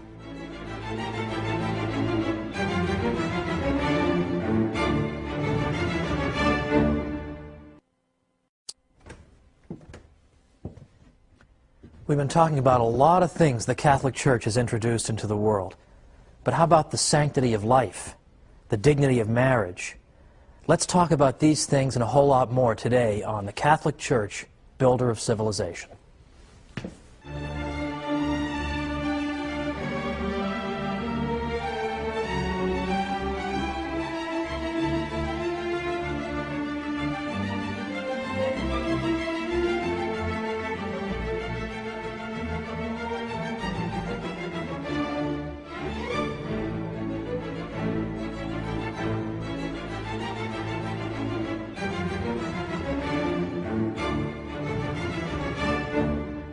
Welcome to the Catholic Church, builder of civilization. I'm Thomas Woods. Last time we talked about Catholic charity and how important and impressive it is. Today we're going to talk about moral principles more generally. And we're going to find there's much in common in the two episodes. Because it's not as if we have some views on charity and then some views on morality and some views on this and some views on that. It all comes down to the same message. The idea that human life is sacred, and that each individual has a uniqueness and worth because he possesses an immortal soul, he possesses a rational nature, because he is made in the image and likeness of God. Now this is a revolutionary message. At the end of our segment last time, I pointed out that a lot of the religions in the Near East took the view that human behavior really wasn't all that important to the gods. I pointed out, for example, that the Sumerians were just at their wits' end as to what to do to appease their gods. Nothing seemed to appease them. And it so happened, of course, that they happened to live in a place that was particularly geographically vulnerable to floods that did not occur on any regular basis. So they tended to view the universe as a hostile place, governed by hostile gods who frankly were uninterested in their welfare. I gave the example of the ancient Greeks. The ancient Greeks had gods who treated them arbitrarily and capriciously, weren't particularly keen on teaching them morality and good behavior. This seemed quite beside the point.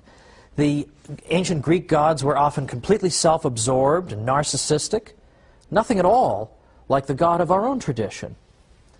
Well, it's no surprise, therefore, that in the Christian tradition, we believe that there are certain ways we should behave and that God wants us to do these things, that God cares about us. God actually cares how we treat each other. In these other religions, we see an emphasis on appeasing God through engaging in various kinds of ritual sacrifice.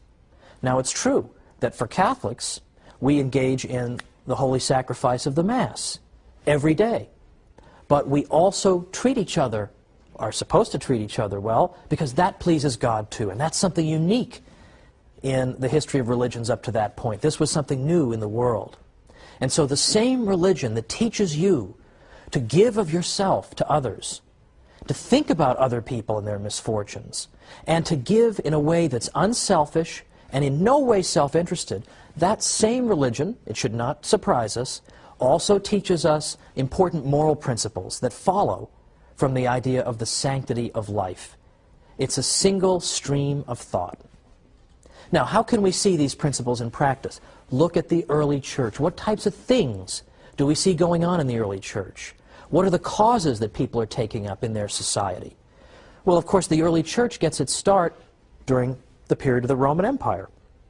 And what do we see going on there? Well, among other things, we see the practice of infanticide taking place, literal infanticide. It isn't simply that the church went after abortion, which of course it did, but we see even a much worse situation. We have actual infants simply being left to die, and typically because they were the wrong sex. So you had many healthy female children simply exposed and abandoned. And we see the effects of this, by the way, because in the Roman Empire, men outnumbered women by 30%. There's that doctrine in play. But the Catholic Church moved to abolish that practice. But what we also note is that in the ancient world, there is no comparable teaching to what we see in the Catholic Church about the uniqueness of human life and its absolute sanctity. Now, it's true that the ancients did say that man had a dignity that surpassed that of other creatures, but they came nowhere near the Catholic belief in the sanctity of human life. We do not see that in the ancient world, even though we admire and respect the ancient world. Many of the early Christians looked with profound respect at the ancient world. They pointed to people like Plato and Aristotle as having anticipated some of the most sublime teachings of Christ himself, but at the same time they understood that there was much that was in fact to be deplored in the ancient world. For example, Plato, one of the most noble philosophers you can imagine in the ancient world, deeply admired by St. Augustine and others. On one occasion, Plato said that a man who is too sick to work should be left to die. It's impossible to imagine that in the Catholic Church. Now, what else is going on in ancient Rome, particularly? We see gladiatorial contests. That is to say, people are going and watching their fellow human beings try to kill each other, and this is a form of entertainment. Well, obviously, this is an unspeakable offense against the dignity of human life. And it trivializes human life, that someone's death would be something that we would want to be entertained by. So, in fact, it was the Christian emperors who helped to abolish these gladiatorial contests, and that has been called one of the greatest moral victories in history. But it's not just that. It isn't just that we see examples of barbarism in the ancient world. Barbarism, by the way, that we're seeing, of course, coming up once again in our own time. We're also finding that there's a difference between the way the ancient Romans and Greeks treated the interaction of men and women and the ideal that we have for that. The ancient Greeks were utterly contemptuous of women, whereas in the Catholic faith, we see, in fact, a profound respect for women. And I realize this is the opposite of what people say. Supposedly, the Catholic Church is anti-woman, and it's pro-man, and it's patriarchal, and all the rest of it. But for heaven's sake, let's think about it. Where else in the ancient world, or even going up into the Middle Ages, where in the world could you see women who were able to run their own institutions? They ran their own convents and schools and orphanages, and so on and on. Where do you see that other than in the Catholic Church? We have a legion of female saints. We have tremendous devotion to the Blessed Mother. We have all these aspects of the faith that are pro-woman, and there are still others as well. And this is why, in the early church, it so happens that the Catholic religion was accused of being a woman's religion, because so many women belonged to it. So much for the idea that the church is an opponent of women. It was called a women's religion. Now, we see also an emphasis in the church on the dignity of marriage, that intimate relations between men and women were to be confined to the marital bond, such that even Edward Gibbon, some of you may know Edward Gibbon, was the historian in the 18th century who blamed the fall of Rome on the Christian religion. So he was not inclined to be sympathetic, but even he had to admit that in fact the Christians have helped to restore dignity to the marital bond. Likewise, the church taught what we might call the equalization of adultery. That is to say, it's not simply something to be deplored when a wife cheats on her husband, but it is equally to be deplored when a husband cheats on his wife. And Edward Westermarck, who was an expert in the history of Western marriage, has said that in fact it was the Christian religion that finally equalized adultery. So we have an emphasis on the equality when it comes to adultery, an emphasis on the sanctity of the marital bond. We have women in, to use a modern phrase, leadership roles. And in fact, incidentally, by equalizing adultery, in effect, the church is saying that men can't just get up and leave their wives, and leave them with nothing. So these things, in fact, attracted women. But it's more than even this. What else do we see with the Catholic Church's emphasis on the dignity of human life? Well, we see a campaign against even the practice of suicide, dignity of human life. Well, we see a campaign against even the practice of suicide. Now, this may seem strange. Isn't everyone opposed to suicide? Not so, actually. Ancient Greeks like Aristotle were against suicide. But others in the ancient world, in fact, believe it or not, had supported suicide. You'll recall from an earlier episode we talked about the Stoics. The Stoics were a school of thought that argued that the ideal human being should be so much the master of himself that he should be utterly unperturbed by outside events. He should be have complete mastery over himself and his emotions. He should never allow his emotions to get the better of him. Well, the Stoics argued that in fact suicide was in some ways even an admirable way to depart this world, because there, more than in any other case, the ideal man was showing that he was utterly unperturbed by the world, so much so that he, at the moment of his choosing, would decide when he would depart that world. How else can you see an even better example of the idea of the Stoic values in practice? I am so above other events in the world that I can even depart this world when I choose. That is my mastery over the world. That type of narcissism, in fact, informed the Stoics' views on suicide. And of course, the church had to say, this is not only nonsense, but dangerous nonsense. That life is something valuable, and we aren't simply to cast it aside on a whim when we think it's a good idea. In fact, a number of Catholics pointed out that Christ obviously disapproved of suicide. At no point did he say to his followers, listen, if the persecution ever gets too bad, you can just commit suicide. We can't even imagine those words being uttered. But there is the Catholic Church's emphasis on the sanctity of life. It is not to be disposed of even by ourselves, much less by some distant government or by some gladiator in a contest in the arena. Now, even beyond this, we have yet another topic that touches on the sanctity of life, and that's the subject of the waging of war. Because it was the Church who, before any other institution, introduced the idea that there actually could be limits on what is permitted in war, on the reasons you can go to war, and the spirit in which war can be waged. There was nothing that corresponded to that in the ancient world because they did not have the same spirit of respect for the sanctity and dignity of life. So this moral issue pressed specifically on Catholics. When we come back from the break, we'll talk more about the just war tradition.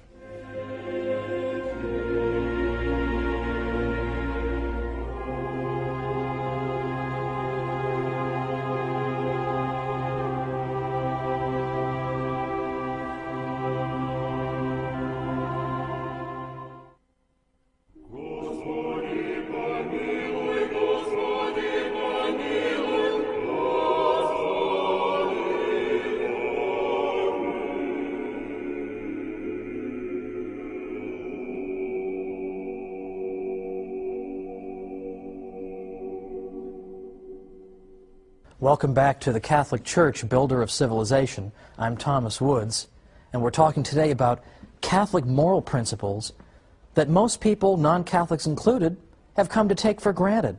In fact, so much so, they hardly even look for their source. But their source, as in the case of so many wonderful fruits of our Western civilization, is in fact the Catholic Church. And so we've looked at infanticide and gladiatorial contests, and suicide, and now we're beginning to look at the subject of war. The just war tradition develops in the Catholic world, perhaps beginning with Ambrose, but definitely beginning with St. Augustine. St. Augustine had a great deal to say about the justice of war. What's interesting to note, as I said before the break, is that there really wasn't anything like a just war tradition prior to Catholic reflection on the subject. And this is very much different from the views that we see in the 16th century with a famous political philosopher named Machiavelli. Machiavelli was in effect of the opinion that governments could not be held up to moral standards the way individuals were. Governments in effect had to do what they had to do. But the Church condemned that view and was condemning it as early as St. Augustine. So, for example, some of the principles that were laid out by Catholic thinkers, according to which war could be justly waged, were as follows. For example, St. Thomas Aquinas, in his famous segment on war, said that it's important that the war be declared by the pertinent authority. An individual on his own cannot simply go and declare war. It has to be somebody who holds legitimate, duly constituted authority. Secondly, there has to be a just cause involved. Any old reason for waging war is not acceptable. And there has to be a right intention. You can't go to war solely out of desire for vengeance or just for a desire for conquest. So in other words, war cannot always be justified. Just because a war is going on does not make it just. So St. Thomas set down these important principles. And then with the passage of time, we begin to get the development of the just war tradition in the Catholic Church even further. In the 16th century, for example, a great man at the University of Salamanca named Francisco de Vitoria had much to say on the subject of the just war. And a couple of Catholic historians have recently summed up his view, I think very nicely and eloquently. Vitoria, in effect, said as follows, that assuming that a prince has authority to make war, he should first of all not go seeking occasions and causes of war, but should, if possible, live in peace with all men, as St. Paul enjoins on us. When war for a just cause has broken out, it must not be waged so as to ruin the people to whom it is directed, but only so as to obtain one's rights and the defense of one's country, and in order that from that war peace and security may in time result. When victory has been won, victory should be utilized with moderation and Christian humility. Francisco Suarez likewise said, a just war must be waged by a legitimate power. Second, its cause must be just and right. Third, just methods should be used, that is, equity in the beginning of the war and the prosecution of it, and in victory.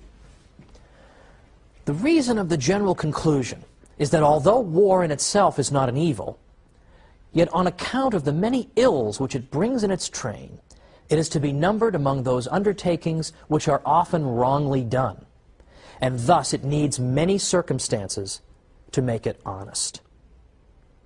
Now, that is at least a brief taste of the just war tradition, and there are, of course, modern just war theologians who are trying to adapt this tradition to modern circumstances and continue to develop it. But the critical idea here is that states are subject to moral rules and cannot simply do whatever they wish. They are not allowed, for example, simply, for no other reason, simply to go out and slaughter civilians. There are rules on how war should be conducted, and that is because of the Church's emphasis on the sanctity and dignity of life. Now, I recall years ago, back before my Catholic days, I was a student at Harvard, and that is a whole other show in itself, what it was like keeping your sanity being at Harvard. But I remember one of my dear friends at Harvard. His name was Fred DeCaro, lives in Connecticut. He's actually designed my website for me for free, so I figured he gives me a free website, I mention him on television. Well, Fred DeCaro once said to me when I was still a Protestant, he said, he asked me why I wasn't a Catholic, and I gave some hemming and hawing answer. I didn't have any good answer. I don't know. I haven't thought about it. I haven't spent the time to think about it. But I asked him why he was one. Why are you a Catholic? There are a lot of different reasons people could give for this, right? I mean, well, you know, I was swept up by the Bible, I was swept up by the story of some saint, a lot of people prayed me into the church, or some argument convinced me, or whatever. But his answer was very simple, and I never forgot it. And it stayed with me all the way to my conversion. He said, because the Catholic Church tells us how to lead the good life. That's simple. The Catholic Church tells us how to lead the good life. Couldn't ever get that out of my head, because I thought to myself that what the Church teaches in so many areas is in fact challenging to us. And in some ways it's a real challenge to the baser part of our nature to live up to the great ideal that the Church holds out to us. But I remember coming to the conclusion one day that everybody at some point in his life has to answer the question, do I intend to live as a human being, or do I intend to live as a beast? And the Catholic Church holds out a glorious and noble path of life in which you're not self-absorbed, in which the whole world doesn't revolve around you, but you are part of a nexus where you care about other people, and you care enough about yourself to treat yourself with dignity. And I recall there's a quotation from Seneca, an ancient Roman, who said, "What a contemptible thing is man if he fails to rise above the human condition." Even a pagan Roman understood that there's something about unaided human nature that is incomplete, that cannot live the virtuous life without extra help. So it was almost as if Seneca understood that if we're going to live a life that truly befits a human being, we need the assistance of divine grace. Now, the animal kingdom is composed of creatures who possess only instinct. They can't engage in moral reflection. They don't possess reason. So it stands to reason that we human beings should be held to a higher standard than the beasts, that we should observe moral principles, we should reflect on our behavior. Now, all this went through my mind as I was considering converting to the Catholic Church, and I was attracted to her moral teaching. A lot of people say, oh, the Church is too tough in her moral teaching, she'll drive people away. To the contrary. People ultimately, deep down, want to be challenged. They want to be challenged by holiness. And I remember that that's what attracted me. And I remember learning that in ancient Greece, Socrates had said that to know the good is to do the good. That as soon as you know what the good thing to do is, well, you just automatically feel compelled to do it. But I knew that wasn't so. I knew of many times in my life when I had perfectly well known what the good thing was to do, and I absolutely had not done it. And I had perfectly well known what the evil thing to do was, and I had pursued that. So much for Socrates. But then you read St. Paul. And St. Paul has so much moral realism when he says that there are times when I know perfectly well what the good is, and I shun it. And I know perfectly well what the evil is, but yet I pursue that. And I remember once I finally did convert to the Church, I remember my spiritual director telling me that the next time I was tempted to eat a cupcake, I should have a carrot instead. Now, what did he mean by that? Did he mean that cupcakes were evil? He meant that cupcakes are delicious. That's why it's an exercise of will to avoid them. And that by avoiding something like a cupcake, which is morally neutral, I can train my will. I can, in effect, tell myself, I am in control. I'm not going to be swept away by passions. I'm not going to be swept away by irrationality. I can train myself, because by avoiding cupcakes and eating carrots, I train my will to be able to say no. So that when the moment of temptation comes, and I really am faced with a choice between good and evil, I will have a will that is trained to face it and come out victorious. Now, what a beautiful message this is, that as a human being you have such a dignity that there is a special kind of life that God wants you to live that is appropriate for you as a human being. And I was recently at DePaul University. They had an event called Catholic Week. I won't get into Catholic Week at a Catholic university. What about the other 51 weeks? That's another matter. But when I was at DePaul, a reporter for the student paper asked me, how would you sum up your talk? Give me one sentence. Well, I couldn't give her one sentence. Gave her 2 or 3. But I said, here's what I would say to the students at DePaul. I would say that the Catholic Church is the most beautiful institution on earth. And if you want to live a good life, if you want to live a life that befits a human being, the Catholic Church has much to say to you. And that's a message I think a lot of young people who are totally adrift could stand to hear. Of course, I feel old anytime I start talking about young people, but such is life. Now, let me conclude with this. The Catholic Church consistently emphasizes the dignity and value of human life and tells us that we are to live in constant awareness of our created nature in the image and likeness of God, that we are not to live as beasts, that we're not just to do whatever brings us pleasure, that we might as well be a cow. You're not a cow, you're a human being. Christ didn't die for cows, He died for you. And He died in part so you could live a good life, so that we may be worthy to join with God in heaven. What an astonishing statement. It's particularly beautiful that the Eastern Fathers talked about deification, that in effect, as we live the life of the sacraments, we become like God. Now there is some real dignity. There is the idea that human beings aren't just random assemblages of cells, but they are worth something. They matter. And here's something you can finally tell to teenagers, that you don't have to live this crummy life that MTV is holding out for you.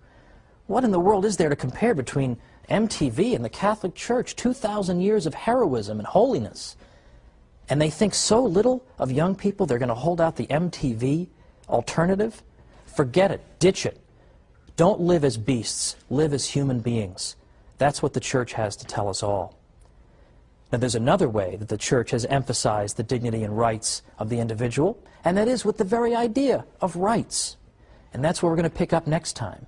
Where does this idea that I have a right to life, and a right not to be robbed or expropriated, that comes also from the Catholic Church. So join me next time for the Catholic Church, Builder of Civilization. See you then.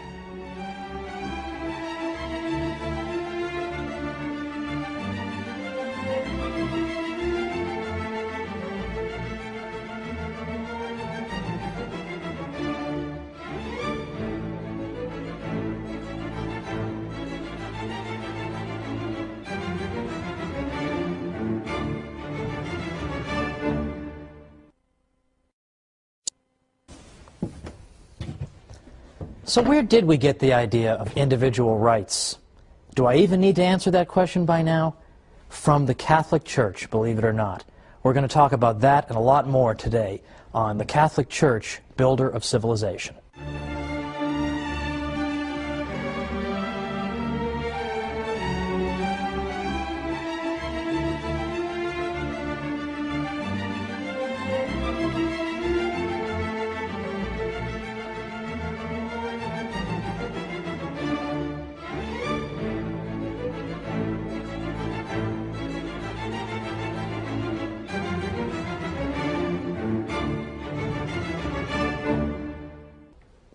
Welcome to the Catholic Church, Builder of Civilization. I'm Thomas Woods. In all the episodes up through today, we've been talking about aspects of Western civilization that are indebted to the Catholic Church. And yet, most people know nothing about this. So it's time we rectify that. Now today, I've got something else interesting for you that I think most people don't know about and they're not taught in school. But what was the first modern legal system in Europe? Guess what? It wasn't English common law, it was the canon law of the Catholic Church.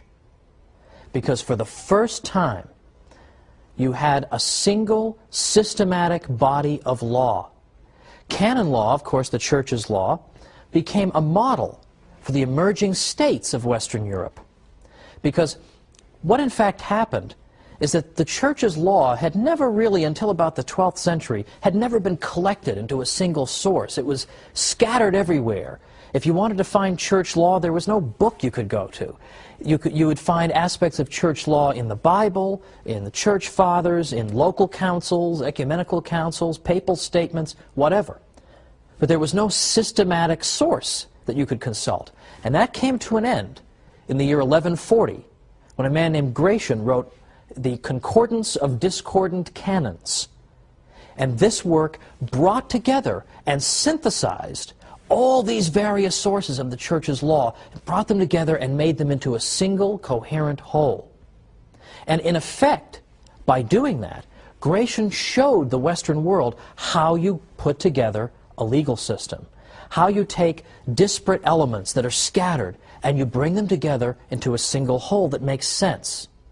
Now, this is not always so easy, because when you have so many sources of law, it's not surprising that sometimes you find contradictions. One source says you should do A, another source says you should do B.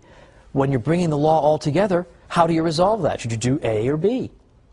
And what Gratian and other canon lawyers showed is that you use the idea of natural law to arbitrate between these two alternatives. So, in other words, the idea of natural law is that there are certain principles, even before human beings write up any law, there are certain principles that we know to be right, that we know to be wrong, because they are written on our hearts, as we learn in the Bible. So the natural law becomes the way you decide, is this the rule we should abide by, or is this rule? Natural law can help you adjudicate that. Well, the countries of Western Europe, as they were coming out of the feudal period of Europe, they had totally scattered legal systems too. They had this kind of law, that kind of law, all kinds of directives all over the place, and no coherence. So when they went to put together a modern legal system, what did they consult as a model? The canon law of the Catholic Church. Don't you think that's kind of interesting? Well, it's not just the structure of the canon law that's important. It's not simply that it showed people how to take a lot of different sources and put them together into one code of law. That's important. But it's also the content of canon law that matters. It's also some of the things that canon law taught rubbed off on law in general. For instance, the Church had jurisdiction over marriage in the Middle Ages, and the canon law of marriage held that a valid marriage involves the free and informed consent of both the man and the woman. So you can't force people to get married, you can't get them drunk and then get them married, you need to have their free and informed consent. Well, what does that mean? Well, in fact, Harold Berman, who's probably the greatest historian of law in the Western tradition by far, he's a 20th century historian, Harold Berman says that right here in the Church's canon law of marriage, emphasizing consent as the heart of the marriage bond, he says here were the foundations not only of the modern law of marriage, but also of certain basic elements of modern contract law, namely the concept of free will, that you have to enter into a contract freely the same way you do in a marriage. We also see, he says, the related concepts of mistake, duress, and fraud, because the Church's canon law of marriage also told us that if people have made a mistake about the identity or some important quality of their putative spouse, that the marriage is also not valid. So these are basic aspects of all contract law, and yet here they are deriving from the canon law of marriage, not particularly well known. What's also important is that it was very common, the practice of what we might call infant marriage in Western Europe. This was a barbarian custom. And infant marriage, of course, is incompatible with the Church's canon law of marriage, because how can an infant give his consent to a marriage? So it was with the implementation of the canon law of marriage that the barbarian custom of infant marriage was abolished altogether. Now, one of my favorite aspects of all this is that the Church's canon law, coming into being in a systematic way in the 12th century, for the first time is now bringing into Western European practice, for the first time since the barbarian invasions, a clear emphasis on the importance of rational trial procedures. Now, what do I mean by that? Typically, in barbarian modes of law, reason was not employed to determine who was guilty and who was innocent. Rather, magical modes of determining guilt or innocence were used, modes of ordeal. So, for instance, one barbarian method of determining whether you were guilty or innocent consists of what we might call the ordeal by hot water. And here you'd take the accused person and you'd bring him over to a cauldron in which boiling water had at the bottom a stone. And it was required of the accused to reach into that scalding water and pull the stone out.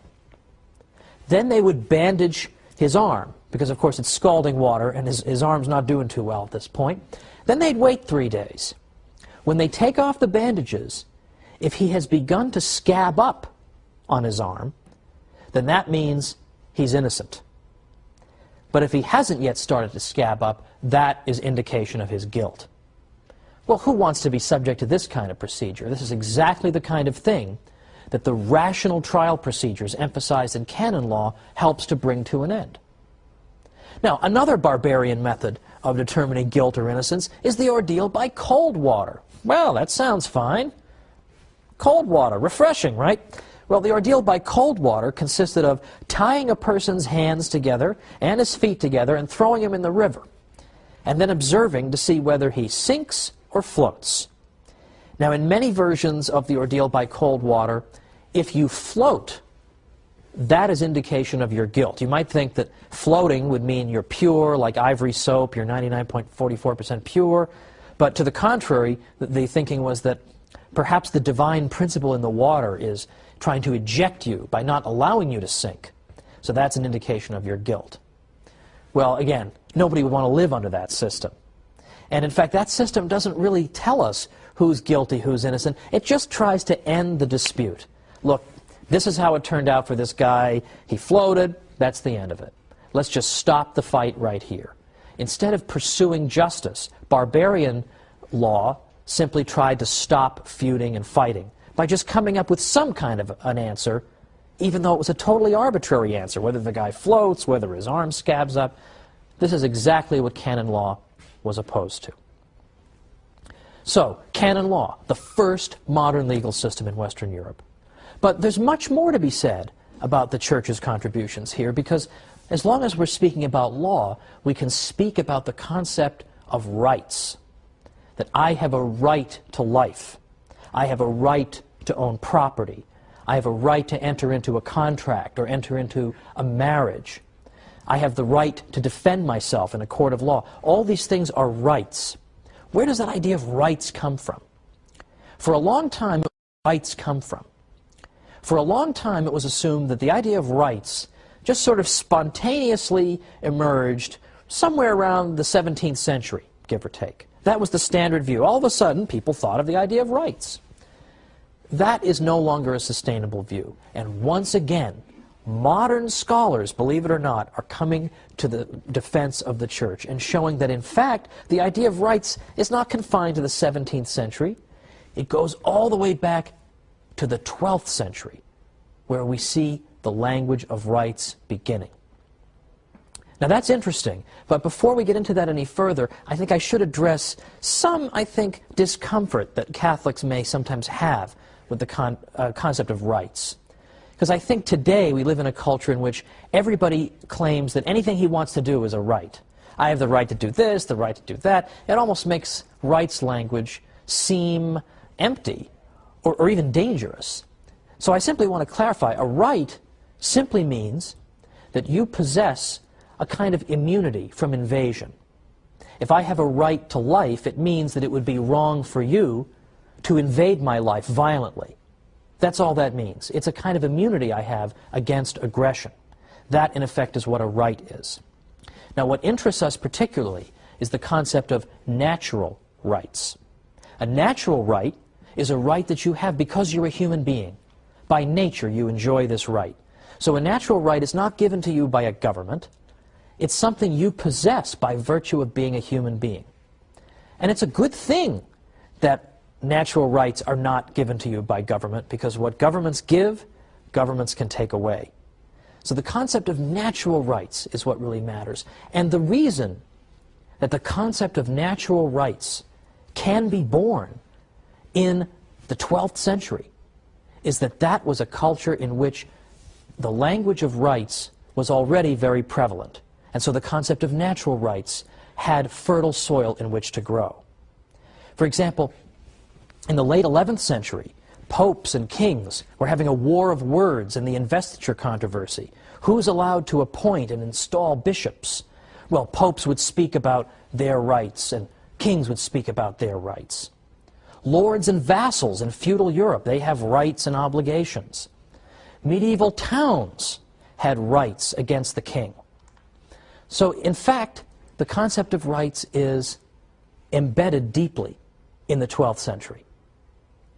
But what develops out of it is the concept of natural rights. Now, how is that different? The right I have as a pope to install bishops is not a natural right. Not all human beings have the right to install bishops. That's a right you have as a pope. A natural right is a right that everybody possesses by virtue of being human. But people who are constantly thinking about rights, the rights of the pope, the rights of the king, the rights of the lords, the rights of the vassals, the rights of the medieval town, well, these are people who are going to start thinking, aren't there just rights that human beings possess because they're human beings? And we start to see from about 1150 to 1300, this crucial period is where we really begin to see the concept of natural rights blossom. So this came out of the heart of the church. This wasn't developed by the church's enemies. The church was way, way ahead of everybody on the concept of rights. But now let's take this idea and develop it even further, because we're going to be coming back from the break in a minute. We're going to talk more about why natural rights are so important and the church's role. So come on back and join me.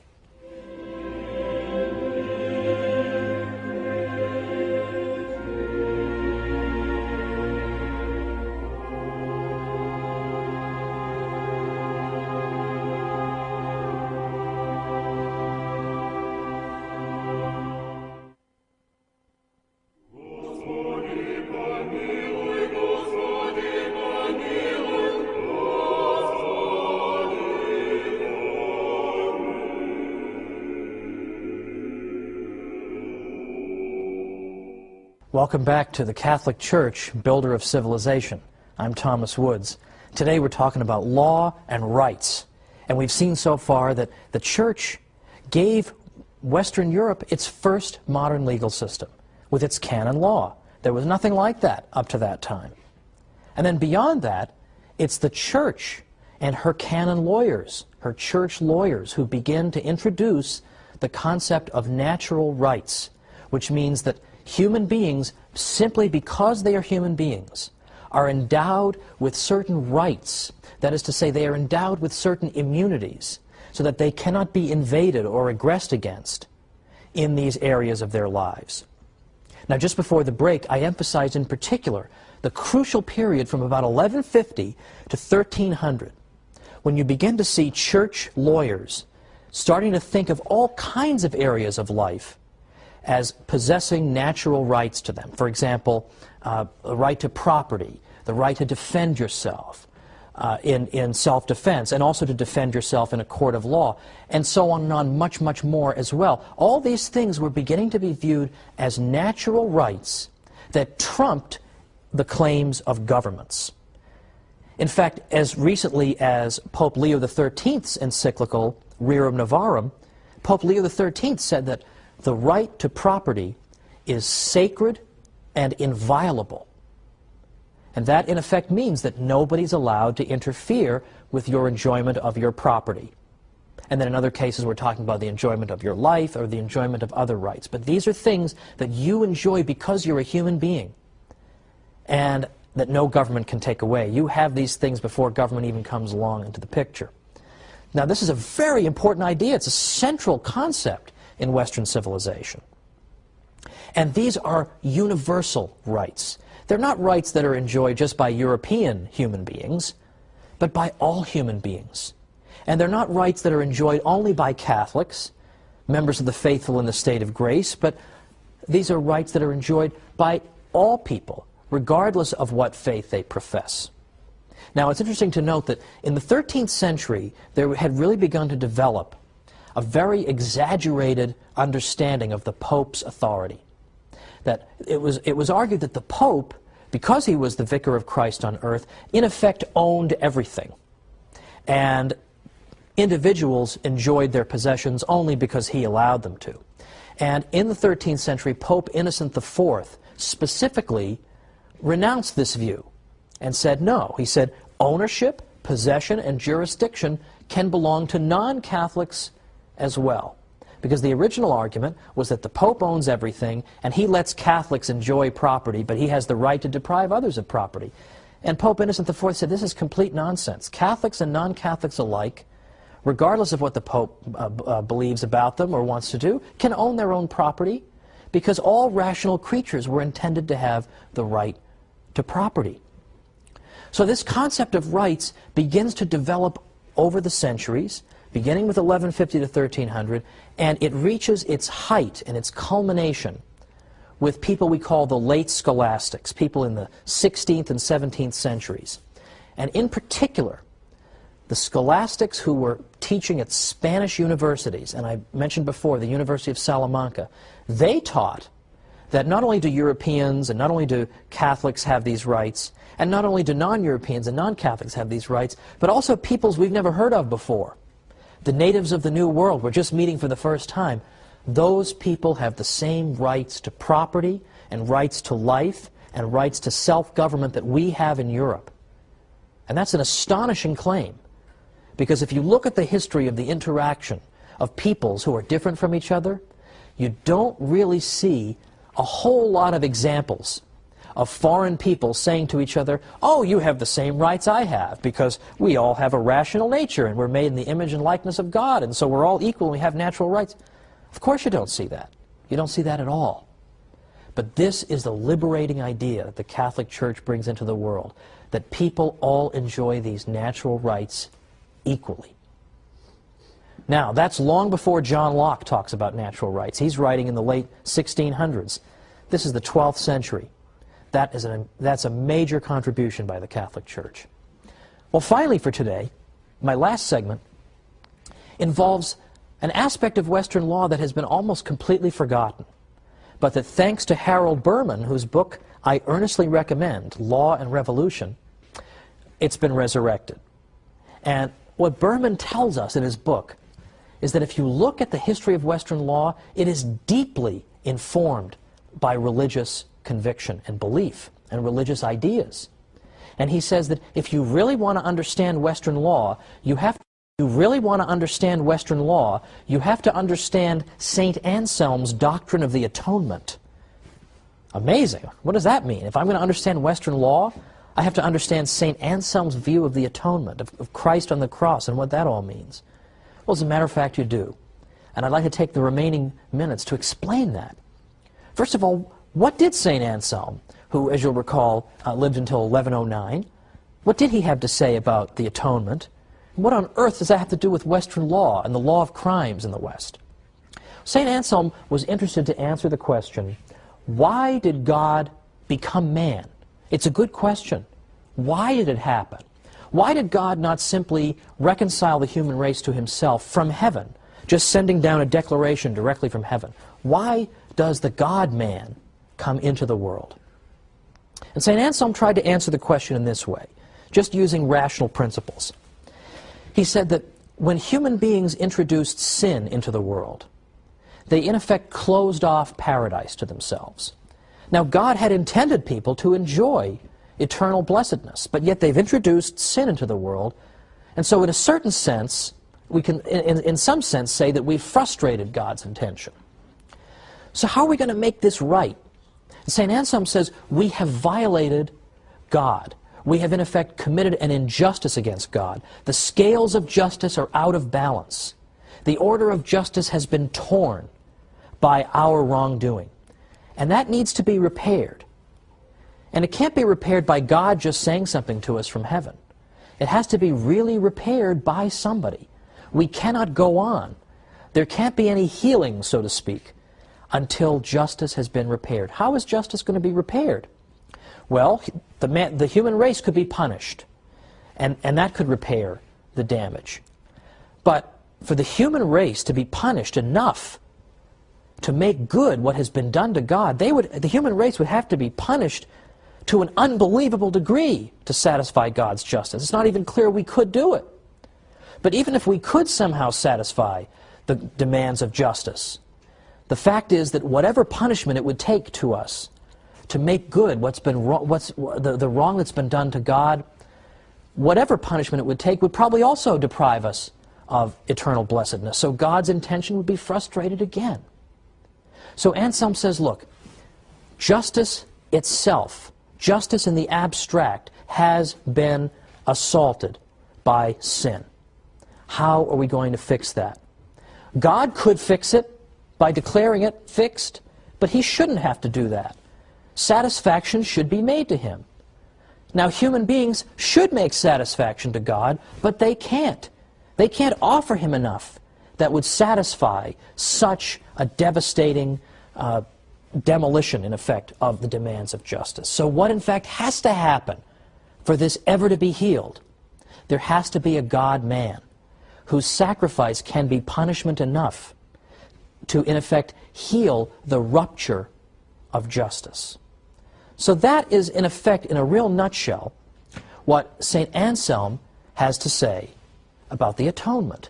He's saying that when wrongdoing occurs, the only way we can make good on it is if there is some punishment meted out that is proportionate to the offense. Now, in the case of sin, the offense is infinite, and the one offended is infinite. So therefore, something infinite has to be done, in effect, to make satisfaction so that this breach of justice can be healed. Well, in that type of culture, where St. Anselm's views are being spread around, it's no surprise that the idea of the law of crimes is influenced by this, because people begin to say that if you commit a crime, in the same way that the human race committed a crime against God when the human race introduced sin to the world, if you commit a crime, you're not just wronging the person you rob or kill. You are wronging justice itself. The same way the human race wronged justice itself. And we could not make any progress, and we could not satisfy justice unless this breach is somehow healed by a punishment proportionate to the crime. Well, likewise, the Western law of crimes that we are very familiar with says, if you commit a crime against some other party, how are we going to resolve it? Well, we view it as you not only having wronged that person, but you have wronged justice itself, just as the human race did against God. How are we going to reconcile that? How are we going to fix that? We have to undergo a punishment that is proportionate to the offense, in the same way that, in effect, Christ makes the atonement. And this becomes sort of second nature to people in the Western world, but it comes directly out of St. Anselm's view of the atonement. So there is fundamentally a religious aspect at the very heart of the Western concept of law. Now, to conclude today, I said a little bit earlier that the concept of rights developed thanks to the Catholic Church, and that it reached its culmination in the 16th and 17th centuries when Spanish theologians began to argue that let's consider what the implications of the idea of rights might be. Here we are discovering new peoples in the world. Those people have the same rights we do. We have no right to enslave them. We have no right to depose their rulers and install Catholic ones. We have no right to go to war with them simply because they are of different religion from what we have. And they have just as much right to own property as we have, because these are natural rights. They're not just Catholic rights, they are natural rights.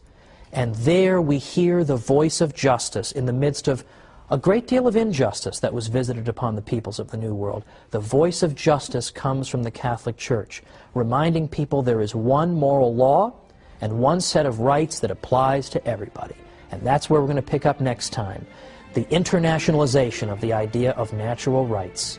So join me next time for the Catholic Church, builder of civilization.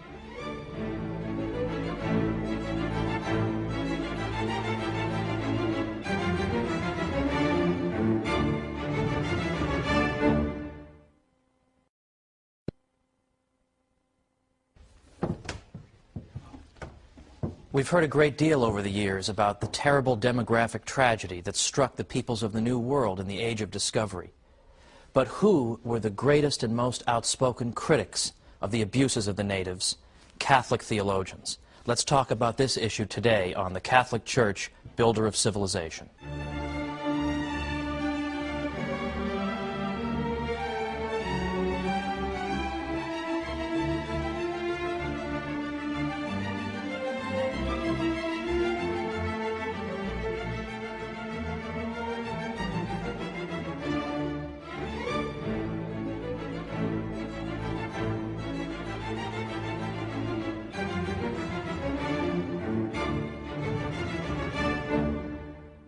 Welcome to the Catholic Church, builder of civilization. I'm Thomas Woods. Last week we talked about the church and law, and for a good portion we talked about the church's role in developing the idea of natural rights.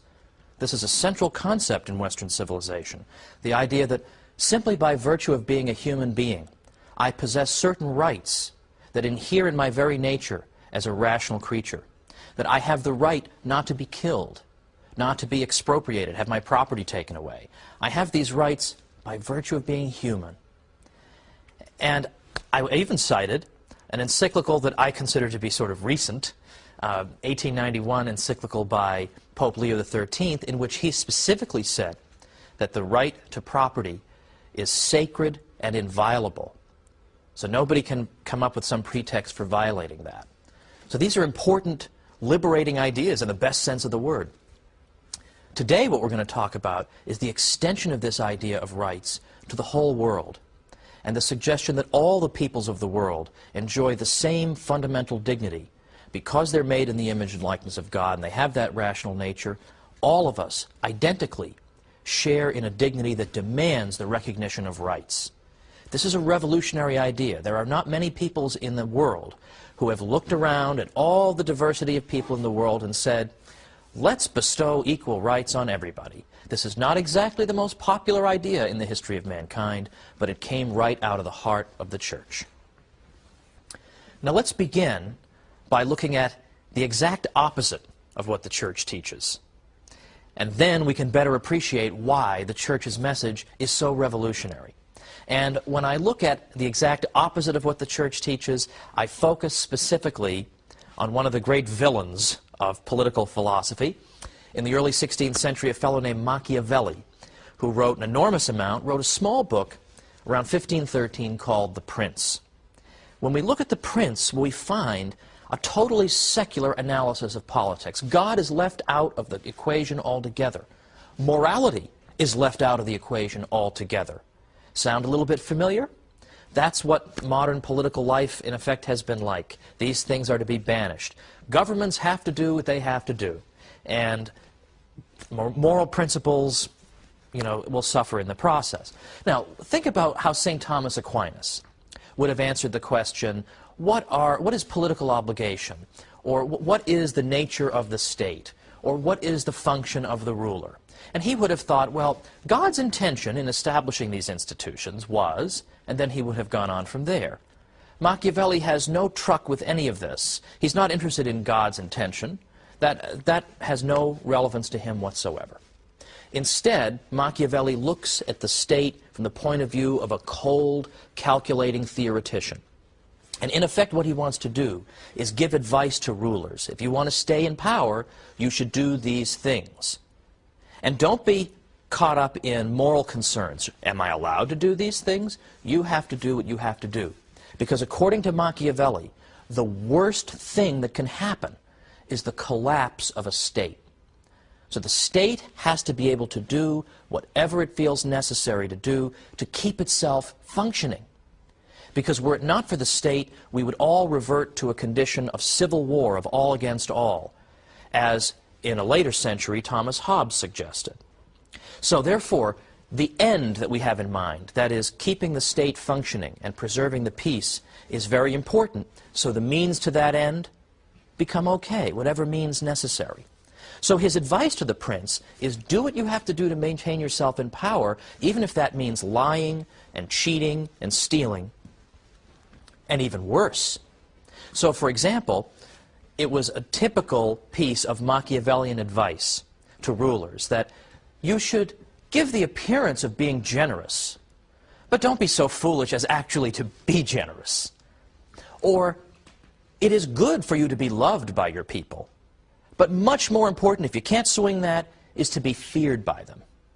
This is classic Machiavellian advice, and part of the reason that Machiavelli despised the church and despised Christianity was that these things taught that states were subject to moral restraints. They were subject to the moral law. Machiavelli's state is subject to nothing other than necessity. And so Machiavelli would have disdained what the Catholic Church taught, that there are virtues that we ought to cultivate. We ought to cultivate the cardinal virtues of prudence, temperance, fortitude, and justice. We ought to pursue the three theological virtues of faith, hope, and charity.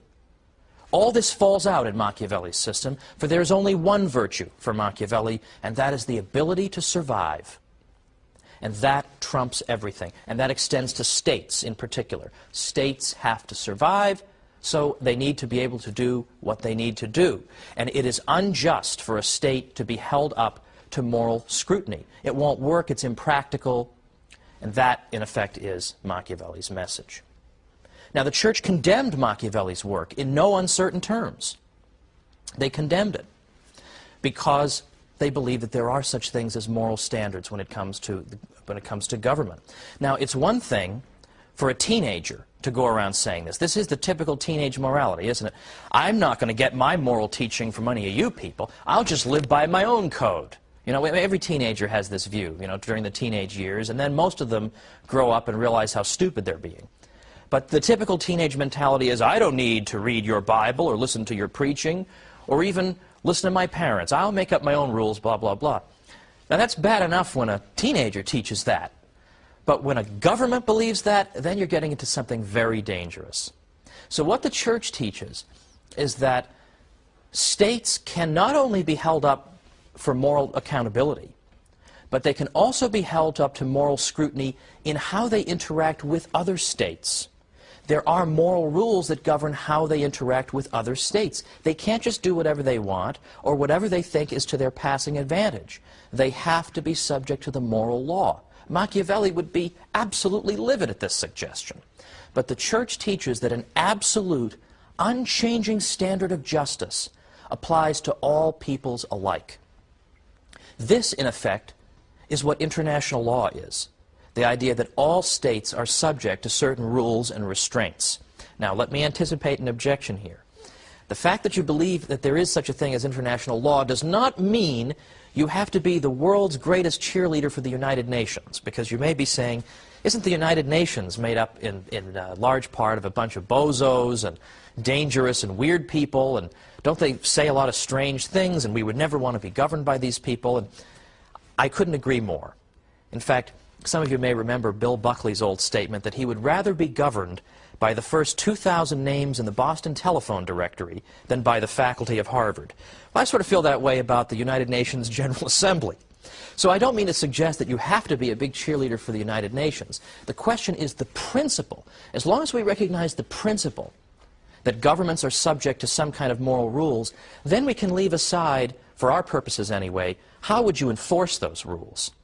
Because, of course, as soon as you establish a United Nations to govern the interaction of states, the question then becomes, well, who's going to govern the United Nations? You haven't really solved the problem. Who's going to make sure the United Nations is doing the right thing? So that's another matter. How do you enforce international law? Perhaps you could do it try to do it through moral suasion, or threatening to make the offending state an international pariah with whom no one will trade. These are possibilities. Right now, I simply want to look at the principles the Church upheld. Now, in the 16th century, from the 15th into the 16th centuries, Spanish theologians and individuals began to get reports coming back from the New World of Spanish mistreatment of the natives there. And this provoked a severe crisis of conscience among Spain's philosophers and theologians, because they began to ask themselves, how should we interact with these new peoples? Is our own government these new peoples? Is our own government upholding the moral standards in which we claim to believe? So what it did was it provoked a lot of reflection about the nature of moral obligation, and in particular, the nature of moral obligation on the international sphere. So that is to say, they began asking themselves crucial questions. How should different peoples interact with each other? How should governments interact with each other? Are there absolute rules that should be observed? Well, this interaction between Spaniards and the peoples of the New World provided an unprecedented opportunity for theologians suddenly to entertain these questions. And this is where the idea of international law comes from, as these Spanish theologians are critically evaluating the behavior of their own government. They're deciding that, yes, there are moral rules. And in fact, in some cases, our own government is not obeying them. Now, the very fact that there was a crisis of conscience among Spanish theologians is itself significant. Because think, did Attila the Hun ever stop and say, you know, I shouldn't be looting and raping and pillaging like this? I mean, how dare I do these things? These people have rights just as I do. Well, of course, it never even occurred to him to ask questions like that. Or the Aztecs, for example, who engaged in human sacrifice.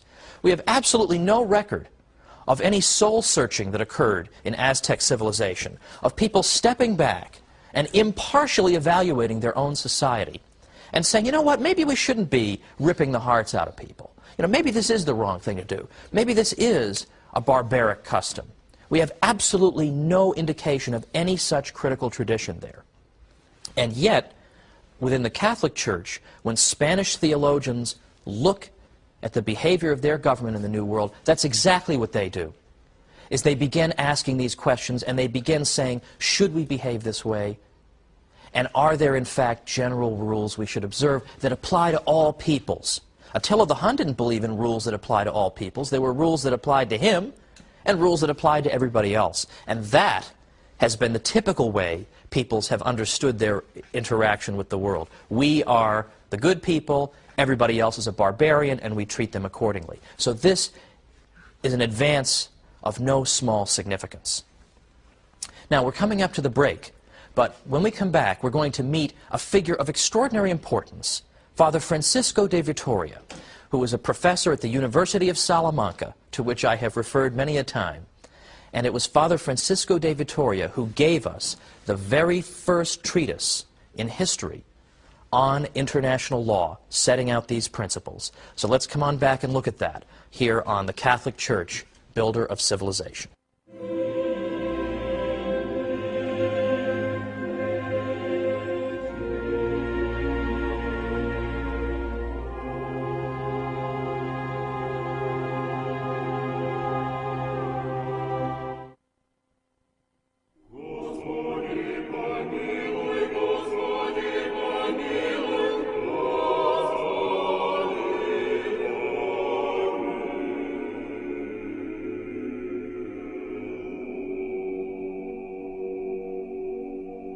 Welcome back to the Catholic Church, Builder of Civilization. I'm Thomas Woods, and we're looking today at international law. Sounds like kind of a dry subject, but as you can see, it actually isn't at all. Because the idea of international law simply means that there are certain fixed rules that everybody has to observe. And that you can't say that, well, this people is more backward than we are, or they haven't achieved what we have, so we can just trample them and this and that. There's nothing like that in what the Catholic Church teaches.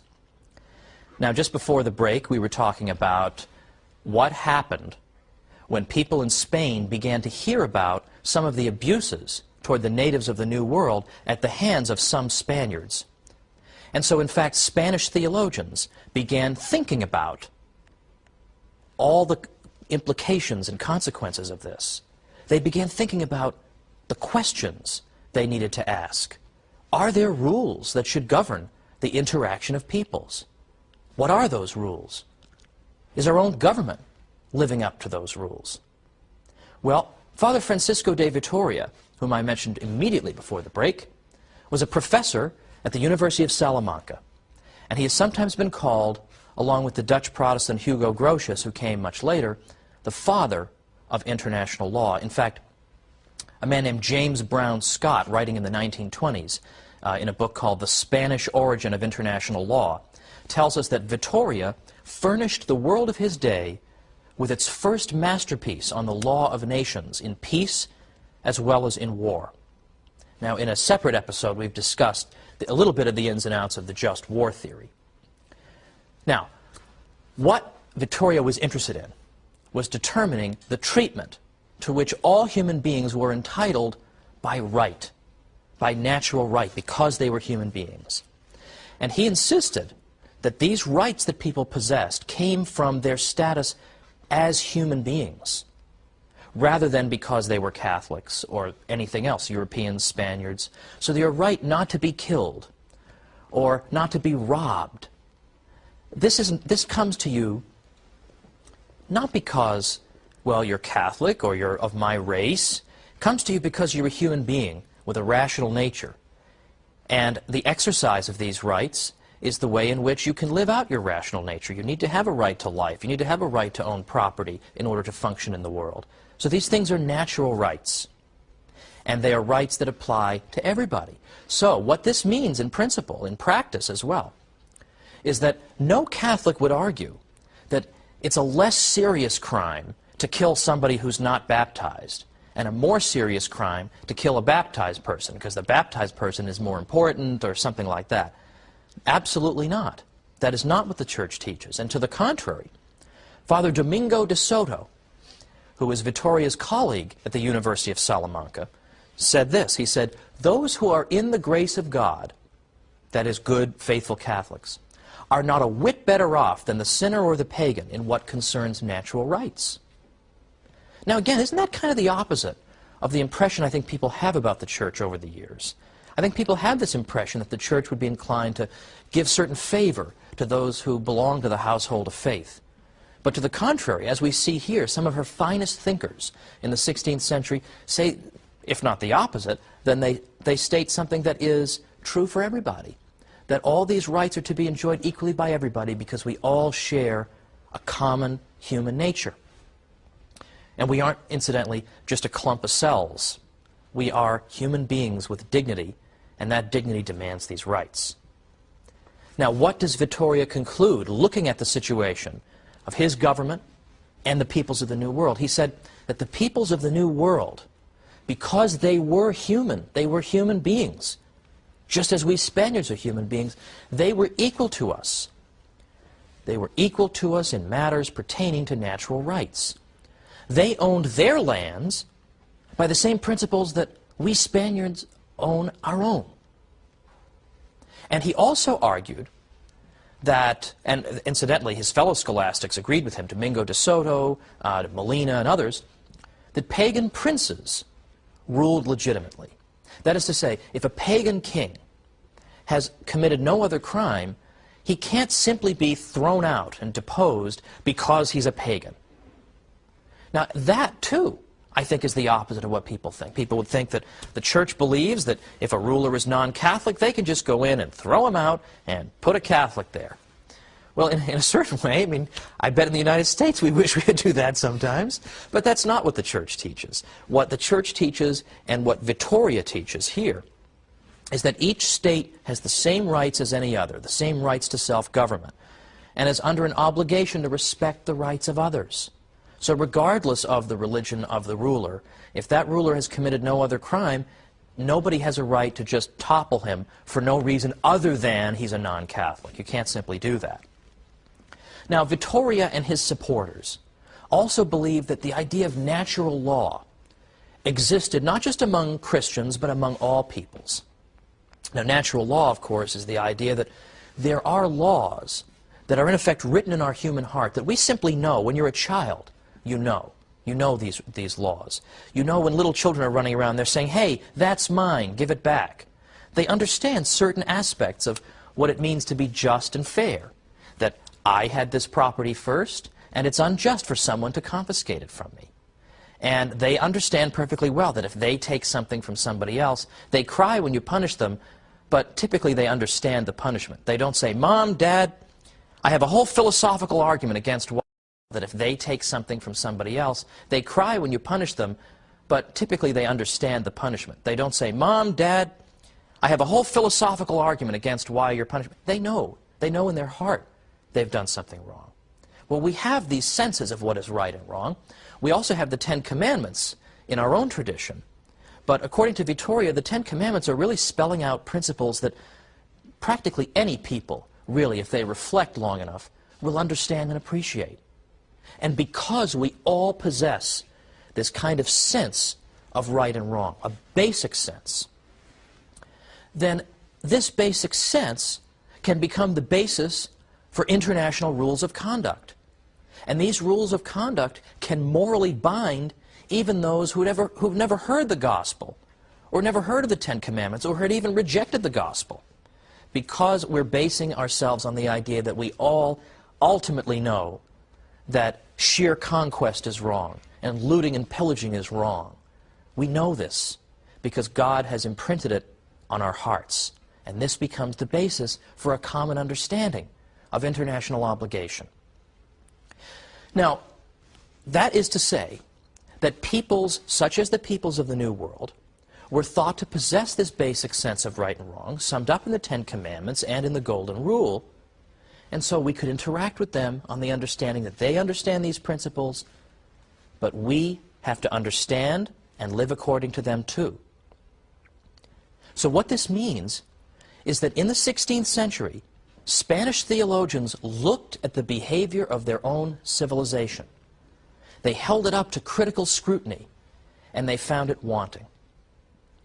They looked and said, we have failed to live up to the absolute moral standard that binds all people. They proposed that in matters of natural right, the other peoples of the world were their equals, and that the commonwealths even of pagan peoples were entitled to the same treatment that the nations of Christian Europe accorded to one another. Now that is something extraordinary in the history of the world, and we in no way wish to make light of what happened to the peoples in the New World, because many of them perished, sometimes in terrible circumstances, oftentimes due to disease, a non-volitional source, sometimes due to overwork, and it was something terrible in some ways, what happened to a great many of these people. But the very fact that the Spaniards could step back and say, my people have failed to live up to an absolute standard, is something new in the world.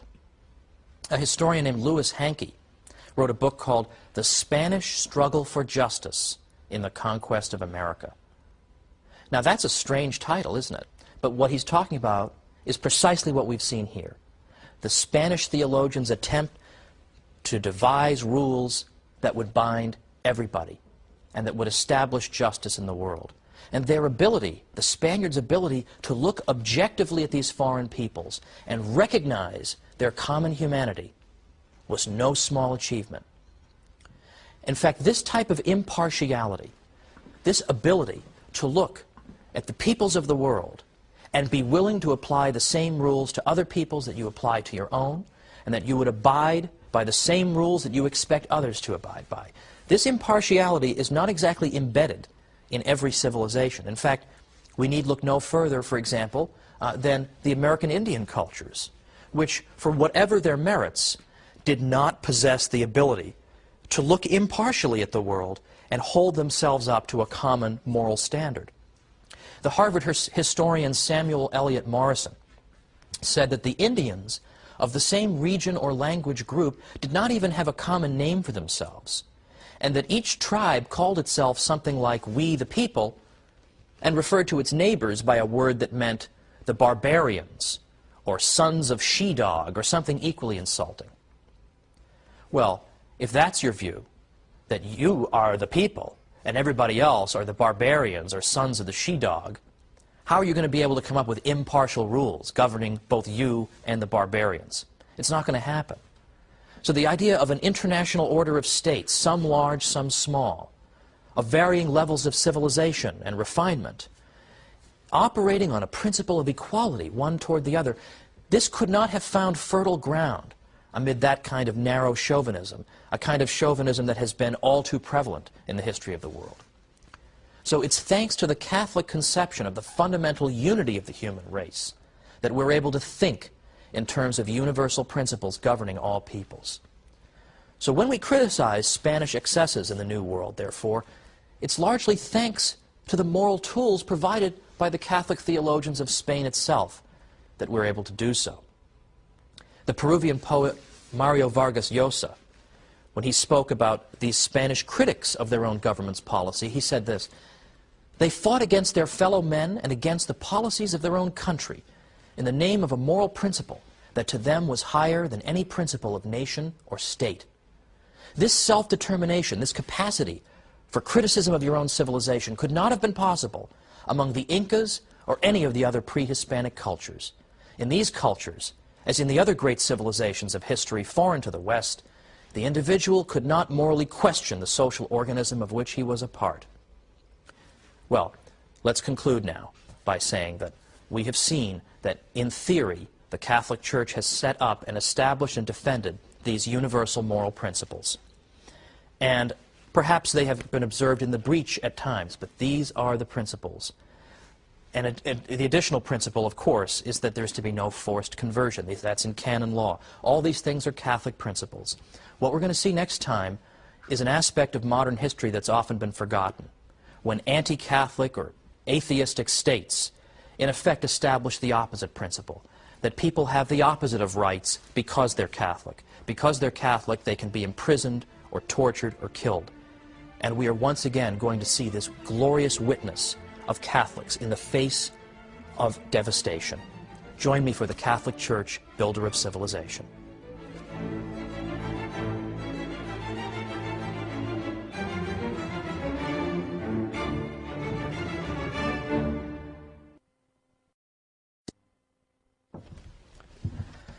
Today we're going to observe Western civilization turning against its own builders. We're going to look at some of the forgotten episodes of martyrdom in the modern period.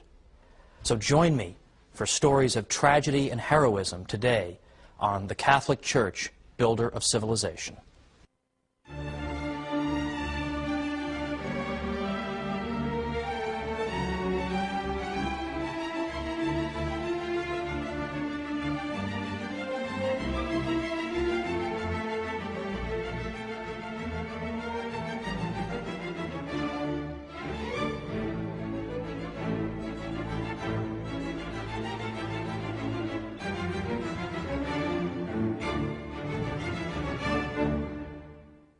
Welcome to the Catholic Church, builder of civilization.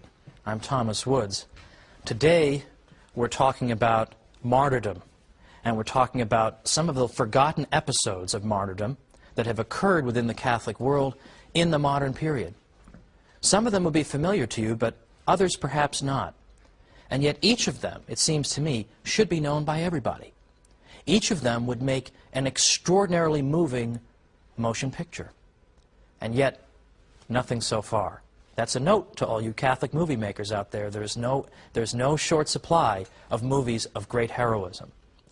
Now, I've chosen particular episodes that I think aren't especially well known or deserve to be better known. There are a great many others, and at the end of this episode I'm going to give you some reading suggestions, because if you're like me, you just can't tell what you should be reading. You don't have 12 books by your bed or anything. You could always use a couple more. Well, I'm going to give you a couple at the end. But for right now, I want to go back to the 16th century and tell you briefly a story you may already know, but remind you of a figure you may have forgotten. And I want to talk about King Henry VIII. King Henry VIII of England would have been the last person people would have expected to persecute Catholics. After all, he wrote a book in defense of the Seven Sacraments in 1521 against Martin Luther. He had no sympathy for Martin Luther whatsoever. Now, I'm not going to go through the story of his annulment and his various marriages, because then we'd be here for a whole other series. But for now, we'll simply say that King Henry VIII wanted to annul his marriage, marry another woman, and the Pope did not approve it. But he did it anyway. And in fact, he took the church in England and broke it away from the church around the world, and declared that from now on, in the mid-1530s, that he, the King of England, would be the head of the Catholic Church in England. So the universality of the church around the world was threatened by, in effect, this self-imposed act of schism. So what happened after that? Well, of course, there were people who objected to this. What right do you have to do this? Is the annulment of your marriage valid? Is your power to claim that you are the head of the Catholic Church, is that something that has any roots in church history? Can we abide this? Now, many of you know about the story of St. Thomas More, the former Lord Chancellor who opposed what the king was doing and could not, in conscience, support him, and was executed. Now, St. Thomas More, in the year 2000, was declared by Pope John Paul II to be the patron saint of politicians, which I thought was a particularly mischievous move, meaning that politicians should, in effect, be so committed to their consciences and to the truth as to be willing to make the ultimate sacrifice for them.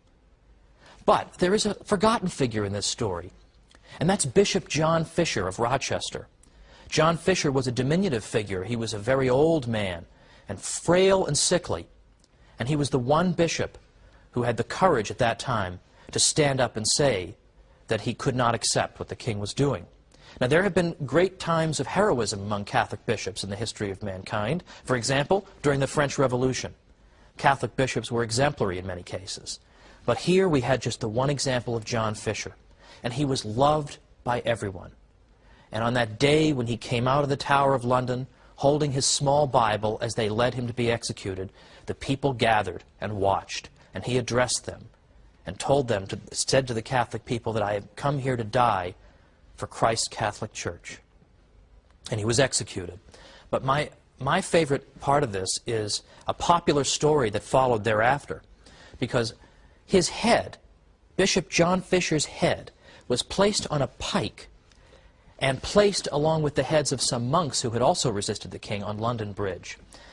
Now, during his life, John Fisher had been very pale in complexion and indeed sickly looking.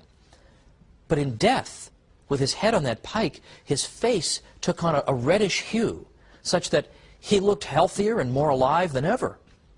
In fact, this was such a spectacle that people began making small pilgrimages to visit his head, such that the government finally just had to take it down. I sure hope that story is true, because they deserved to be rebuked by John Fisher even in his death. Now, 400 years exactly after the deaths of these two great men, in 1935, they were canonized. And so we call them St. Thomas More and St. John Fisher. But I taught Western civilization at the college level in New York for 7 years.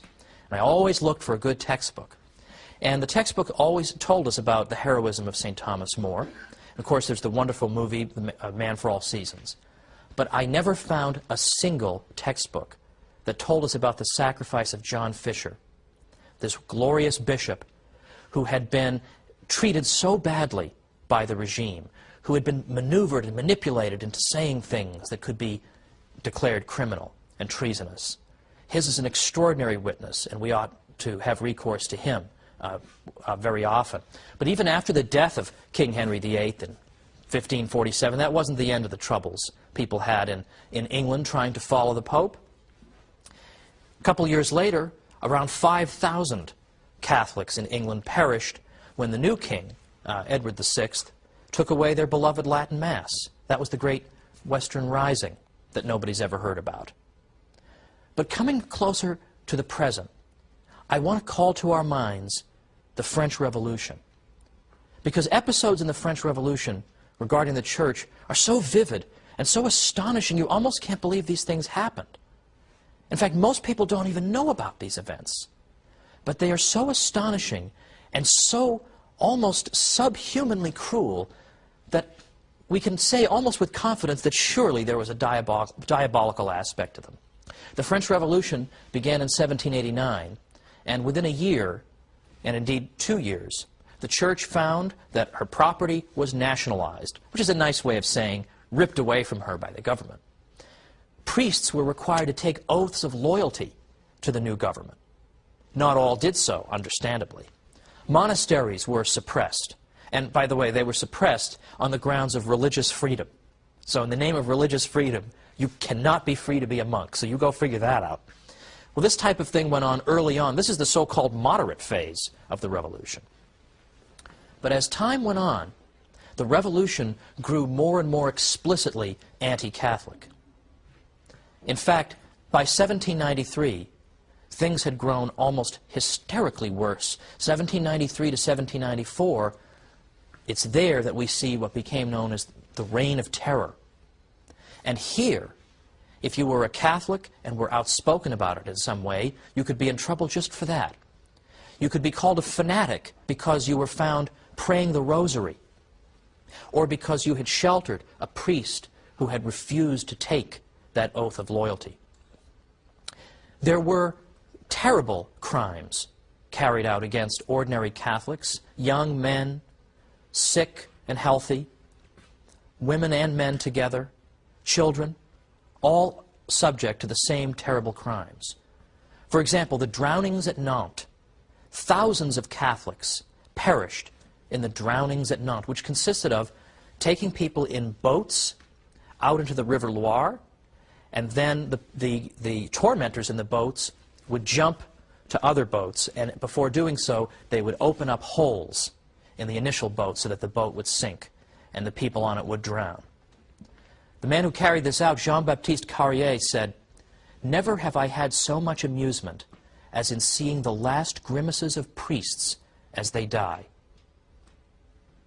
Beyond the drownings at Nantes, we have the shootings at Angers. We have the martyrs who are called the martyrs of Auvrier, 100 of whom were beatified by Pope John Paul II, and many favors have been won through their intercession.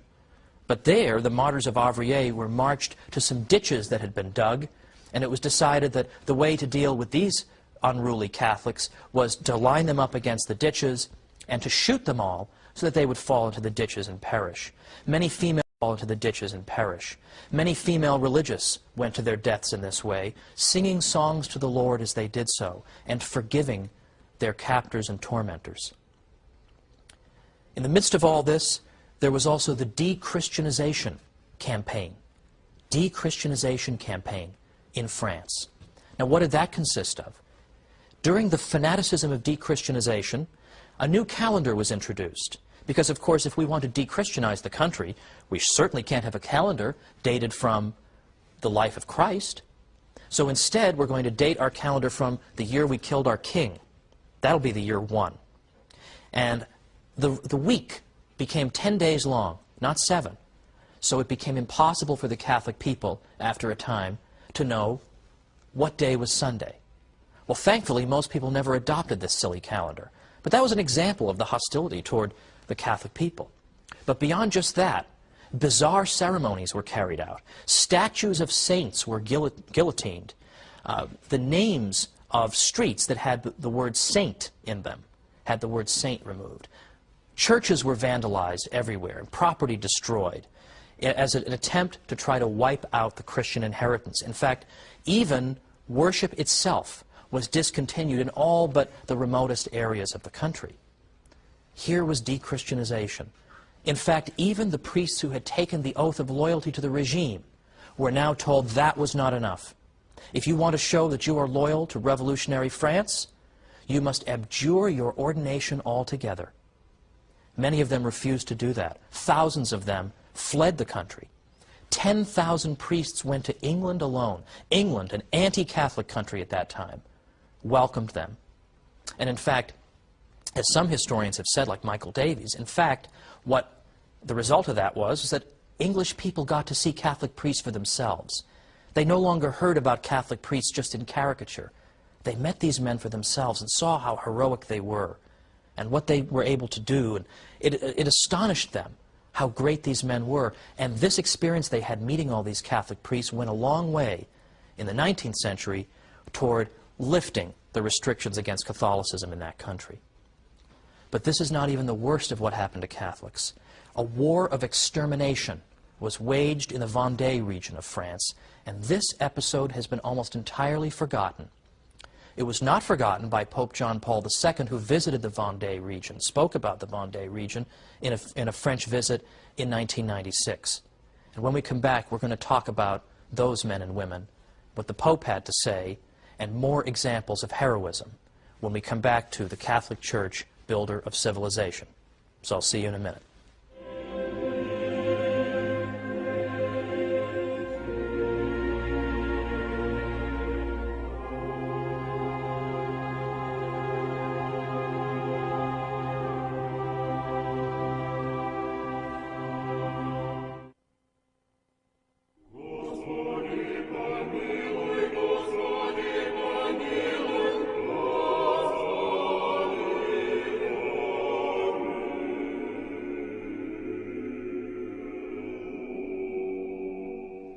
Welcome back to the Catholic Church, builder of civilization. I'm Thomas Woods. Today we've been talking about cases in which Western civilization, in effect, has turned against her own builders. And we've seen the suffering that Catholics have endured in a great many contexts. And I'm just giving the tip of the iceberg, I promise, of what has happened to Catholics over the centuries that nobody knows about. Now, we started off talking about the French Revolution, and I mentioned that the Vendée region of France was subject to a particularly vicious campaign during the Revolution. The Vendée was the area that was most resistant to the French revolutionaries. And orders were given to go into the Vendée and exterminate these people. Every single person who was moving should be killed. People should be bayoneted and hacked to bits. They were ordered to do that. But the people of Vendée stood up and resisted the best they could. And when Pope John Paul II was in France in 1996, he was there, incidentally, to observe the 1500th anniversary of the baptism of Clovis, who was the Frankish king who accepted Christian baptism and thus bestowed upon France the title of the eldest daughter of the Church. The Pope was there to commemorate that. But he spoke about the particular sacrifice of the people in the Vendée. And he said, "You who were born in the land of the Vendée are the heirs of men and women who were courageous enough to remain faithful to the Church of Jesus Christ at a time when her freedom and independence were threatened. In the numerous acts of witness that have come down to us, it is moving to see that the people of the Vendée remained attached to their parishes and their priests in spite of the cruelty of persecution." Now today, if you even say the word Vendée, with how many people will it ring bells? Essentially none. These are episodes that are in serious danger of being forgotten. No one has taught them in the first place. But if we have respect for all peoples, we need to know about the sufferings of all peoples. Now, I'd like to make particular mention of what happened to Catholics at the beginning of the Russian Revolution. Because, of course, most Russians, inasmuch as they were Christians, were in the Orthodox Church. So we sometimes forget about the fate of the Catholic Church because it was relatively not so numerous. But still, I'm interested in this episode because of how much it reveals about anti-Catholic persecution and modern atheistic governments. Now, we're talking about the late 19-teens into the early 1920s. These are the early years of the Bolshevik Revolution, when the communists have taken over and Lenin is in charge. Now, initially, what they did was they made it a crime to engage in religious education to anyone under 18. So you can't form the minds of the children. The communists will form the minds of the children. They also made it illegal to do a variety of things. They made it very difficult, if not impossible, for the church to own property. They established atheistic propaganda and encouraged and fostered atheistic propaganda all over the place. In fact, in some cases, churches were replaced with public restrooms as a way of showing, well, the greatest possible disdain to the Christian faith of the people. I have a friend who, round about the early 1980s, perhaps the late 1970s, was being taken on a guided tour of Russia.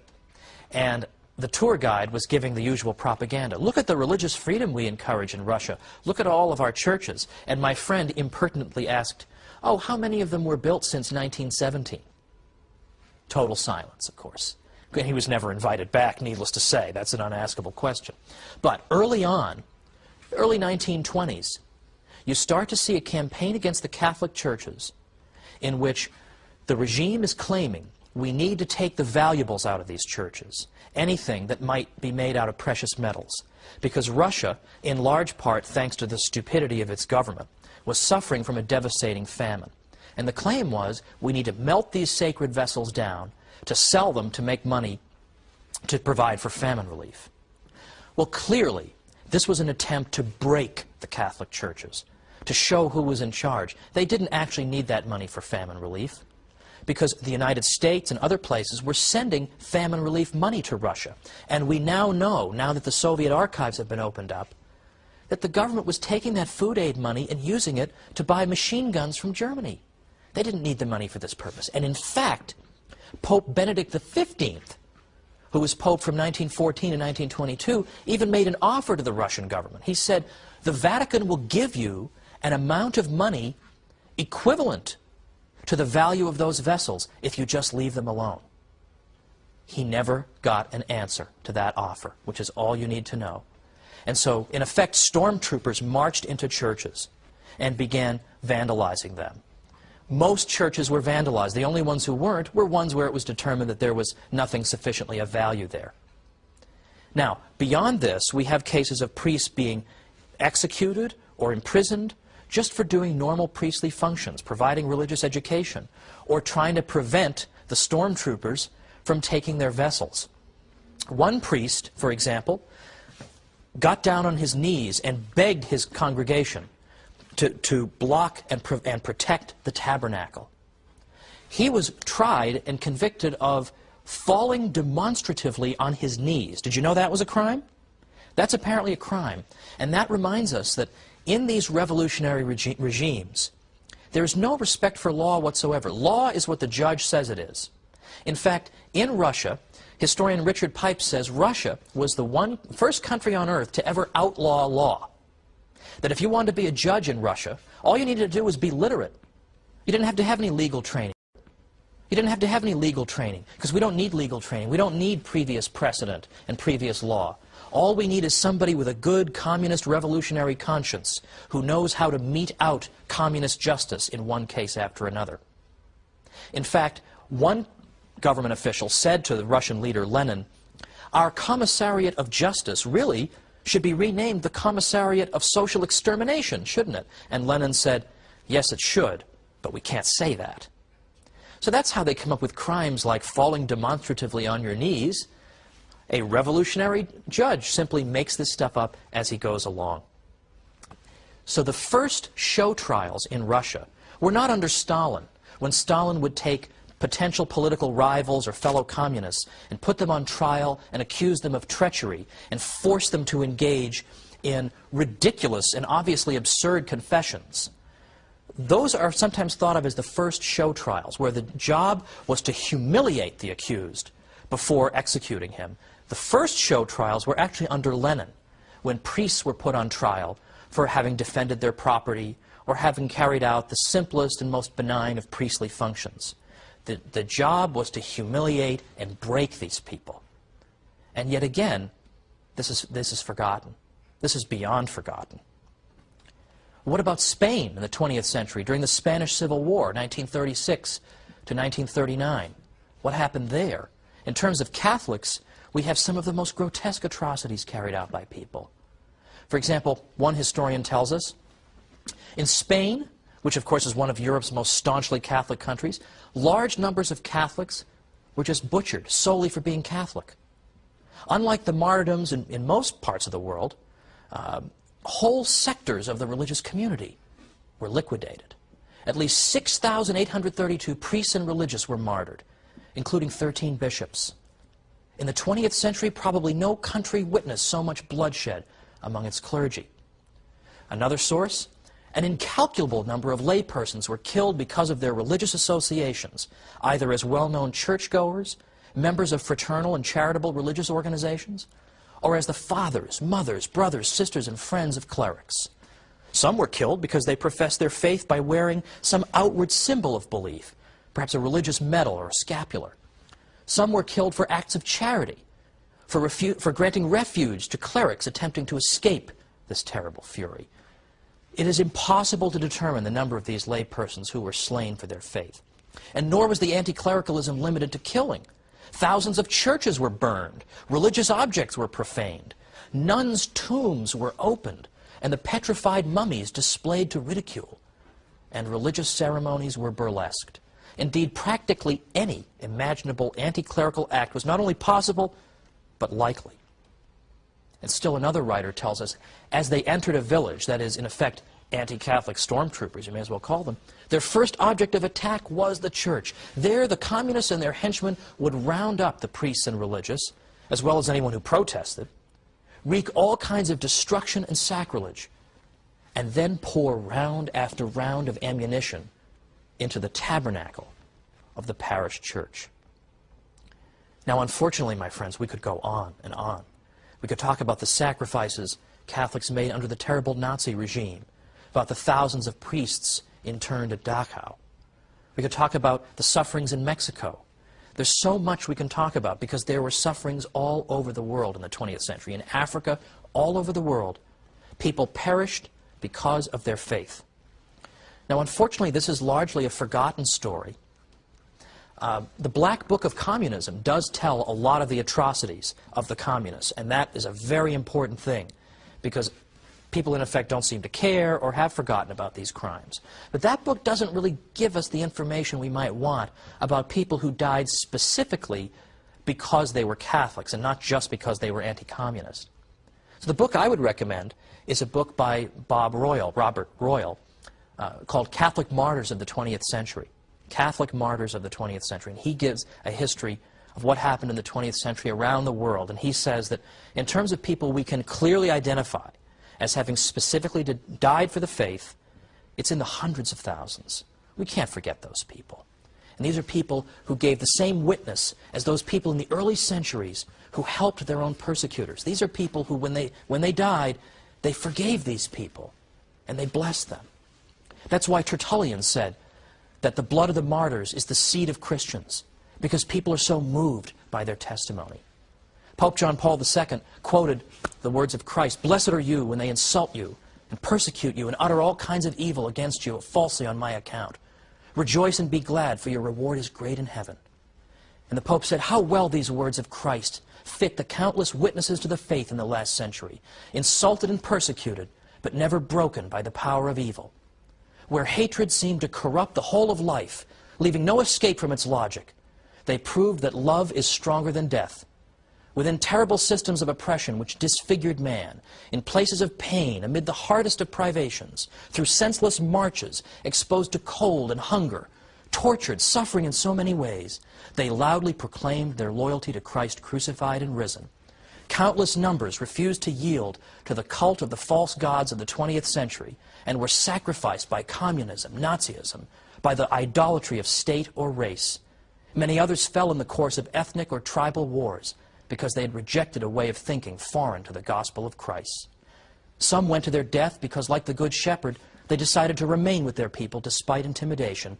On every continent and throughout the entire 20th century, there have been those who preferred to die rather than betray the mission which was theirs. And they did so in the Spirit of Christ.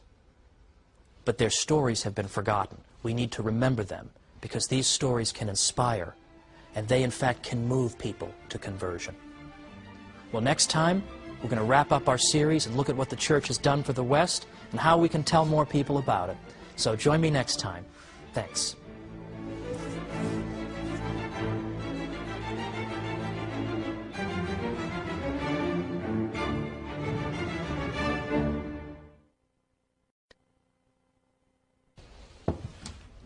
Over the past 12 episodes, we've seen how the Catholic Church built Western civilization.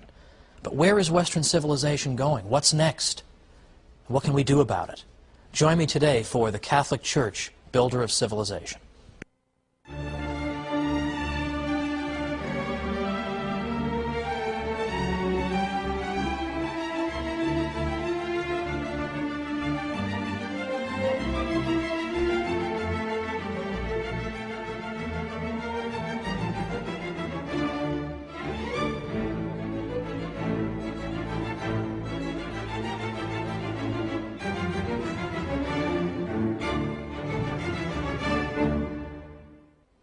Welcome to the Catholic Church, Builder of Civilization.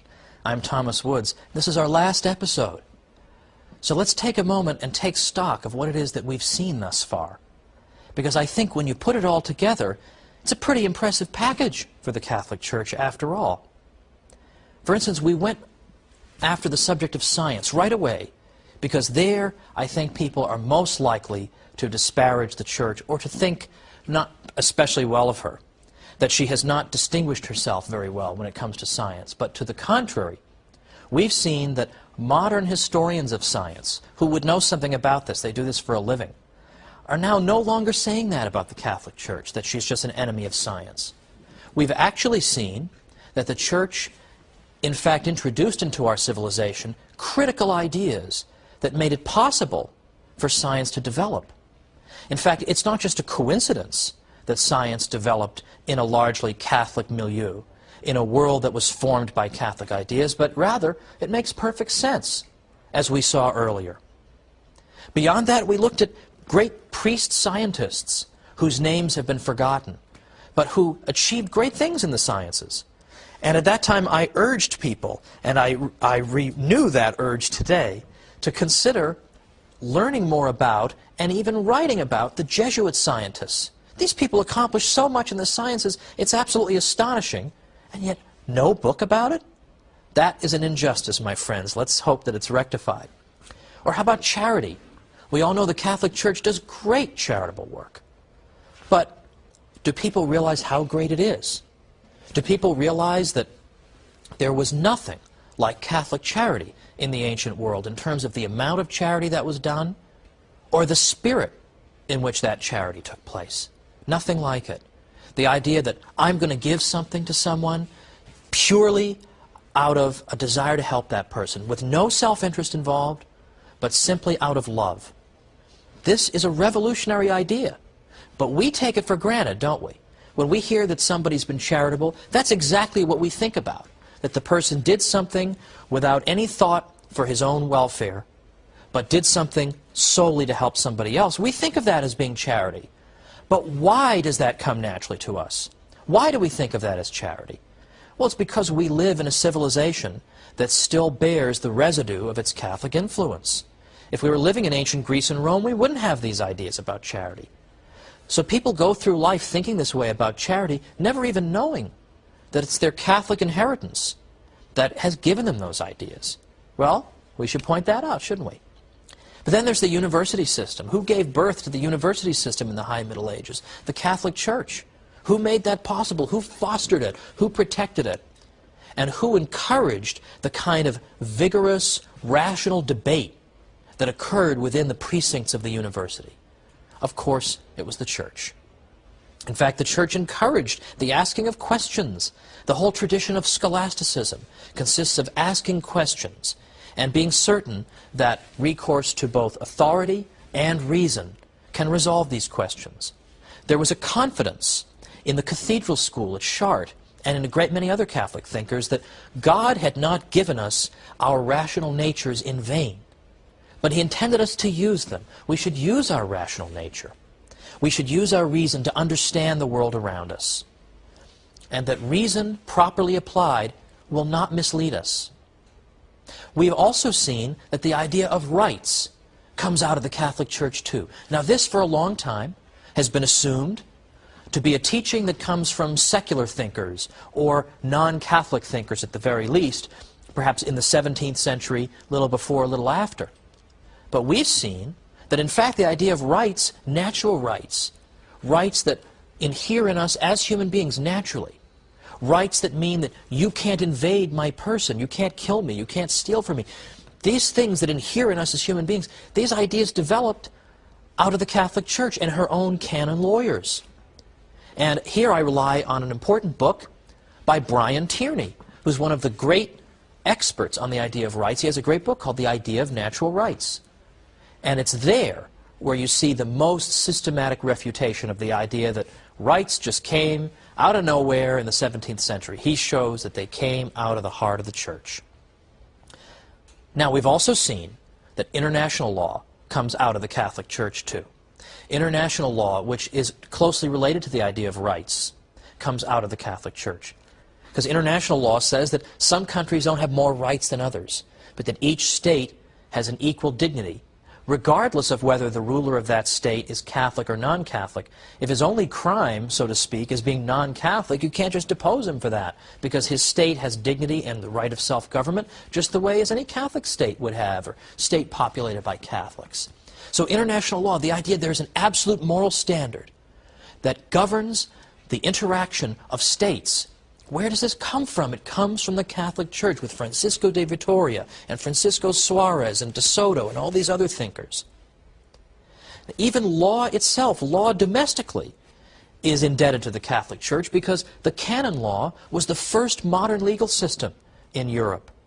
Because for the first time, church law was brought together systematically and presented in a coherent whole, where all contradictions that might have existed have been reconciled. That's what modern states in Western Europe did when they were developing their own legal systems. They used the model of canon law as to how you go about doing that. Now, in our first episode, I made brief mention of the study of economics. Now, economics really is an interesting science, so I don't want to hear any objections to economics. But economics is often thought to have emerged in the 18th century. In the 18th century, sort of deistic thinkers, or thinkers who certainly weren't Catholic, just suddenly came up with the idea of economics, just kind of poured out of their heads. But in fact, that's not what historians today are saying. For the past half century, historians who write about the history of economic thinking are now saying that it's not Adam Smith in the 1770s who just gave birth to economics, just came all out of his gigantic head.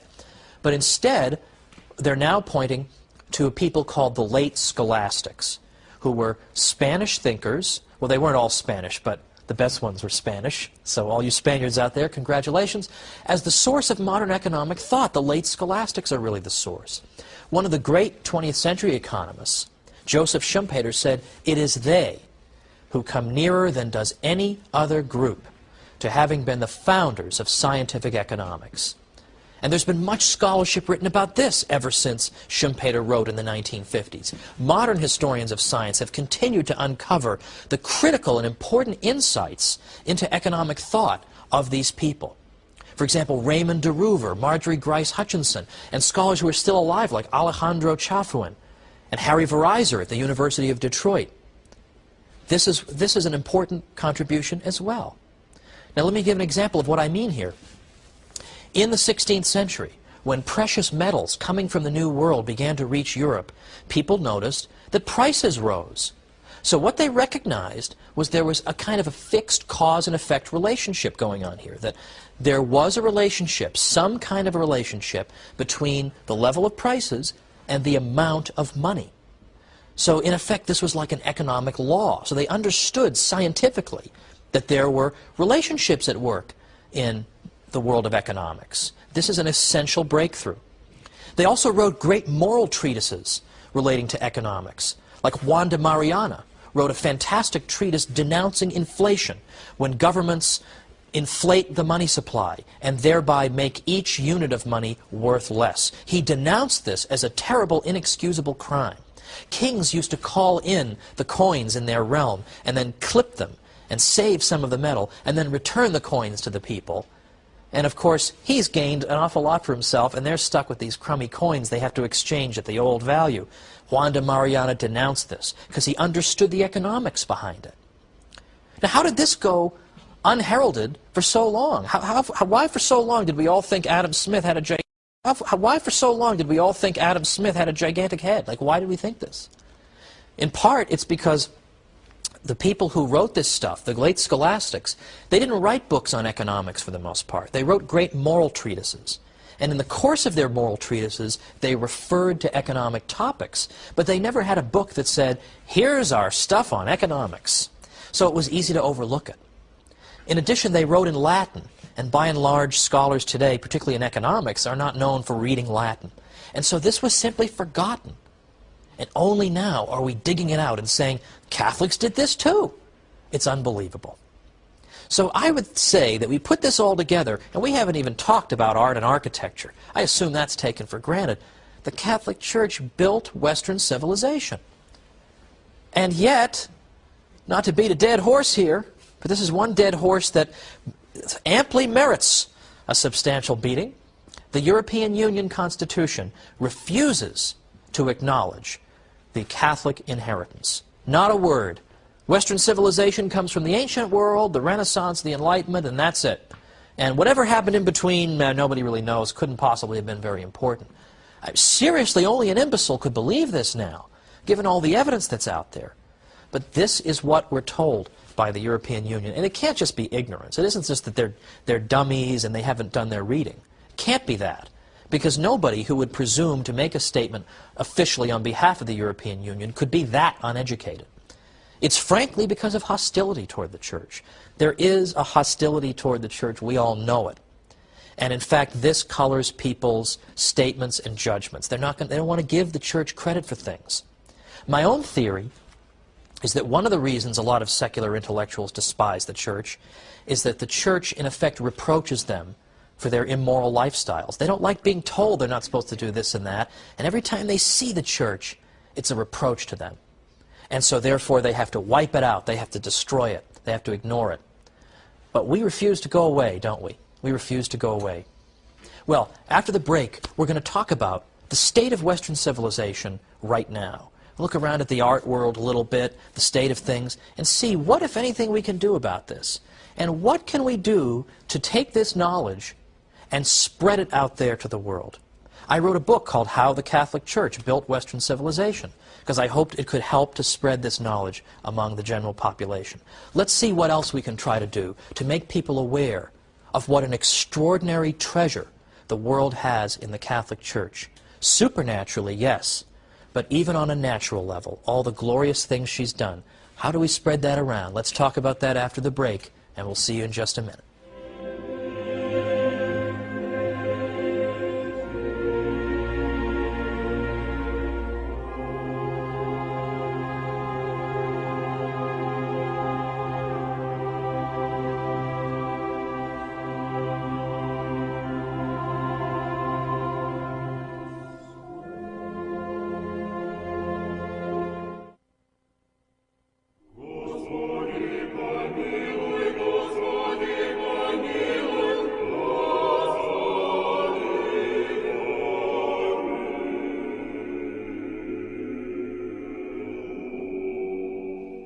Welcome back to the Catholic Church, Builder of Civilization.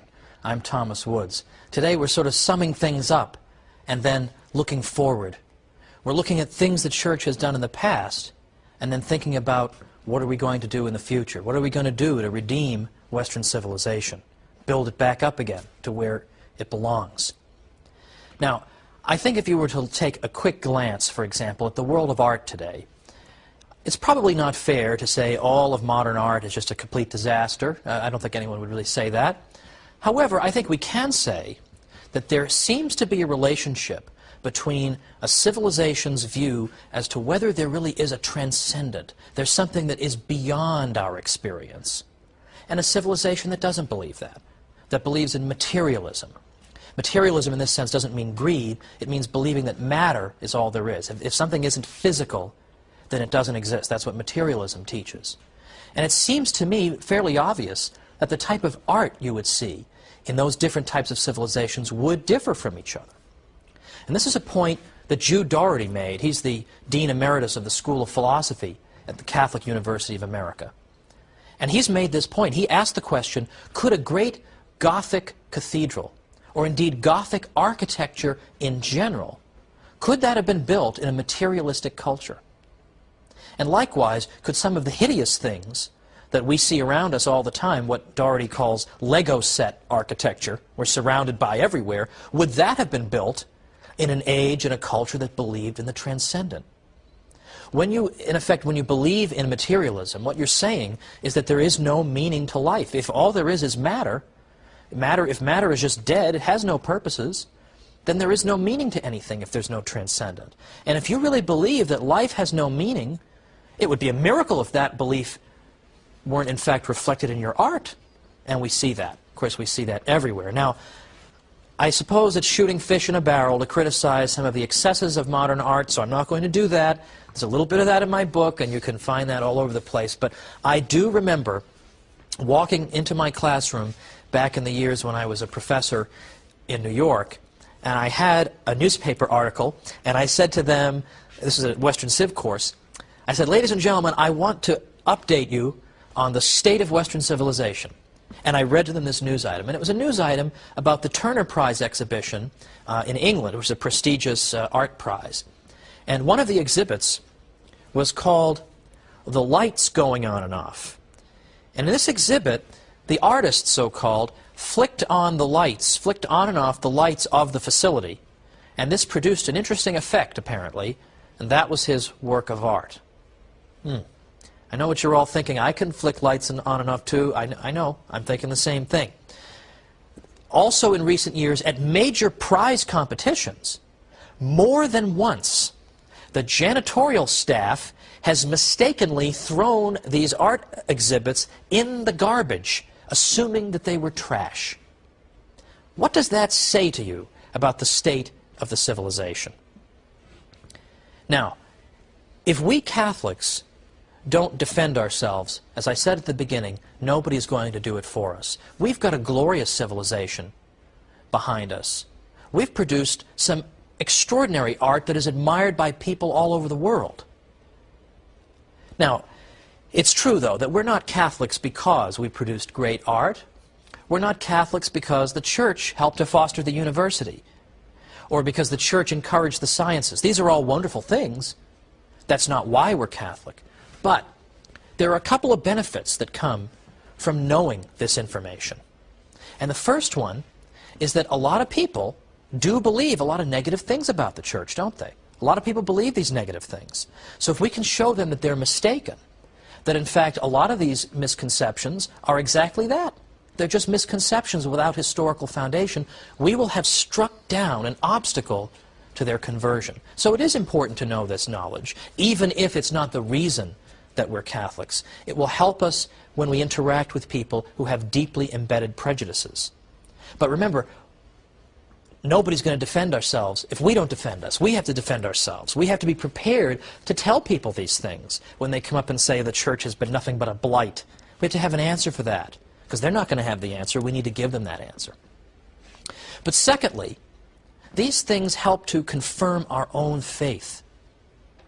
And what I mean by that is that we should expect Christ's Church to bear such wonderful temporal fruits. Because if the Church really is what she claims to be, she's the bride of Christ, she's a divine institution, then naturally we would expect her to bear great supernatural fruits in the form of grace and the sacraments. But we should also expect her to bear great temporal fruits. And when we in fact confirm that, and we see that, it helps to confirm our faith, doesn't it? It helps to confirm our faith. Now, looking at the state of Western civilization, our past couple of popes have been frankly saddened and have noted the attempt by people to pretend that the Catholic inheritance is dispensable or perhaps doesn't even exist.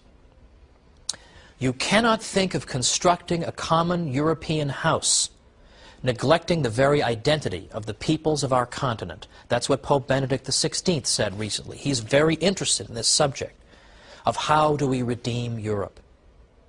Pope John Paul II, on one of the 9 or so trips to Poland that he took during his pontificate, said this to the crowd. Trips to Poland that he took during his pontificate, said this to the crowd. Giving in to desire, to sex, to consumption, that is the Europeanism that some supporters of our entry into Europe think we should accept. But we mustn't become part of that Europe. We, he said, were the ones who created Europe, and with much more effort than those who claim exclusive rights to Europeanism. What is their criterion, the Pope said? Freedom. But which freedom? The freedom to take the life of an unborn child? Brothers and sisters, he concluded, I protest against this concept of Europe held by the West. And this message must be shouted loudly from this land of martyrs. Europe is waiting for redemption. The world needs a redeemed Europe. Now, I myself am a convert to the Catholic faith. And when I initially converted, I converted in large part because of theological and scriptural reasons and a lot of study. And I knew I had done the right thing. I knew I had acquired the pearl of great price. Well, this project has been, in effect, like a second type of conversion for me. I've renewed all the enthusiasm that I had for the Church when I first entered. Because I knew a lot of this stuff about the history before I wrote How the Catholic Church Built Western Civilization, but I learned a lot more as I did it. And I said to myself, this is it. This is the institution that Christ established. Look at it. Look at all the wonderful fruits. Now, how are we going to get this out there? Well, I would say a key method is educating ourselves, and that includes educating the next generation. So it seems to me that either homeschooling or Catholic schooling that includes sound historical study is absolutely indispensable. Because let's be honest, a lot of people in the world are not particularly knowledgeable about the stuff we've covered here. So it only takes 2 or 3 really well thought out sentences to knock over their whole case. So if we got our kids ready so that when they go out there and they find themselves fighting against anti-Catholic propaganda, if they're ready to meet it on its own terms, people are going to be stunned. They're not going to know what to say because nobody's got a good historical foundation. But disproportionately, I believe that students who are being homeschooled, even though they're a minority, they will still disproportionately, out of proportion to their numbers, be numbered among the educated people of our world to come. And they will be ready for the usual claims made against the church. That's essential. We're all set to get started homeschooling our kids. I can't wait to do it. But in the case of my own conversion, you know, I remember, if I may be pardoned this personal conclusion, I remember I was on the verge of converting. And, you know, people wanted to send me books showing me why Protestantism was false and Catholicism was true. And I appreciated that, and that was good. I did want to know those things. I did want to be able to answer the arguments of Luther. But ultimately what happened to me, and the whole story would take a little bit longer, but what happened to me was I reached a point at which I came to the conclusion that I wanted to be a Catholic. I pretty much knew I wanted to be a Catholic. All of a sudden, this fascinating and extraordinary and gigantic institution was just staring me in the face. 2,000 years of tradition staring me in the face. And even then, I knew some of her achievements in Western civilization as well. And frankly, I know I shouldn't put it quite this way, but I want to be honest, I just suddenly felt stupid. I just thought that all this time, I've had this institution, and all its glorious benefits, and all the wonderful things she's done, and all her beauty staring me in the face, and I haven't immediately rushed to embrace her. Frankly, I just felt stupid. I didn't really need books showing me why I had been wrong before. I knew there'd be time enough to study all the ins and outs. I just wanted to learn the faith. Just teach me the faith. Show me what the church teaches. That's what I want. I read Father Hardon's Great Catechism. I just absorbed it, and I said, yes, this is what I've been thirsting for. And I bring this up because I have a friend who contacted me not long ago, and he's having second thoughts. He's a Protestant, and he's thinking maybe he wants to become a Catholic. And my first instinct was, let me send him all these books showing him why he's wrong to be a Protestant. And I realized, you know what, he's going through just what I went through at that time. He just feels like kind of a doofus, that all this time he's neglected the pearl of great price that's staring him right in the face. This great institution, the most beautiful institution in the world. So instead, I just sent him books that explain the faith. Here is what it is. That is what converts people. And so when I finally converted, I said to myself, you know, no longer do I have to feel alienated from this extraordinary institution that has built the very civilization in which I live. I'm part of her now. And all those saints who lived from that 1,000-year period that Lutherans despised as having been unbiblical, they became my friends. I could be friends with St. Anselm, whom we talked about in this series. I could be friends with St. Thomas Aquinas. I wasn't alienated and separated from them. I was united to them in the bond of the communion of saints. This, in effect, was what helped bring about my conversion, and why this historical project for me has, in effect, brought back so many wonderful memories, that all these things are what brought me in, ultimately, in the beginning. Now, one of my favorite quotations from the saints comes from St. Thomas More, who said that nobody on his deathbed ever regretted having been a Catholic. Now, isn't that true? Speaking to an audience of Catholics and non-Catholics, I can assure you that that is true. Now, over these 13 weeks, including today, it's been a real pleasure, if I may quote some other people in television, to come into your living rooms, and I'm deeply honored that you've welcomed me. I hope that some of the material that we've covered has been helpful to you, has made it easier for you to defend the Catholic faith, and has, in your case, as in mine, helped you to fall in love with her all the more. And so I wish you all the blessings of God, and I say to you, thank you very much for joining me, and God bless you, and perhaps we'll meet again sometime in the future. Thanks so much for being with me for the Catholic Church, Builder of Civilization. I'm Thomas Woods.